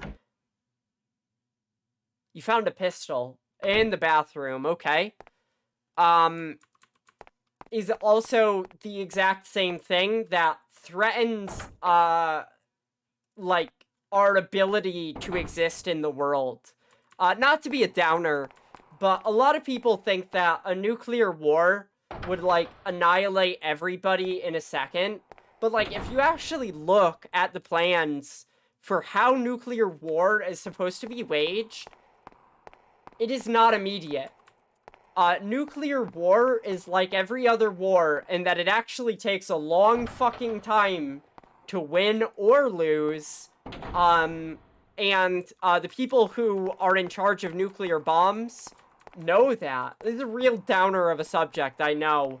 But, nuclear weapons are probably the worst thing to ever, exist on the fucking planet. Like, literally the worst thing that we have ever done, is, make bombs that poison the land, like, forever. But the thing about nuclear weapons... really, really depressing subject, but I feel like people should know this. So, the first nuclear weapons that get launched are meant to disable other nuclear weapons, but it's not a surefire thing, because everybody that has nuclear weapons is like, well, we don't want them to disable our weapons, because then we won't have nukes to fire at them, right? The nuclear missiles are launched at other nuclear missiles to blow them up, and then the nuclear missiles that don't get blown up get launched in return to blow up, like, what are basically cities. They're basically, like, planning on bombing just, like, mass amounts of cities. But after that, then they have to deploy planes. Because, well, the missiles only get you so far, and they have to get planes. to finish the job. So it's really like a three-pronged attack. Can you use the computers? Bates, can you use the computers? Can you do anything here? Everything seems normal. Okay, alright. There was a locked door. There was the big glass locked door, that the amulet is nearby. Alternatively, we use the lock on, the elevator. We see if the elevator takes this weird security key. So this is the purpose of having nuclear planes, nuclear missiles, and nuclear submarines, is because it would take, like, days, maybe weeks, maybe years of constant bombing to win a nuclear war. And, people are gonna be alive through the entirety of it. People think that the nuclear apocalypse would just happen and everyone would die, and that is not the case. And if that scares you, good. It fucking should. It's terrifying. The door is locked. Anyway, just because the Cold War is over doesn't mean, that threat is gone. We constantly live under the threat of that breaking out, and having to survive through a nuclear apocalypse, which would take time, and that's awful. Shit. The second floor is locked. What does that mean? Shit. The second floor is locked. We're on the second floor, okay? What about this? Everything is normal here. Everything seems normal. An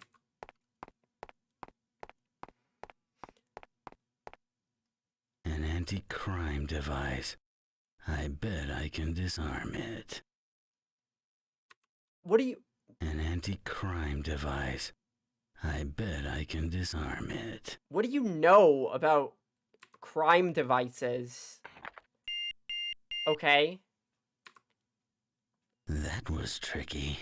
No, it wasn't. Okay. Alright. Anyway, I think people should be aware of just exactly what, like... Okay. Alright. So now we have things opened. Maybe the, elevator? Maybe the glass door? I'm not sure. You. Are you open?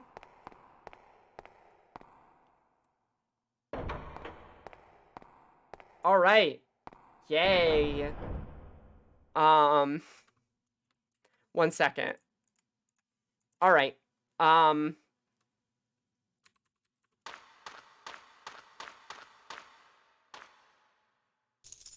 You found a key. It's just there. It's just fucking lying there. Okay. Is that the only thing in this room? A key?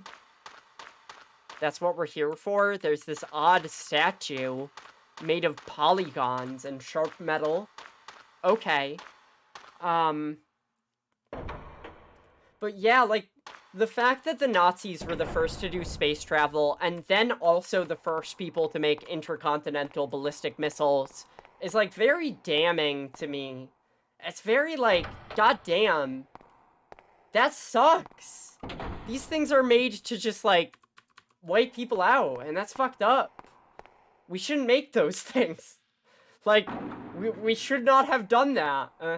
Can we go to floor 1? Yes. Alright.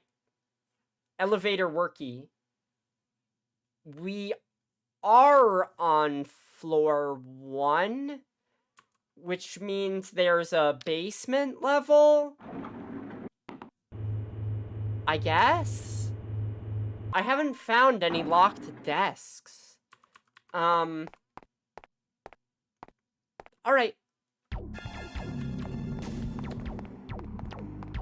If you look on these reticles, by the way, you'll notice that there is a red, marker where their weak points are, and the shotgun just shoots all of their points to kill them. while the pistol can only shoot one. So, that's fucked up. But good to know. Okay. Which door did I come through?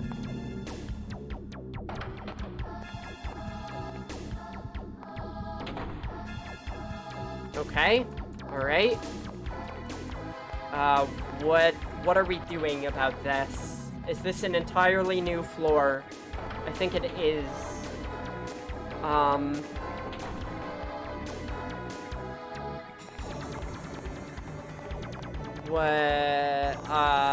Okay.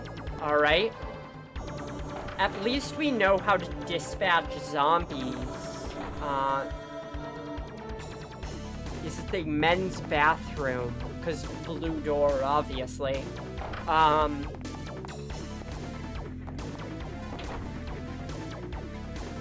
It is.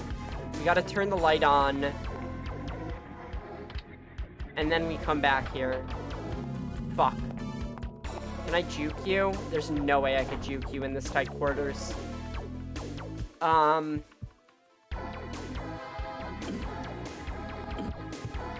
Alright.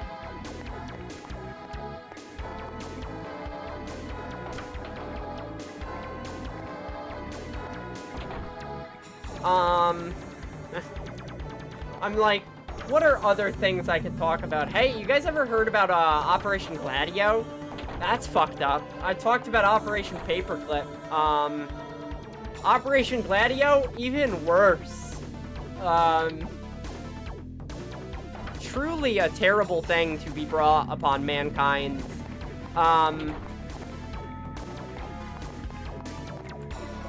We can run around them. We can juke. We can juke.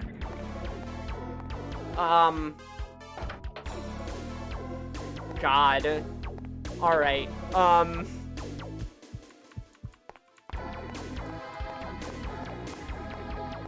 Let's go over here. I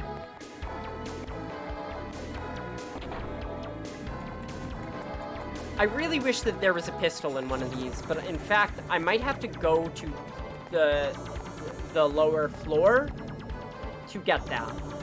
The door is locked. We don't have a key for it. Okay. Whoa, what are we doing here, then? This is a little bit dangerous, because we have no idea where the fuck anything is on this floor.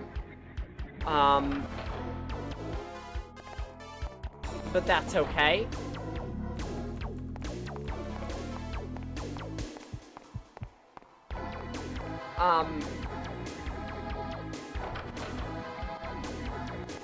Alright. This takes us... Oh, women bathroom. Because pink door. Okay, good to know, good to know. Oh my god, they're making us turn the lights on now.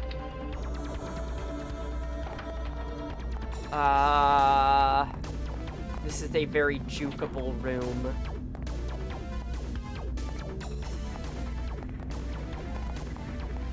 Alright.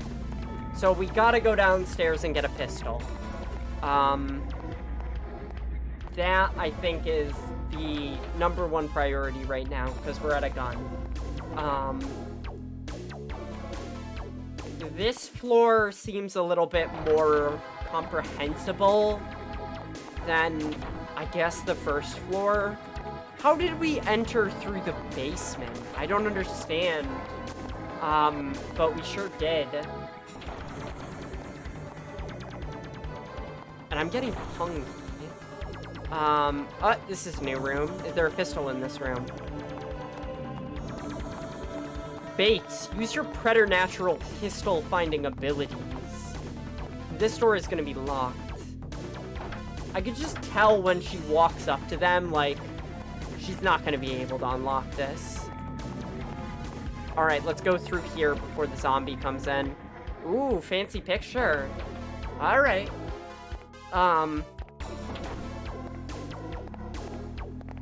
Alright, let's go through here.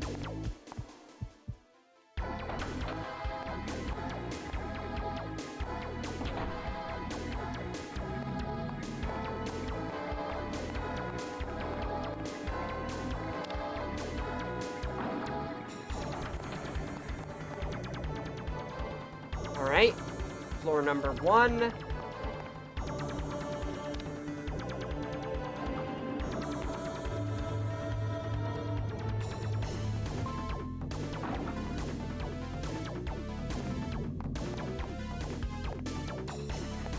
Let's... where is the pistol? This place is, like, lousy with, there's a pistol in the men's restroom. Somewhere. There might be a pistol in one of these. Is this where a gun is? No, this amulet? Pick up amulet. No. What about over here?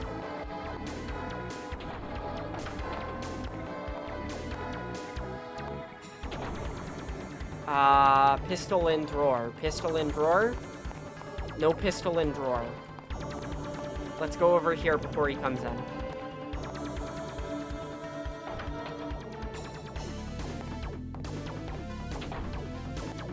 Oh, now he's on the other side. Okay. So we run around to...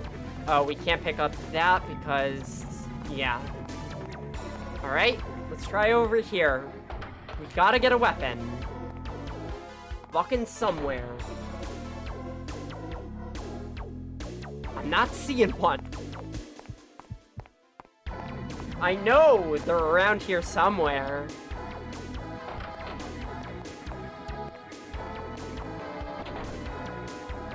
They gotta have them. Maybe,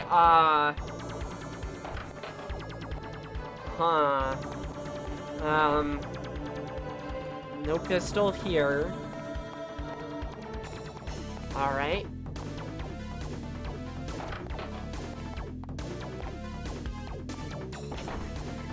You know, now that spring is coming around,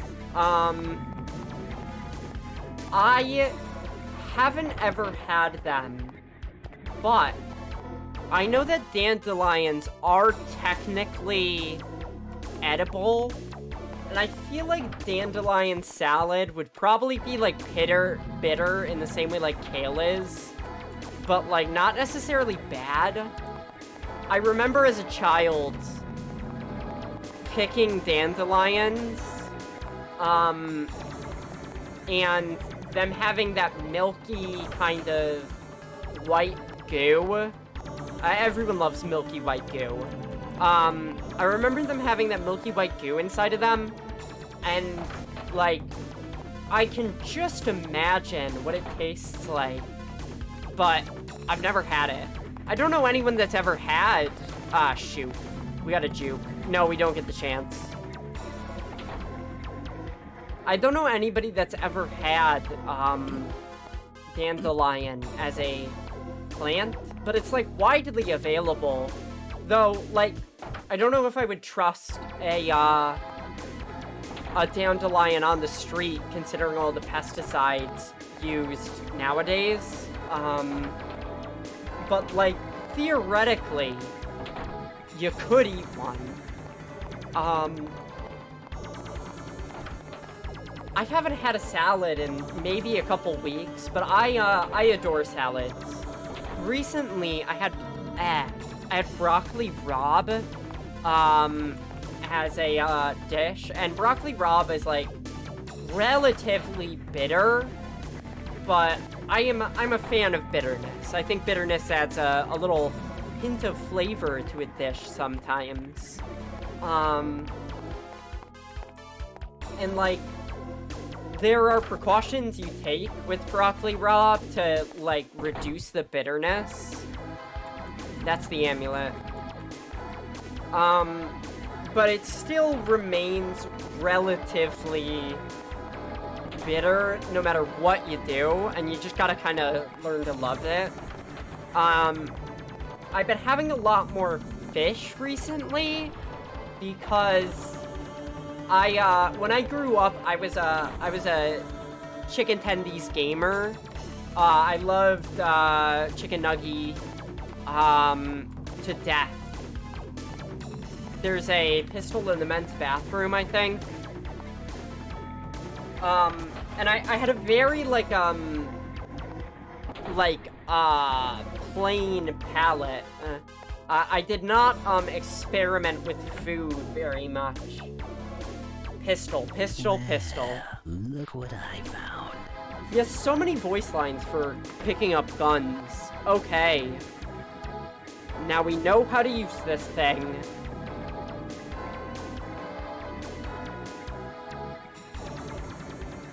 Come on. Come on. Come on in.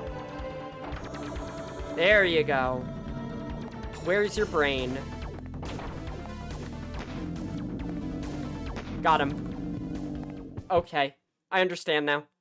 Yay. Now we gotta go back to the second floor. I had a very, very bland palate as a young child. I did not experiment with food much. And then around when I turned 18, I was like, yo, I would like to have every kind of food under the sun, actually. I would like to have every kind of food available, ever. I want to try everything. It was like a conscious decision I had to make. As somebody with, the tism, like, I have food that is very, like, I have food that I feel very comfortable with, in a way, and don't necessarily have to stray from that, but I actively choose to, because otherwise, like, you know, you don't experience things that, you miss out on stuff, essentially. And that's bad. I don't want to miss out on anything. So, I really, like, pushed myself to become a vegetarian, which I maintained for, like, 6 years. And now I have basically broken it because I want to try fish. And if I'm trying fish, I might as well eat a ton of other stuff, as well. You found a lighter. Hey, it's our trusty lighter, buddy. I would like a healing kit, please. Everything seems normal here. But I know some people who have autism that, A retina pattern checking device. This room must be top secret. okay. That, like, cannot possibly eat salad, because it's, like, the textural quality of it just disturbs them. I have learned to love salad as I grew up basically on, meat and potatoes, and then greens, and then I wouldn't eat the greens, of course, because, like, ooh, nasty plant, die.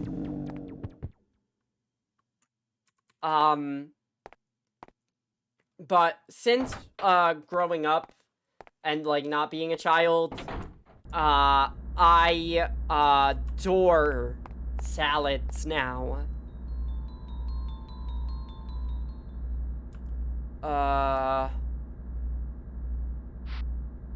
What? Oh, of course, you have to use the lighter on whatever the fuck that is to get it off the wall. Now, that's just, like, adventure game bullshit.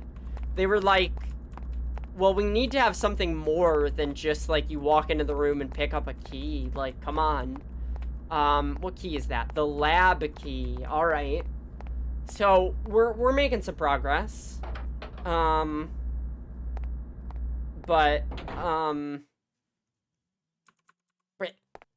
a salad is, like... A salad is genuinely... It can be the start of a dish, honestly. Another thing that I've learned to love... Spinach. Spinach is just straight up good. Spinach is, like, one of the most delicious vegetables. And, like, I feel like I was trained from, like... like, children's media to think spinach was disgusting. And, like, it's not. It is straight up delicious.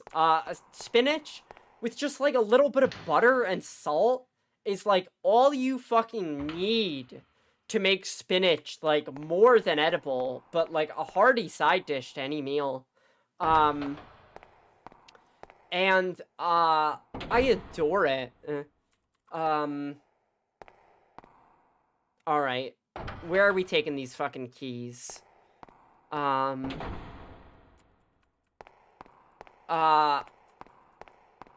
Another, thing that I've tried. I mean, like, not relatively recently, but, like, somewhat. Okay. What are we doing here? Uh-oh. This is bad. This is really bad. We can't do anything about this. He might just kill us. This is like the scenario you don't want to find yourself in when being stalked by a stalker. Yeah, there's no way around that.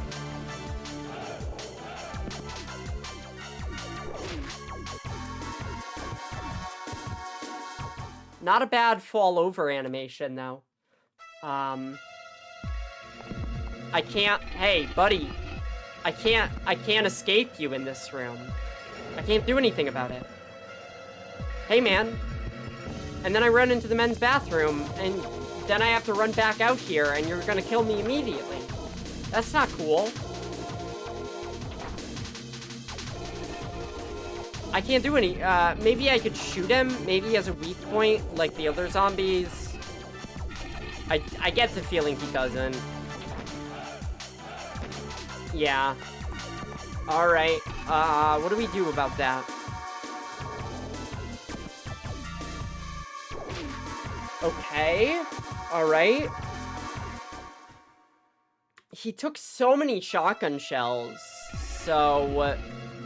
what the fuck, right? Oh my god, no. We have to let him come into the men's restroom and then whack him. Or we could just, like, run away into a different door, I guess. I guess we're not super doomed. Nope, now we're doomed.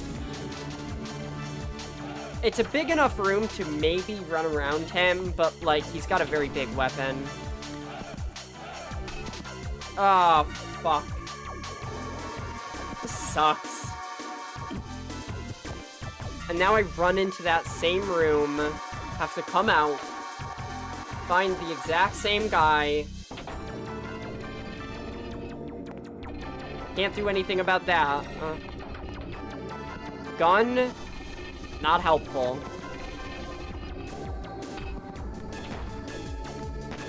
Yeah, this guy, no gun.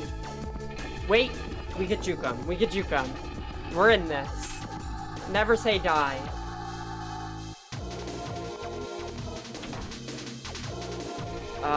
We can't go to that room.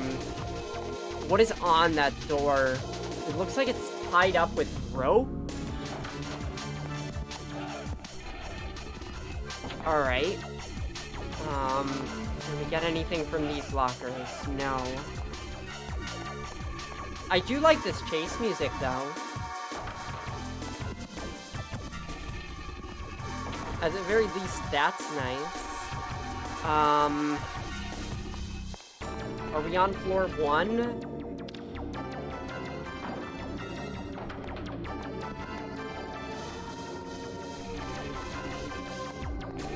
Alright. Okay, we are not. Floor 1 is the safer floor, because I know more about it. Where does the lab key go? I don't know if we can use keys in chase mode. But I really wish there was a way to outrun the enemy. And we still have to be on the lookout for,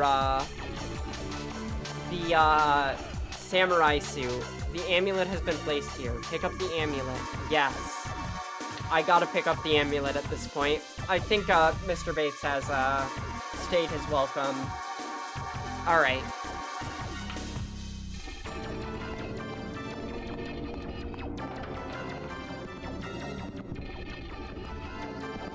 Yep. Give him the old clock tower special.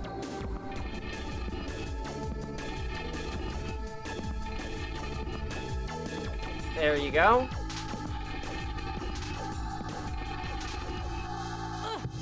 Whack him. Gets him every time.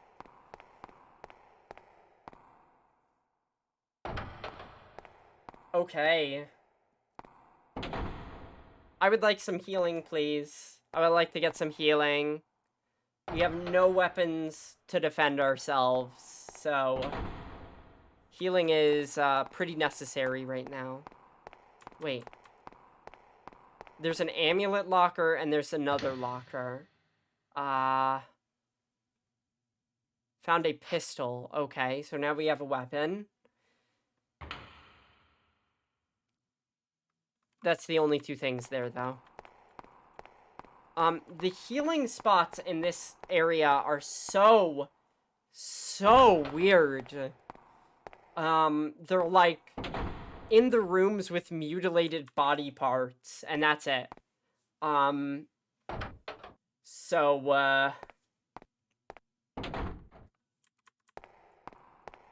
go, find one of those.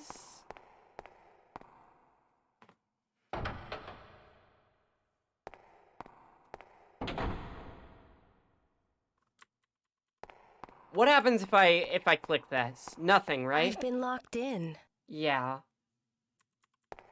Okay. Alright. We still don't know what the mystery of Mr. Bates is, though, I bet it's related to Shannon. Like, it's gotta be, right? Because she's also a weird ghost. The Maxwell stuff seems to be based in... Oh, Jesus. Are we dead because of that? No. We gotta hit this guy with the clock tower special. Have I just never examined that locker before? I don't know. But, that wasn't that difficult. Oh, we run all the way back. Okay.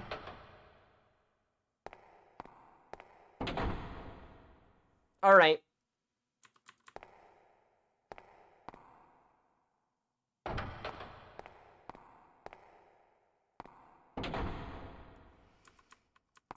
Now, hopefully he doesn't spawn from that locker again. Let's try this one first. First aid kit. Everything seems normal. Okay. Do you spawn in? There's nothing in here. Okay. The zombies in this game are very, like, mobile. They jump at you and shit. I've never seen a zombie choke anyone before, other than me. But that's different. Alright.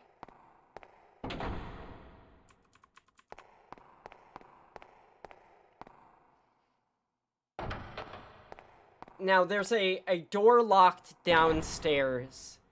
Does that go to the lab? It's a mystery.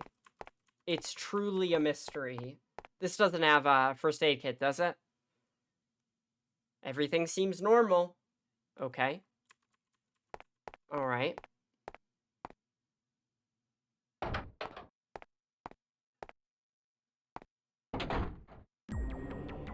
This room has healing items. Okay. Alright.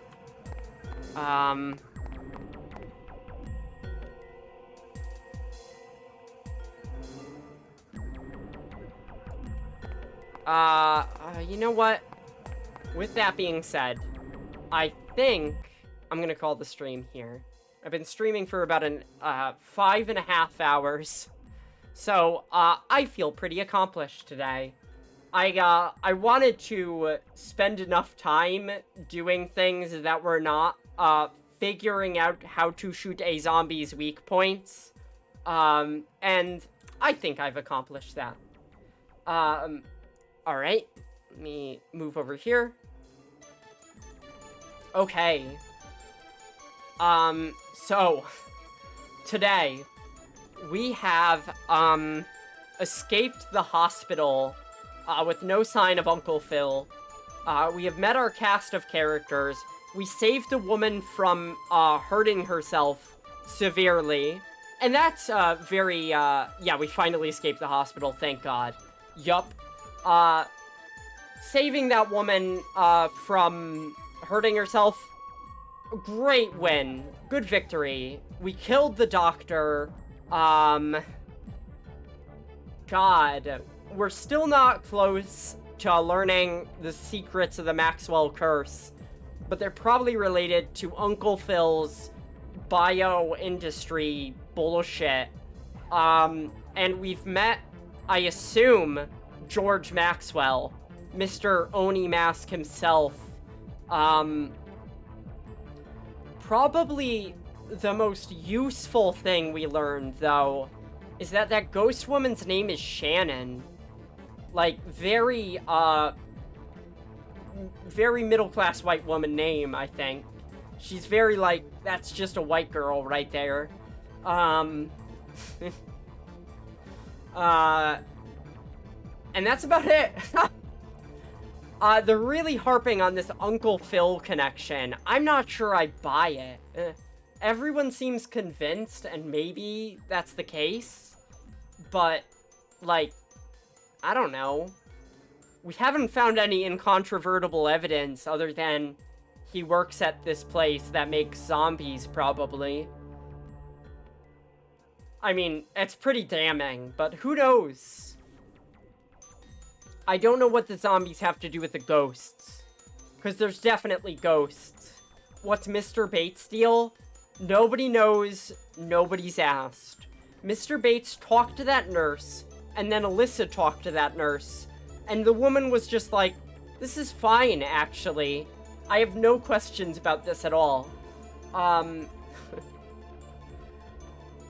Next stream is gonna be Friday, because I don't stream on Thursdays. So, look forward to that.